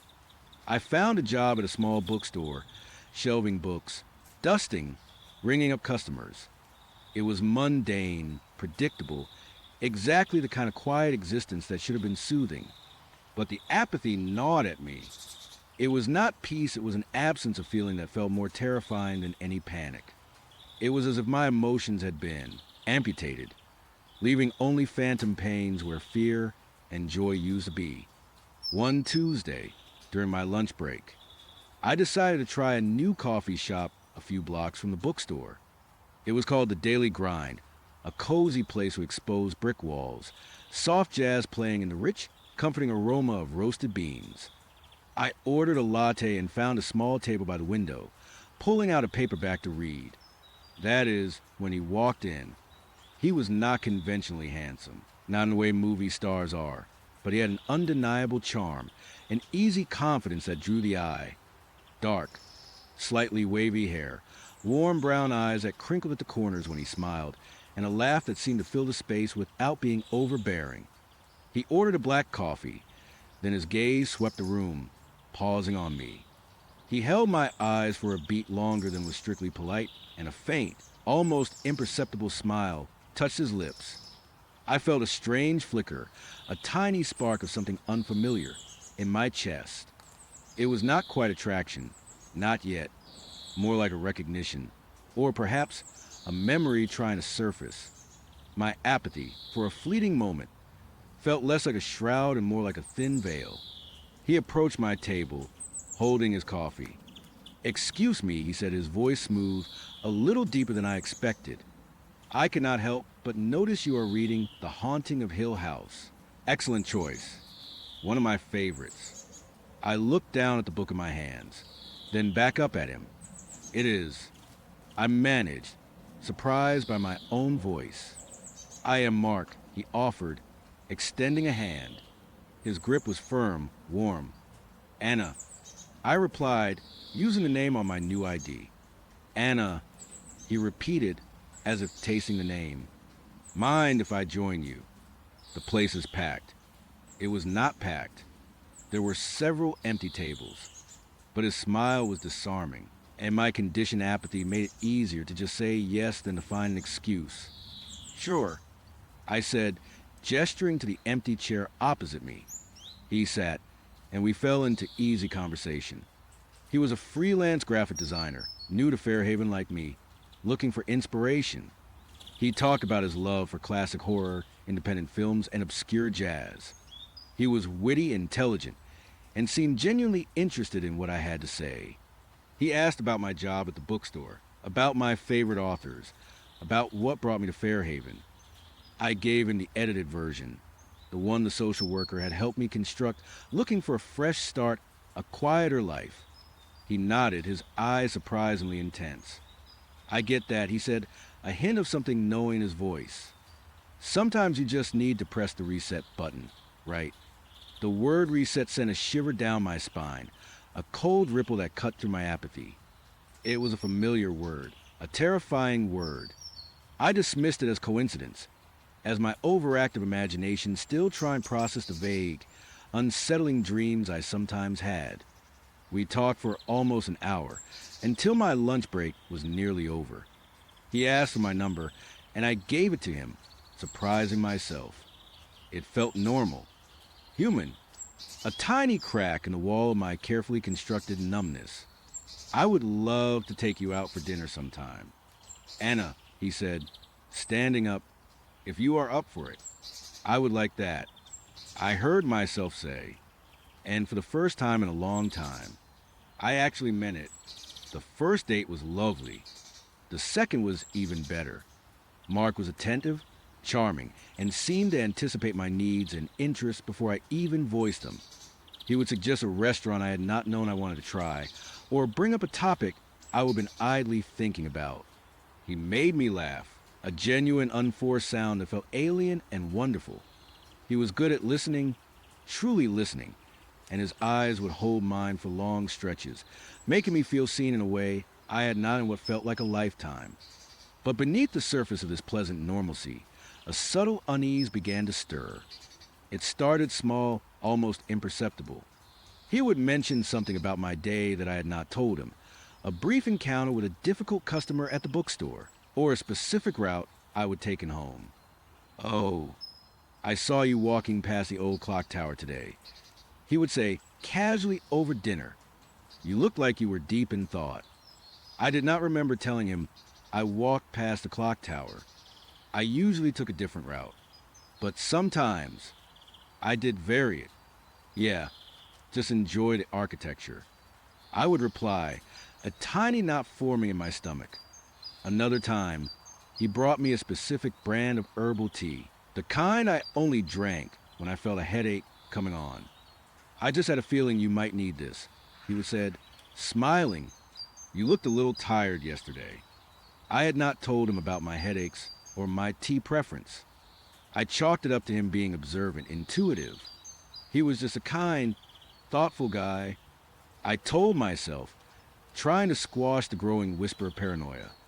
My apathy was a thick blanket, but it was not impenetrable. The whispers were getting louder. The whispers became shouts in my mind when I realized he was always there. Not overtly, but subtly. I would see his car parked down the street from my apartment, always a different model, but distinct enough to recognize. I would catch glimpses of him in the periphery of my vision when I was out running errands or walking to work. Always just a fleeting moment. Then he would be gone, or turn a corner, or be obscured by a passing crowd. What a coincidence, I would say to myself, trying to rationalize it away. Fairhaven was not a huge city. It was bound to happen. But the sheer frequency, the precise timing, it felt less like coincidence and more like design. My apathy, which had been a comfort, now felt like a cage. It dulled my instincts, made me question my own perceptions. Was I just being paranoid? Was a lingering trauma from those vague, unsettling memories bubbling to the surface, distorting my view of a perfectly normal, charming man? Ethan's voice, or the memory of his manipulative games, felt closer now, a cold breath on the back of my neck. This is what you wanted, is not it?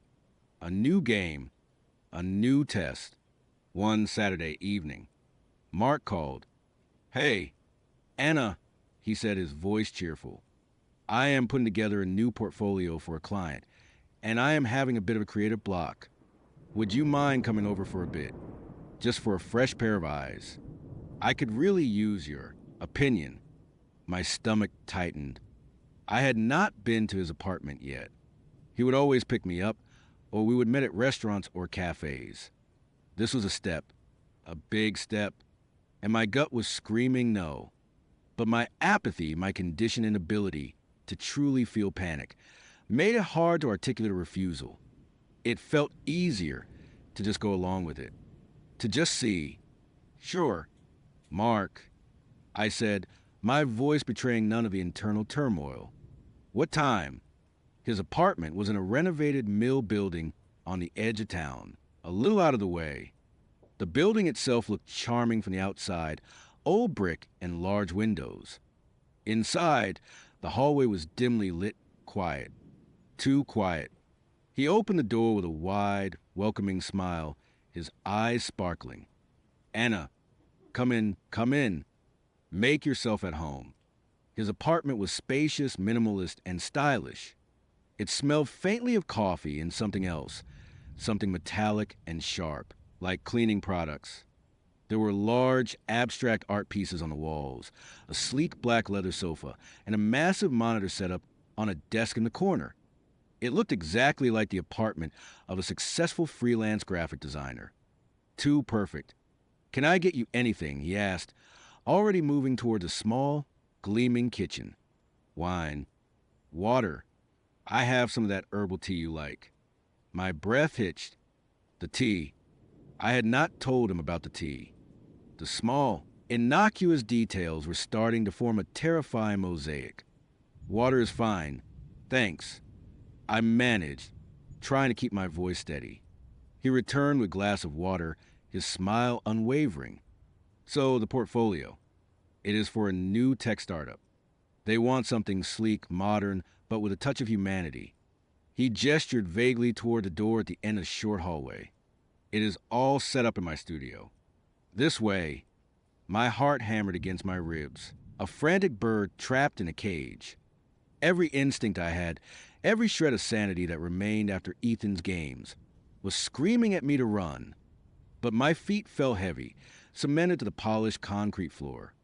The apathy was a suffocating weight. It felt like I was moving through thick water, watching myself from a distance. I followed him down the short hallway. The door to the studio was slightly ajar.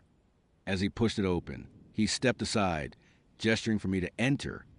Voila, he said, a theatrical flourish in his voice. I stepped into the room, and the world tilted. It was not a studio. Not in the way I understood it. The walls were covered, floor to ceiling, not with abstract art or design mock-ups, but with photographs. Thousands of them. And they were all of me.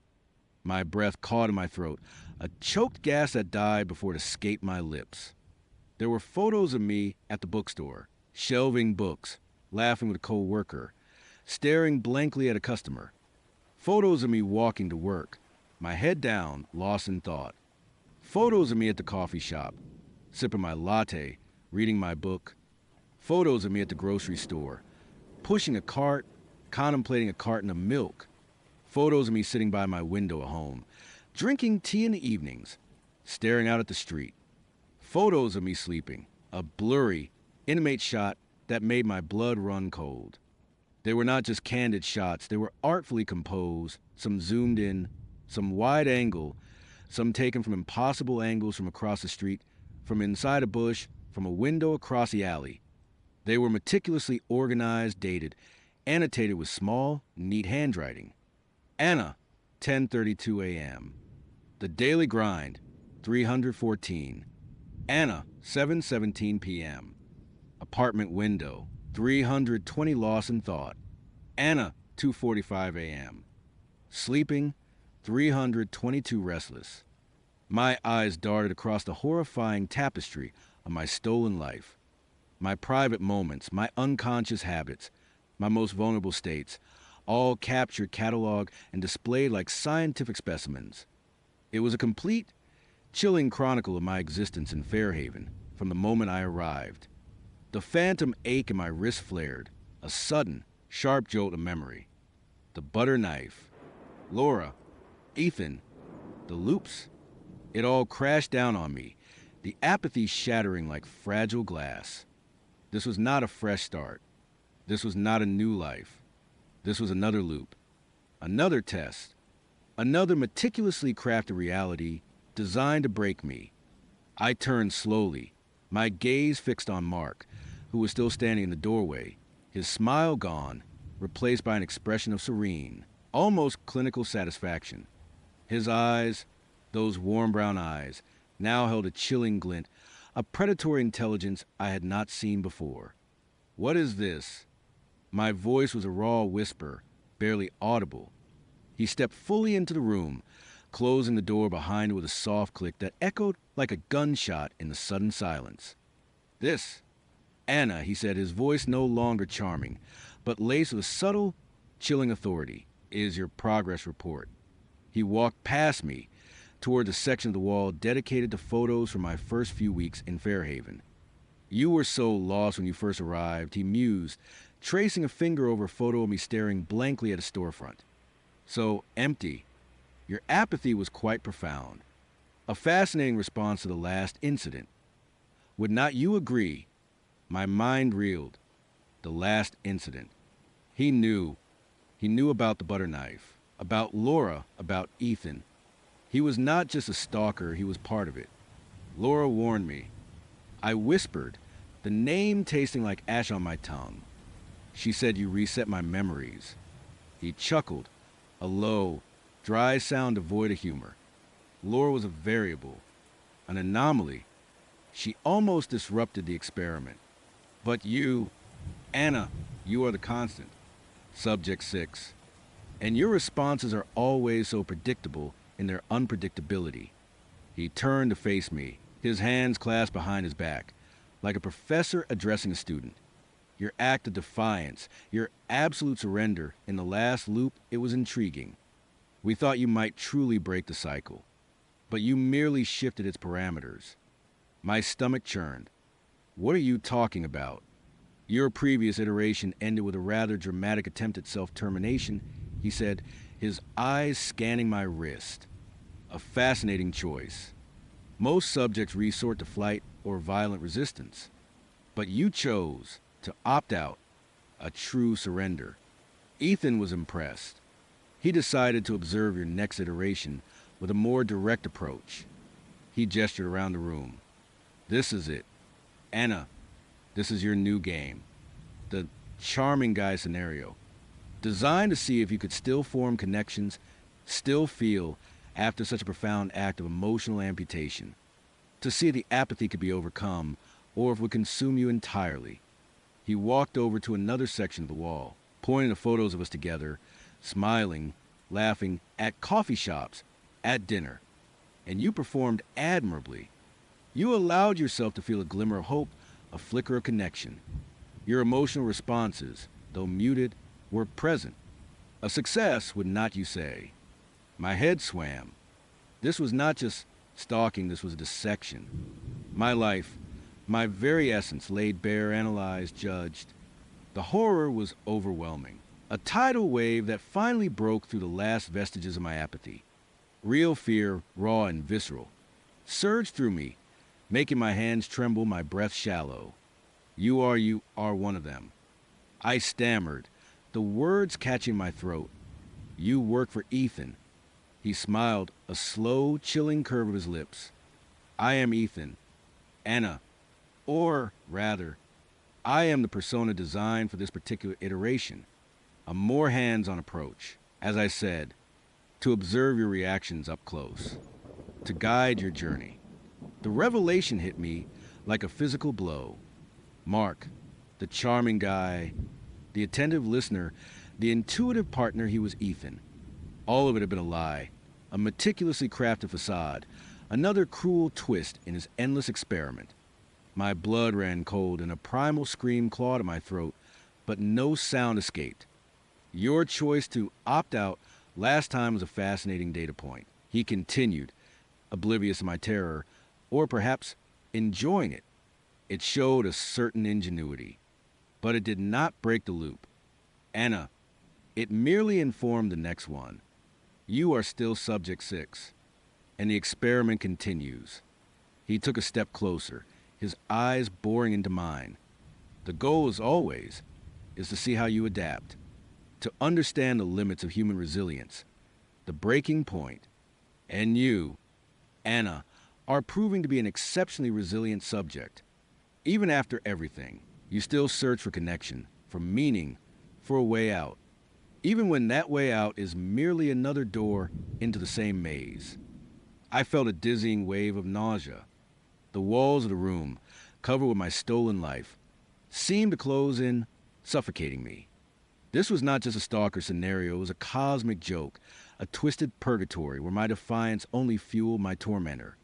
My act of ultimate surrender, meant to disrupt his control, had only given him new material, new ways to play his cruel game. My eyes darted around the room, frantically searching for an exit, a weapon, anything. The door was behind Mark. The windows were too high. I was trapped. What do you want from me? I finally managed to croak, tears stinging my eyes. The apathy was gone, replaced by a searing, hopeless despair. He tilted his head, a thoughtful expression on his face. Want? Anna, I do not want anything. I observe. I experiment. And you, my dear, are the most fascinating experiment of all. He took another step, closing the distance between us. His hand reached out, not to grab me, but to gently touch a strand of hair that had fallen across my face. The touch was soft, unnervingly intimate, and utterly repulsive. I flinched away, my entire body recoiling. His smile widened, a cold, triumphant gleam in his eyes. Ah, there it is. Fear. Good. The apathy is finally broken. The experiment continues. He reached for a small, sleek remote control on a nearby shelf. With a click, the lights in the room dimmed and a large, flat-screen monitor on one wall flickered to life. It displayed a live feed. It was my apartment, my living room, and on my sofa sat another woman, looking confused, disoriented, clutching a glass of water. She looked exactly like me. My blood ran cold. "You see, Anna," Ethan said, his voice a chilling whisper in the now dim room. "The loops never truly end. They merely branch." And sometimes he paused, his gaze fixed on the screen, then back to me, a terrifying glint in his eyes. Sometimes the best way to observe subjects' true nature is to let them observe themselves. The screen flickered again, and a new image appeared, a close-up of the other me, her eyes widening, her hands slowly, tentatively reaching for a butter knife on the coffee table in front of her. A horrifying, gut-wrenching realization dawned on me. This was not just another loop. This was a parallel loop. And I was not just Subject 6. I was also the observer, and the observed, the victim, and the unwitting accomplice. Ethan's laugh filled the room, a low, triumphant sound that echoed in the darkness. "Welcome to the next phase. Anna, let us see what you do now." I stared at the screen, at the other me, at the butter knife, and profound, bone-deep terror settled over me. There was no escape. Only more layers, more mirrors, more versions of myself trapped in Ethan's endless, cruel game. My defiant surrender had not broken the loop. It had merely allowed me to witness its infinite, horrifying permutations. And the true horror was just beginning, forcing me into the house. The moment the front door slammed shut behind me, the world outside ceased to exist. The air inside hit me like a physical blow, thick, heavy, smelling of damp earth, mildew, and something sickly sweet, like decaying flowers. My heart hammered against my ribs, a frantic drumbeat echoing the frantic thumps against my skull. Mark's grip on my arm was like a vice, his fingers digging into my flesh, pulling me forward. I stumbled, my knees weak, my vision blurring at the edges. "No, let me go," I shrieked, my voice raw from screaming in the car. It sounded pathetic, a small, desperate cry swallowed by the oppressive silence of the house. He did not answer. He just kept pulling. My eyes darted around, trying to make sense of the gloom. We were in a narrow hallway, barely lit by the last vestiges of twilight, filtering through a grimy window at the far end. Dust motes danced in the faint light, like tiny malevolent spirits. The wallpaper was peeling in strips, revealing darker, older layers beneath. The floorboards groaned under our weight, each creak a fresh stab of terror. He dragged me past what looked like a living room or what used to be one. Shapes draped in white sheets loomed like ghosts, their forms suggesting forgotten furniture. A chill that had nothing to do with the temperature seeped into my bones. This was not just old, it was abandoned, or, worse, preserved. My mind was a chaotic mess of adrenaline and disbelief. How had I gotten here? How had Mark, the charming, witty, seemingly perfect guy from Tinder, turned into this monster? It had all started so innocently, like so many other digital connections. His profile picture showed a handsome, kind-eyed man with a genuine smile. His bio was clever, self-deprecating, and just enough to pique my interest without giving too much away. We would match, and our conversations had flowed effortlessly.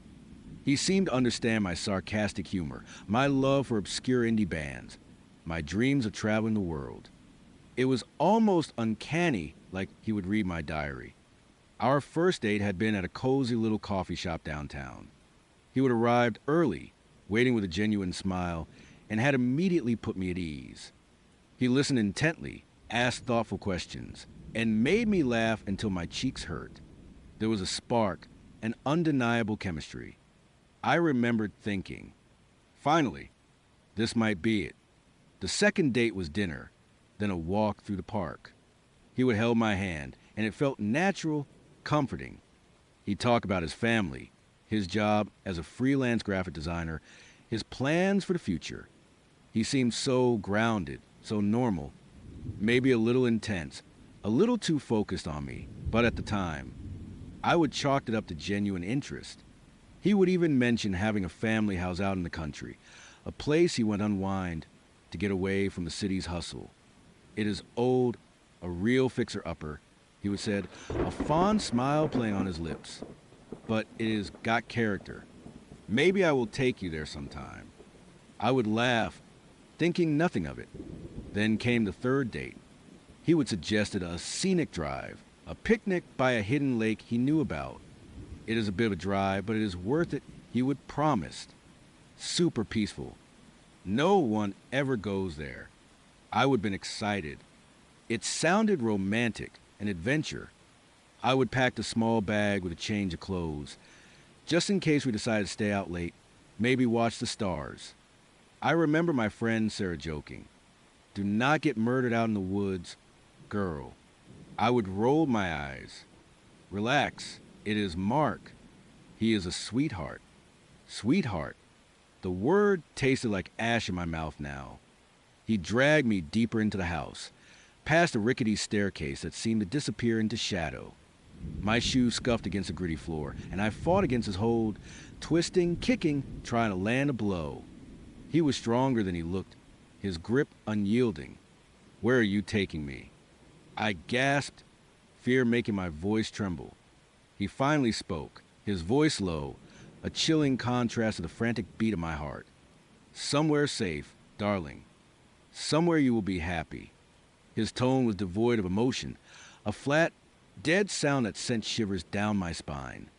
He pulled me into a room on the left, a room that felt even colder than the hallway. The air here was stagnant, heavy with the smell of dust and something else, something metallic. It took my eyes a moment to adjust to the dimness. There was a single, bare bulb hanging from the ceiling, but it was not on. The only light came from a small, grimy window high up on the wall, letting in a sliver of dying light. The room was sparse. A cot, a small, overturned wooden crate, and a bucket in the corner. My stomach churned. This was not a guest room. It was a cell. He shoved me forward, releasing my arm. I stumbled, catching myself before I fell. He stepped back, blocking the doorway, his silhouette framed by the slightly less intense darkness of the hallway. For the first time, I got a clearer look at his face in the gloom. His eyes, which had once seemed so kind, now held a disturbing blankness, a cold, predatory gleam. His mouth, usually quick to smile, was a thin, hard line. "Do not try anything foolish," he said, his voice still that unnerving monotone. "It won't work."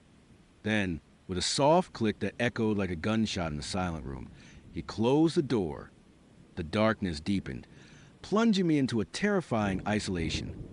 I heard the distinct thunk of a deadbolt sliding into place. Panic surged hot and cold through my veins. I rushed to the door, pounding on it with my fists, screaming his name, begging him to let me out. "Mark, please, what are you doing? Let me go."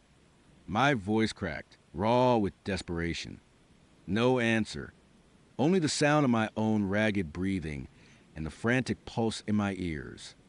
I pounded until my knuckles ached, until my throat was hoarse, until exhaustion finally forced me to slump against the door, sliding down to the gritty floor.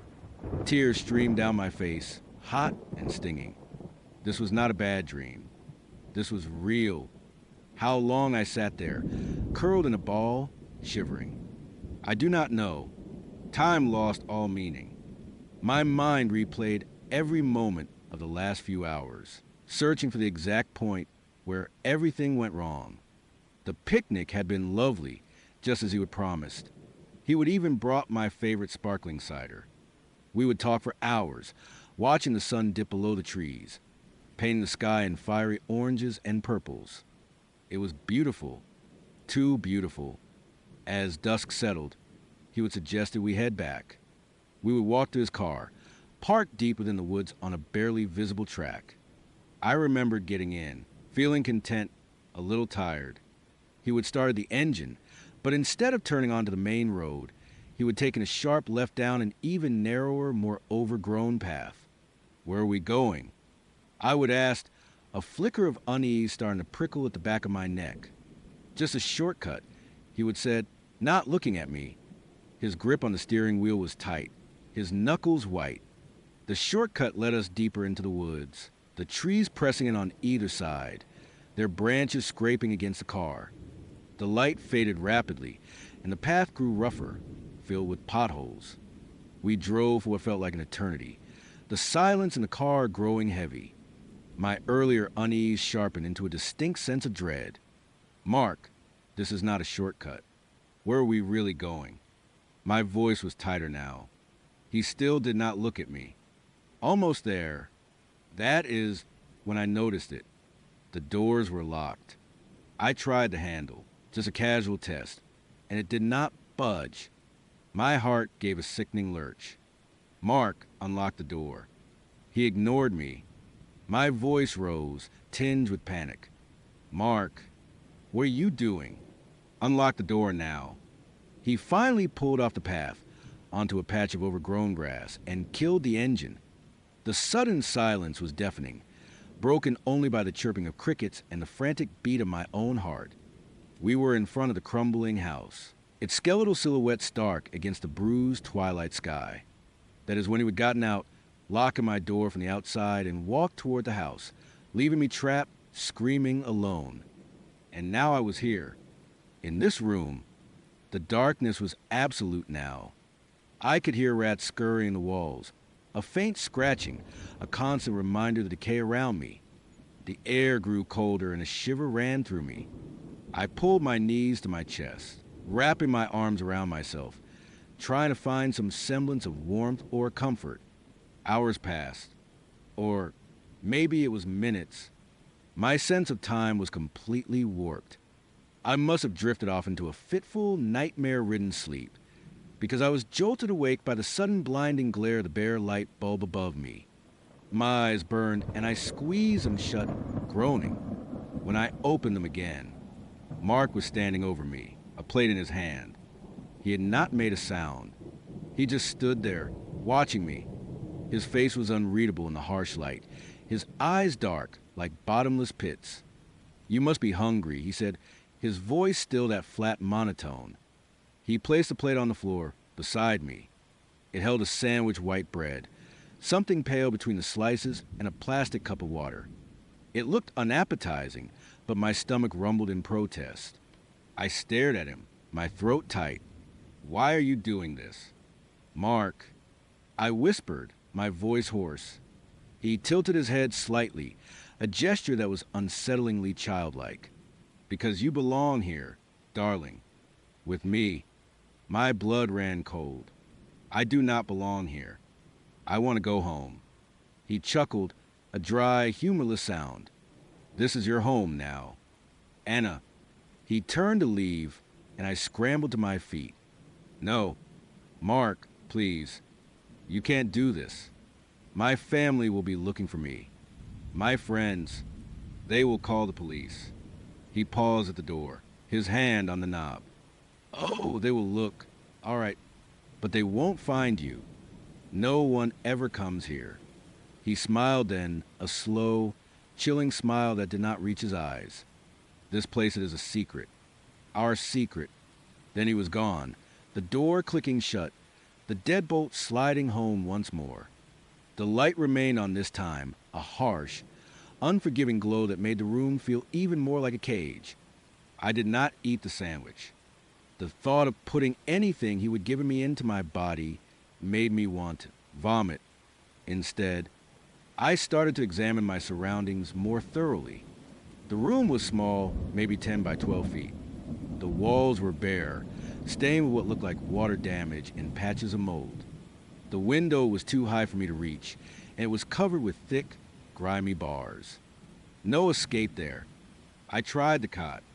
It was old, rusty metal with a thin, lumpy mattress that smelled vaguely of dust and decay. I ran my hands along the walls, searching for any loose bricks, any hidden panels, anything. Nothing. Just solid, cold plaster. The wooden crate was empty, just a prop. The bucket in the corner, I did not even want to think about that. Despair began to set in, a heavy, suffocating blanket. Hours turned into what felt like days. Mark would come and go, always silent, always with that blank, unsettling expression. He would bring me water, sometimes a plate of food, which I mostly ignored. He never stayed long, never engaged in real conversation, just those chilling pronouncements about me belonging there. My mind started to play tricks on me. The shadows in the corners seemed to shift, to coalesce into menacing shapes. The scuttling in the walls grew louder, more insistent. I imagined Mark watching me through a peephole, always observing. I felt like a specimen under a microscope, my every move scrutinized. One morning, or what I assumed was morning, because the light outside the high window was a little brighter. Mark brought me a change of clothes. They were old, ill-fitting, and smelled faintly of mothballs. My own clothes, the ones I would worn to the picnic, were gone. "You will be more comfortable in these," he said, placing them on the cot. He still would not meet my gaze directly, his eyes flitting around the room, always avoiding mine. He left, and I reluctantly changed. The clothes were scratchy, but at least they were clean. It was a small mercy, but it also hammered home the reality of my situation.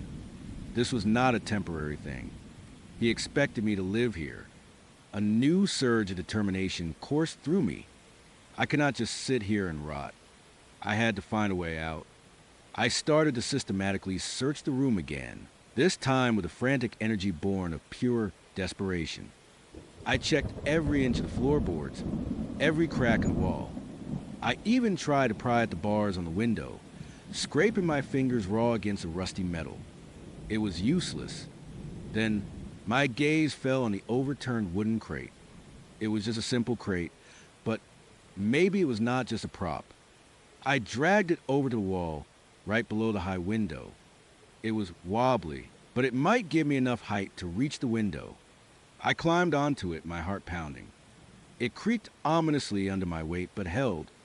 Standing on my tiptoes, I could just about touch the bottom of the window frame. I pressed my face against the grimy glass, trying to peer out. All I could see was a dense thicket of trees, their leaves a blur of green. No roads, no houses, just endless forest. My stomach dropped, but then something else caught my eye. Pinned to the wall just below the window, partially obscured by a loose piece of plaster. It was a piece of paper, folded, yellowed with age, but still visible. It looked like a notice of some kind. My fingers trembled as I reached out, carefully prying at the edge of the paper. It was stuck fast, but I managed to peel away from the wall, tearing a corner in the process. I unfolded it, my breath catching in my throat. It was a flyer, a missing person flyer. My eyes scanned the text, my heart now a frantic hummingbird in my chest. Missing person alert. The words jumped out at me. Below that, a picture of a young woman, smiling, her hair swept back. My blood ran cold. It was my picture. My own face stared back at me, a younger, happier version, taken from my college ID. My name, Anna Peterson, was printed boldly below it, along with my age, height, and a description of what I was last seen wearing. The date at the bottom, it was from a week ago. A week. I would been here for a week. It felt like only a couple of days. The realization hit me like a physical blow, stealing the air from my lungs. My family, my friends, they were not just looking for me, they would have been looking for me for days. They thought I was gone, missing. The flyer fluttered in my shaking hands. My eyes darted to the small, print at the bottom. If you have any information, please contact me. It listed a police department, a number. My mind reeled. This was not just an abduction. This was premeditated. He had this flyer. He knew I was missing. He probably made me missing. He had planned all of this. Every charming word, every thoughtful gesture, every seemingly perfect moment of our Tinder match, it had all been a lie. A meticulously crafted trap. I stumbled off the crate, collapsing onto the floor, the flyer still clutched in my hand. He had my photo, my information. He had anticipated my disappearance. This was not a spur-of-the-moment thing. He would have been watching me, researching me, perhaps for weeks, months. The thought made my skin crawl. He had not just met me on Tinder. He had chosen me. A sudden, chilling thought pierced through my terror. Was this the only flyer? What if there were others? Other women? The metallic smell in the room. The vague sense of decay. It was not just the old house. It was something else. My gaze fell on the floorboards. They were old, warped, but some of them looked newer, or at least less worn than others. I remembered the rats, the scurrying sounds. What if it was not just rats? What if there was something on the floor? A new, horrifying curiosity mixed with my terror. I had to know. I had to find out. I started at one corner of the room, using my fingernails, then the edge of the wooden crate, to try and pry at the floorboards. They were stubborn, nailed down tight. But I was desperate. I worked with frantic energy, fueled by the image of my own face on that missing person flyer, by the chilling realization of Mark's calculated deception. Hours passed. My fingers were raw, bleeding. My muscles ached. But finally, with a groan of protest, one of the smaller, narrower planks shifted. I pushed harder, grunting with effort, until I managed to lift it a fraction of an inch. A new smell wafted up from the gap, stronger, more pungent. It was a sickly sweet smell I would notice when I first entered the house, but intensified. It was a smell of decomposition, unmistakable and stomach-churning. My heart hammered, so hard I thought it would burst. I hesitated, fear warring with a desperate need for answers. What if I found something truly horrifying? What if I found another body? The thought propelled me forward. I had to know. I had to confirm my worst fears, to understand the true depth of the evil I was trapped with. With renewed determination, I managed to fully lift the plank, setting it aside with a clatter. I peered into the darkness below. It was a crawl space, deep and black. I could not see anything at first, but the smell was overwhelming now.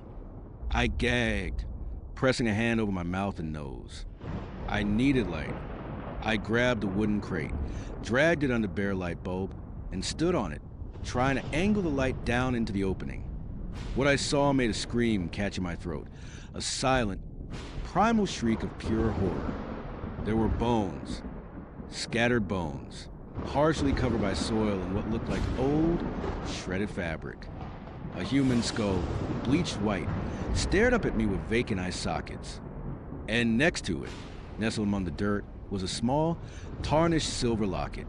My knees buckled. I fell off the crate, landing hard on the floorboards, the missing person flyer still clutched in my hand. The air in my lungs felt like ice. This was not just my prison. It was a graveyard. And I was not just Mark's captive.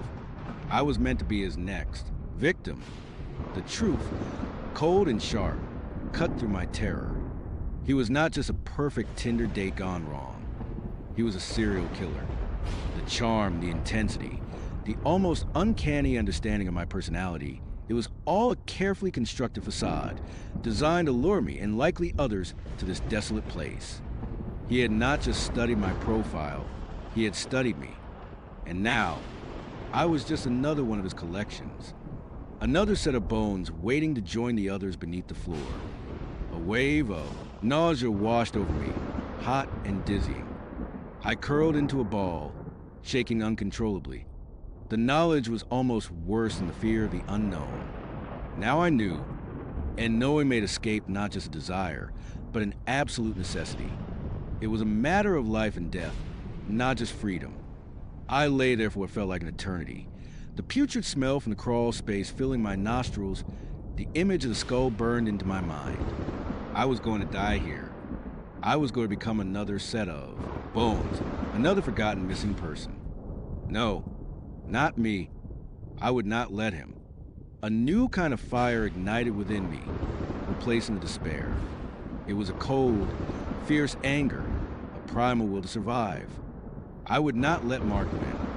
I would not become just another name on a flyer, another forgotten victim. I slowly uncurled, forcing myself to stand, my legs still trembling. My eyes fell on the missing person flyer, still clutched in my hand. My smiling face stared back at me, a ghost of who I once was. I crumpled it into a ball, then smoothed it out again. This was not just a reminder of what I would lost, it was a symbol of what I had to fight for. I looked at the hole in the floor, the bones, the locket. I had to be smart. I had to think. Mark would be back. He always came back. And when he did, I needed a plan. My gaze swept around the room, searching for anything, any advantage. The loose floorboard, the wooden crate, the bare light bulb, the door, solid and locked, the window, barred and out of reach. The only thing I had was the element of surprise. He thought I was just a scared, broken girl, waiting to be processed. He did not know I would see his secrets. He did not know the fire that now burned within me. I picked up the loose floorboard. It was heavy, rough-hewn, a potential weapon. Not ideal, but it was something. I put it back over the hole, try and make it look as undisturbed as possible, just in case he checked. I had to buy myself time. I needed to observe him, to understand his routine. When he came in, he always kept his distance. He never lingered. He never spoke much. He always locked the door from the outside. My mind raced, trying to piece together a strategy. When he next came in, I would have to act fast. I would have one chance. I sat on the cot, trying to calm my breathing, to quiet the frantic thumping of my heart. I closed my eyes, picturing Mark's face, not the charming Tinder profile, but the blank, dead eyes of the monster who had brought me here. I imagined the weight of the floorboard in my hands, the swing, the impact. It was a terrifying thought, a horrifying prospect, but it was the only one that offered a sliver of hope. I would not go down without a fight. Not after seeing what lay beneath the floorboards. Not after seeing my own missing person flyer. I was Anna Peterson, and I was going to survive. The hours that followed were an agonizing wait. Every creak of the house, every rustle in the walls, sent a jolt of adrenaline through me. I practiced my movements in my head, over and over again, trying to anticipate his entry, trying to picture the exact moment to strike. My body was a coiled spring, my mind hyper-alert. Finally, I heard it. Footsteps in the hallway. Slow, deliberate. My heart leaped into my throat. This was it. I grabbed the loose floorboard, holding it tight, hiding it behind my back as I stood near the door. I tried to make myself look small, scared, just as he expected. The click of the lock. The soft thunk of the deadbolt. The door creaked open, casting a long shadow into the room. Mark stepped in, holding a plate of food. His eyes, as always, were blank, unreadable. He started to walk towards me, towards the cot, to place the plate down. This was my chance. As he got closer, his back slightly turned. I lunged. The floorboard was surprisingly heavy, but the surge of adrenaline gave me strength. I swung it with all my might, aiming for his head, a desperate, guttural cry tearing from my throat. The impact was sickening. A dull thud, a sharp crack. He stumbled, a gasp escaping his lips, the plate clattering to the floor, food scattering across the gritty planks. He spun around, his eyes wide with shock, a thin stream of blood already trickling down his temple. He raised a hand to his head, his face contorting in a mixture of pain and disbelief. "Anna, what have you done?" he whispered, his voice losing its monotone, a flicker of genuine confusion, almost hurt, in his eyes. I did not hesitate. I swung again, aiming for his face this time. He was disoriented, but he raised his arm, blocking the blow. The floorboard splintered against his forearm, and he cried out in pain. He lunged at me then, no longer the calm, collected captor, but a furious, wounded animal. His hands reached for my throat, but I ducked, scrambling past him, pushing him toward the open doorway. "You are insane." I screamed, my voice raw, fueled by terror and a desperate will to escape. He roared, a sound of pure rage, and grabbed my arm, his fingers digging in, trying to drag me back. I twisted, kicked, fought with everything I had. My nails raked across his face, leaving angry red welts. He recoiled, momentarily releasing his grip. That was all I needed. I bolted, tearing out of the room, past him, into the dark hallway.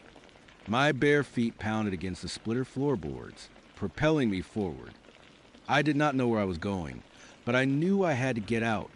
Behind me, I heard him bellowing my name, his footsteps thundering in pursuit. "Anna, get back here. You are mine."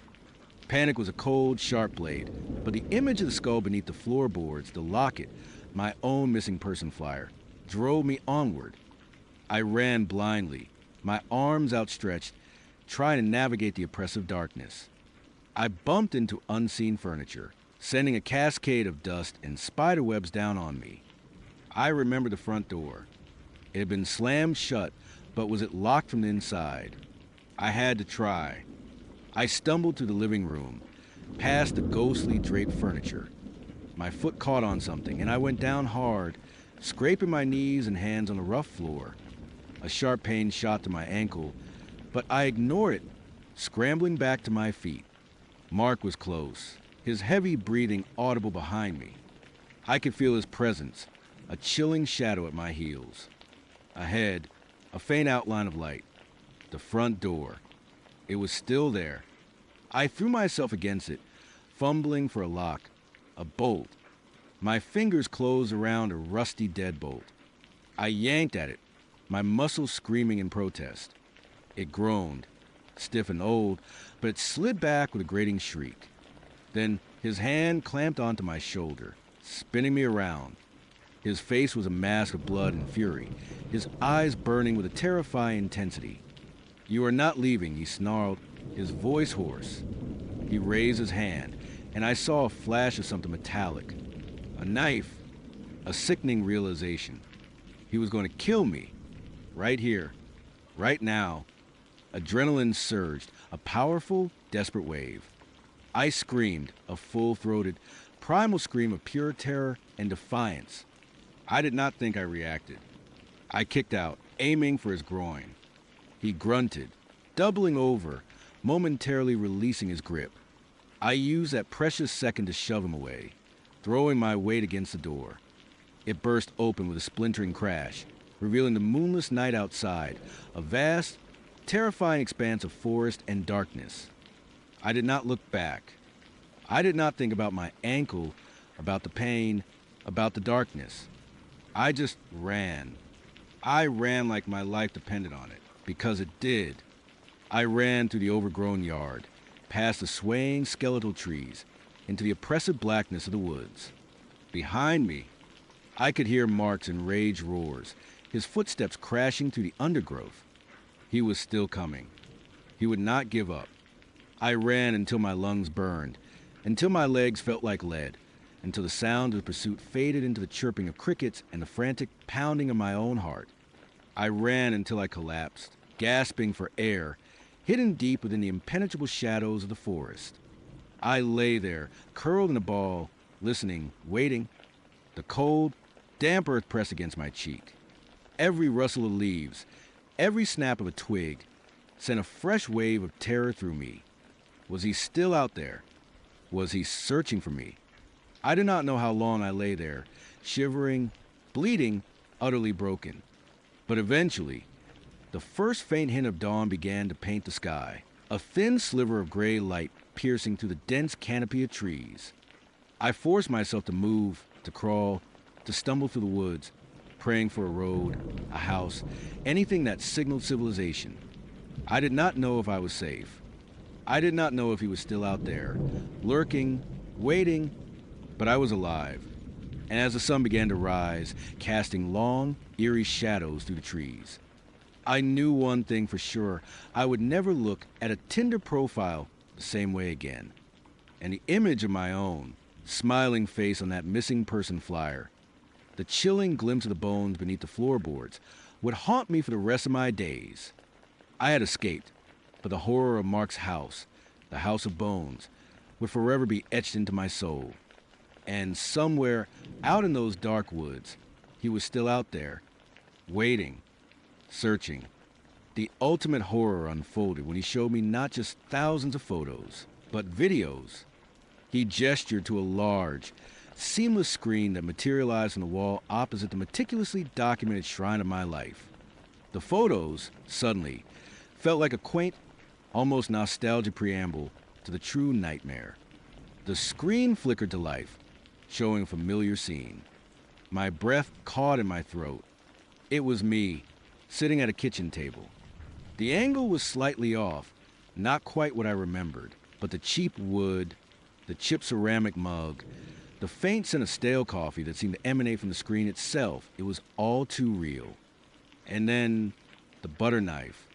My stomach lurched, bowel rising.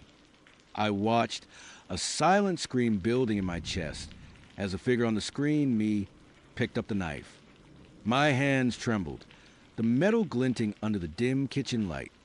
A voice, Laura's voice, soft and pleading, drifted from the screen, almost a whisper. Please, do not. I saw my screen self's face, contorted in a silent battle, eyes wide and unfocused. This was not a memory, this was a recording, an objective, cold, clinical observation of my most private, most desperate moment. And then, the horrifying difference. In my fragmented memory, there was a defiant act of surrender, a choice. On the screen, there was no surrender. There was just the blade, a swift, desperate motion, and then darkness. The screen flickered, and another scene began. Same kitchen, same butter knife, same Laura's plea. But this time, my screen self was different. Her hair was shorter, a slightly darker shade. Her clothes were a different, faded t-shirt. Yet it was undeniably me. This version hesitated longer, her eyes darting around the room as if searching for an escape that was not there. Then, a sudden, desperate lunge to the door, a futile attempt to run. The screen blurred, a flash of something metallic, and then another abrupt darkness. My knees buckled. I gripped the arm of the worn armchair I had been sitting in, knuckles white. Mark, no. Ethan watched me with detached curiosity, his charming smile replaced by a chillingly neutral expression. His eyes, once so warm, now held the cold, calculating glint of a predator observing its prey in a carefully constructed maze. Fascinating, is not it, he said, his voice as smooth and even as if he were discussing the weather. The variations, even with identical parameters, the human mind finds unique pathways to self-termination, or, as in your case, attempts at defiance. Another loop played. This time, I was screaming, a raw, guttural sound that tore through the air, even from the speakers. My screen self was thrashing, throwing things, overturning the table, a whirlwind of despair and rage. Laura's voice was sharper now, laced with fear. And then, a different ending. Not the knife, but a desperate dash, a broken window, and then a sudden, silent collapse. 347 iterations, Ethan stated, his gaze fixed on my terrified face. Each one ending in a termination event. Your butter knife incident, Subject 6, was merely the most recent, and perhaps the most intriguing. My mind reeled. 347. This was not just a loop, it was an endless, horrifying carousel of my own suffering, played out again and again, each time with a slightly different script, a slightly different me. The wiped slate, the apathy, the arranged town, it all clicked into place with a sickening thud. I was not just in a simulation, I was a lab rat, and my entire existence was a data point. You see, Ethan continued, walking slowly toward the screen, his shadow falling across the flickering images of my past deaths. The initial parameters for Subject 6 were designed to test resilience under extreme psychological duress, followed by a memory wipe and reintegration into a controlled, idealized environment Fairhaven. The hypothesis was that a fresh start, devoid of the trauma's direct memory, would allow for optimal recovery and observation of intrinsic coping mechanisms. He paused, gesturing to the screen, where another iteration of me was now silently weeping, huddled in a corner, before fading to black. However, your unique response to the defiant act of surrender, as you remember, was unexpected. Most subjects, upon reaching the critical psychological threshold, either succumb immediately or exhibit a more conventional fight or flight response.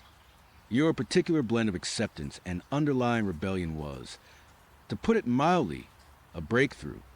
It indicated a deeper, more complex internal landscape than initially projected. He turned to face me fully, his hands clasped behind his back. So, this loop was designed to explore that, to observe how that unique resilience would manifest under a new set of stressors. A charming guy scenario, as you aptly surmised. To see if, even without direct memory, the underlying patterns of defiance and self-preservation would reemerge. He gestured around the apartment to the walls of photos. And they did. Beautifully. My mouth was dry, my throat constricted. Laura, I croaked, the name a painful shard in my throat. Is she real? Ethan gave a soft, almost pitying chuckle. Laura is a construct. Subject 6. A highly sophisticated AI, designed to evoke specific emotional responses. Her role in your origin event was crucial. She was a catalyst, the external pressure point that pushed you to your breaking point. In each iteration, her parameters are adjusted slightly to observe the nuanced impact on your decision-making. The air in the room felt thick, suffocating. The apathy, which had been a comfortable shroud, was ripped away, leaving me exposed and raw. Terror, cold and absolute, seeped into every cell of my body, but beneath it, a tiny ember of that familiar defiance began to glow. He wanted to observe my resilience. Fine, he would get a show. So what happens now? I asked, my voice trembling but steadier than I expected. Do I just live out this loop, knowing it's all fake? Knowing you are fake? He smiled then, a genuine, unsettling smile that did not reach his eyes. Ah, the million-dollar question. And precisely the next phase of the experiment. Your awareness, Subject 6, is not a bug, it is a feature.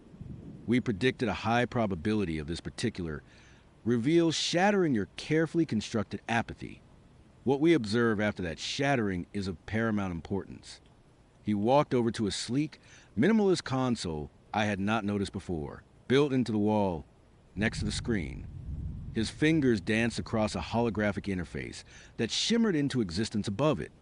Data streamed past, lines of code and graphs I could not comprehend, but the implication was clear. He was controlling everything. My world, my very perception. Your physiological responses are currently off the charts, by the way, he remarked, glancing at a small readout. Adrenaline, cortisol, heart rate, all excellent markers. The psychological impact of this revelation is proving to be immensely valuable. He looked up, meeting my gaze. So no, you do not just live it out, you react. You adapt, you fight, or you break. And we observe a sudden, fierce surge of anger, hot and visceral, obliterated the last vestiges of my fear. He was talking about me, my pain, my existence, as if I were a petri dish specimen. You sick bastard. I spat, the words tasting like ash. You have no right to do this. Ethan merely raised an eyebrow, a faint, almost imperceptible flicker of amusement in his eyes. Rights are a construct. Subject 6. In this environment, I am the architect, the programmer, the ultimate authority. My rights are absolute. Yours are conditional. He gestured to the screen again, and this time it showed a live feed. It was me, sitting in the armchair, my face a mask of terror and rage. My chest heaved, my eyes wide and bloodshot. The very air around me seemed to crackle with my despair. "This is you, right now," he said, his voice a calm counterpoint to the storm raging within me. "Every twitch, every breath, every nuance of your emotional state is being recorded, analyzed, cross-referenced with previous iterations. We are looking for patterns, for anomalies, for the true essence of human resilience in the face of manufactured existential dread." He turned back to the console, and with a flick of his wrist, the apartment began to subtly shift. The lighting dimmed, casting long, unsettling shadows. The temperature dropped, a sudden chill raising goosebumps on my arms. The photos on the wall seemed to ripple, their images blurring for a split second before snapping back into focus, as if the very fabric of reality was stretching and contracting at his whim. "You see," he explained, his voice taking on a slightly more academic tone, "we want to understand what makes a subject truly break. Not just physically terminate, but psychologically. What pushes the human spirit beyond the point of no return? And conversely, what allows it to endure? To find meaning in meaninglessness. To defy the inevitable." I stood up, my legs wobbly, but my resolve hardening. My gaze swept around the room, taking the photos, the screen, the impossible reality he had built. There was no escape in this room. There was no escape in this apartment. There was no escape in Fairhaven. But there had to be something. Some way to fight back, even if it was just to deny him the data he craved. What if I refused? I challenged, my voice surprisingly strong despite the tremor in my hands. What if I just stopped reacting? Stop playing. Your game. Ethan actually chuckled this time, a dry, humorless sound. A common response. Subject 6, in about 12 iterations. We have found that prolonged periods of non-response typically lead to a rapid decline in cognitive function, followed by a system reset. It is not particularly interesting data. I am afraid. We prefer active engagement. Your current level of defiance, for instance, is far more stimulating. He walked slowly towards me, his gaze unwavering.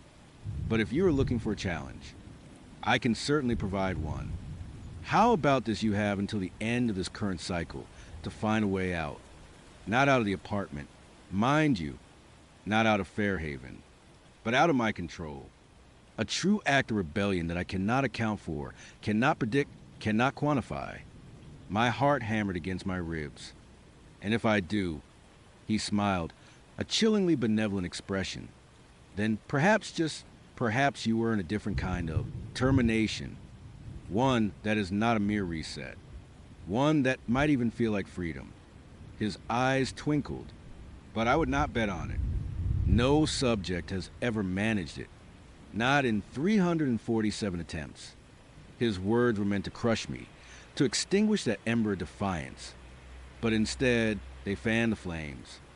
Freedom, the concept, even the cruel lie, was a powerful motivator.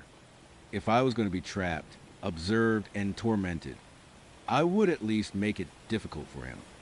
I would deny him the satisfaction of breaking me. I looked at him, truly looked at him, not as Mark, the charming date, but as Ethan, the architect of my personal hell. His face was unreadable, a perfect mask of scientific detachment. He was a god in this world, and I was his plaything. But even playthings could bite. What is the catch? I asked, my voice low. What is the end of this current cycle? He consulted his holographic display again. Oh, nothing dramatic. Just a natural progression. We have explored the charming suitor scenario sufficiently. The next phase requires a different environment, a different set of stimuli, perhaps a more isolated one.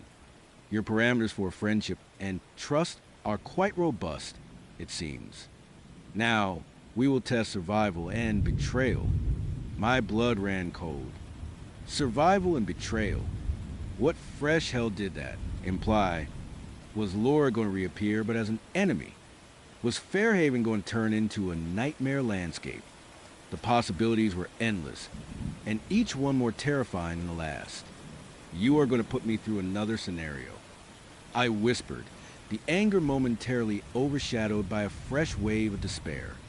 Indeed, Ethan confirmed, his gaze returning to me. And your current state of heightened awareness, your defiance, it will make the observations all the more fruitful.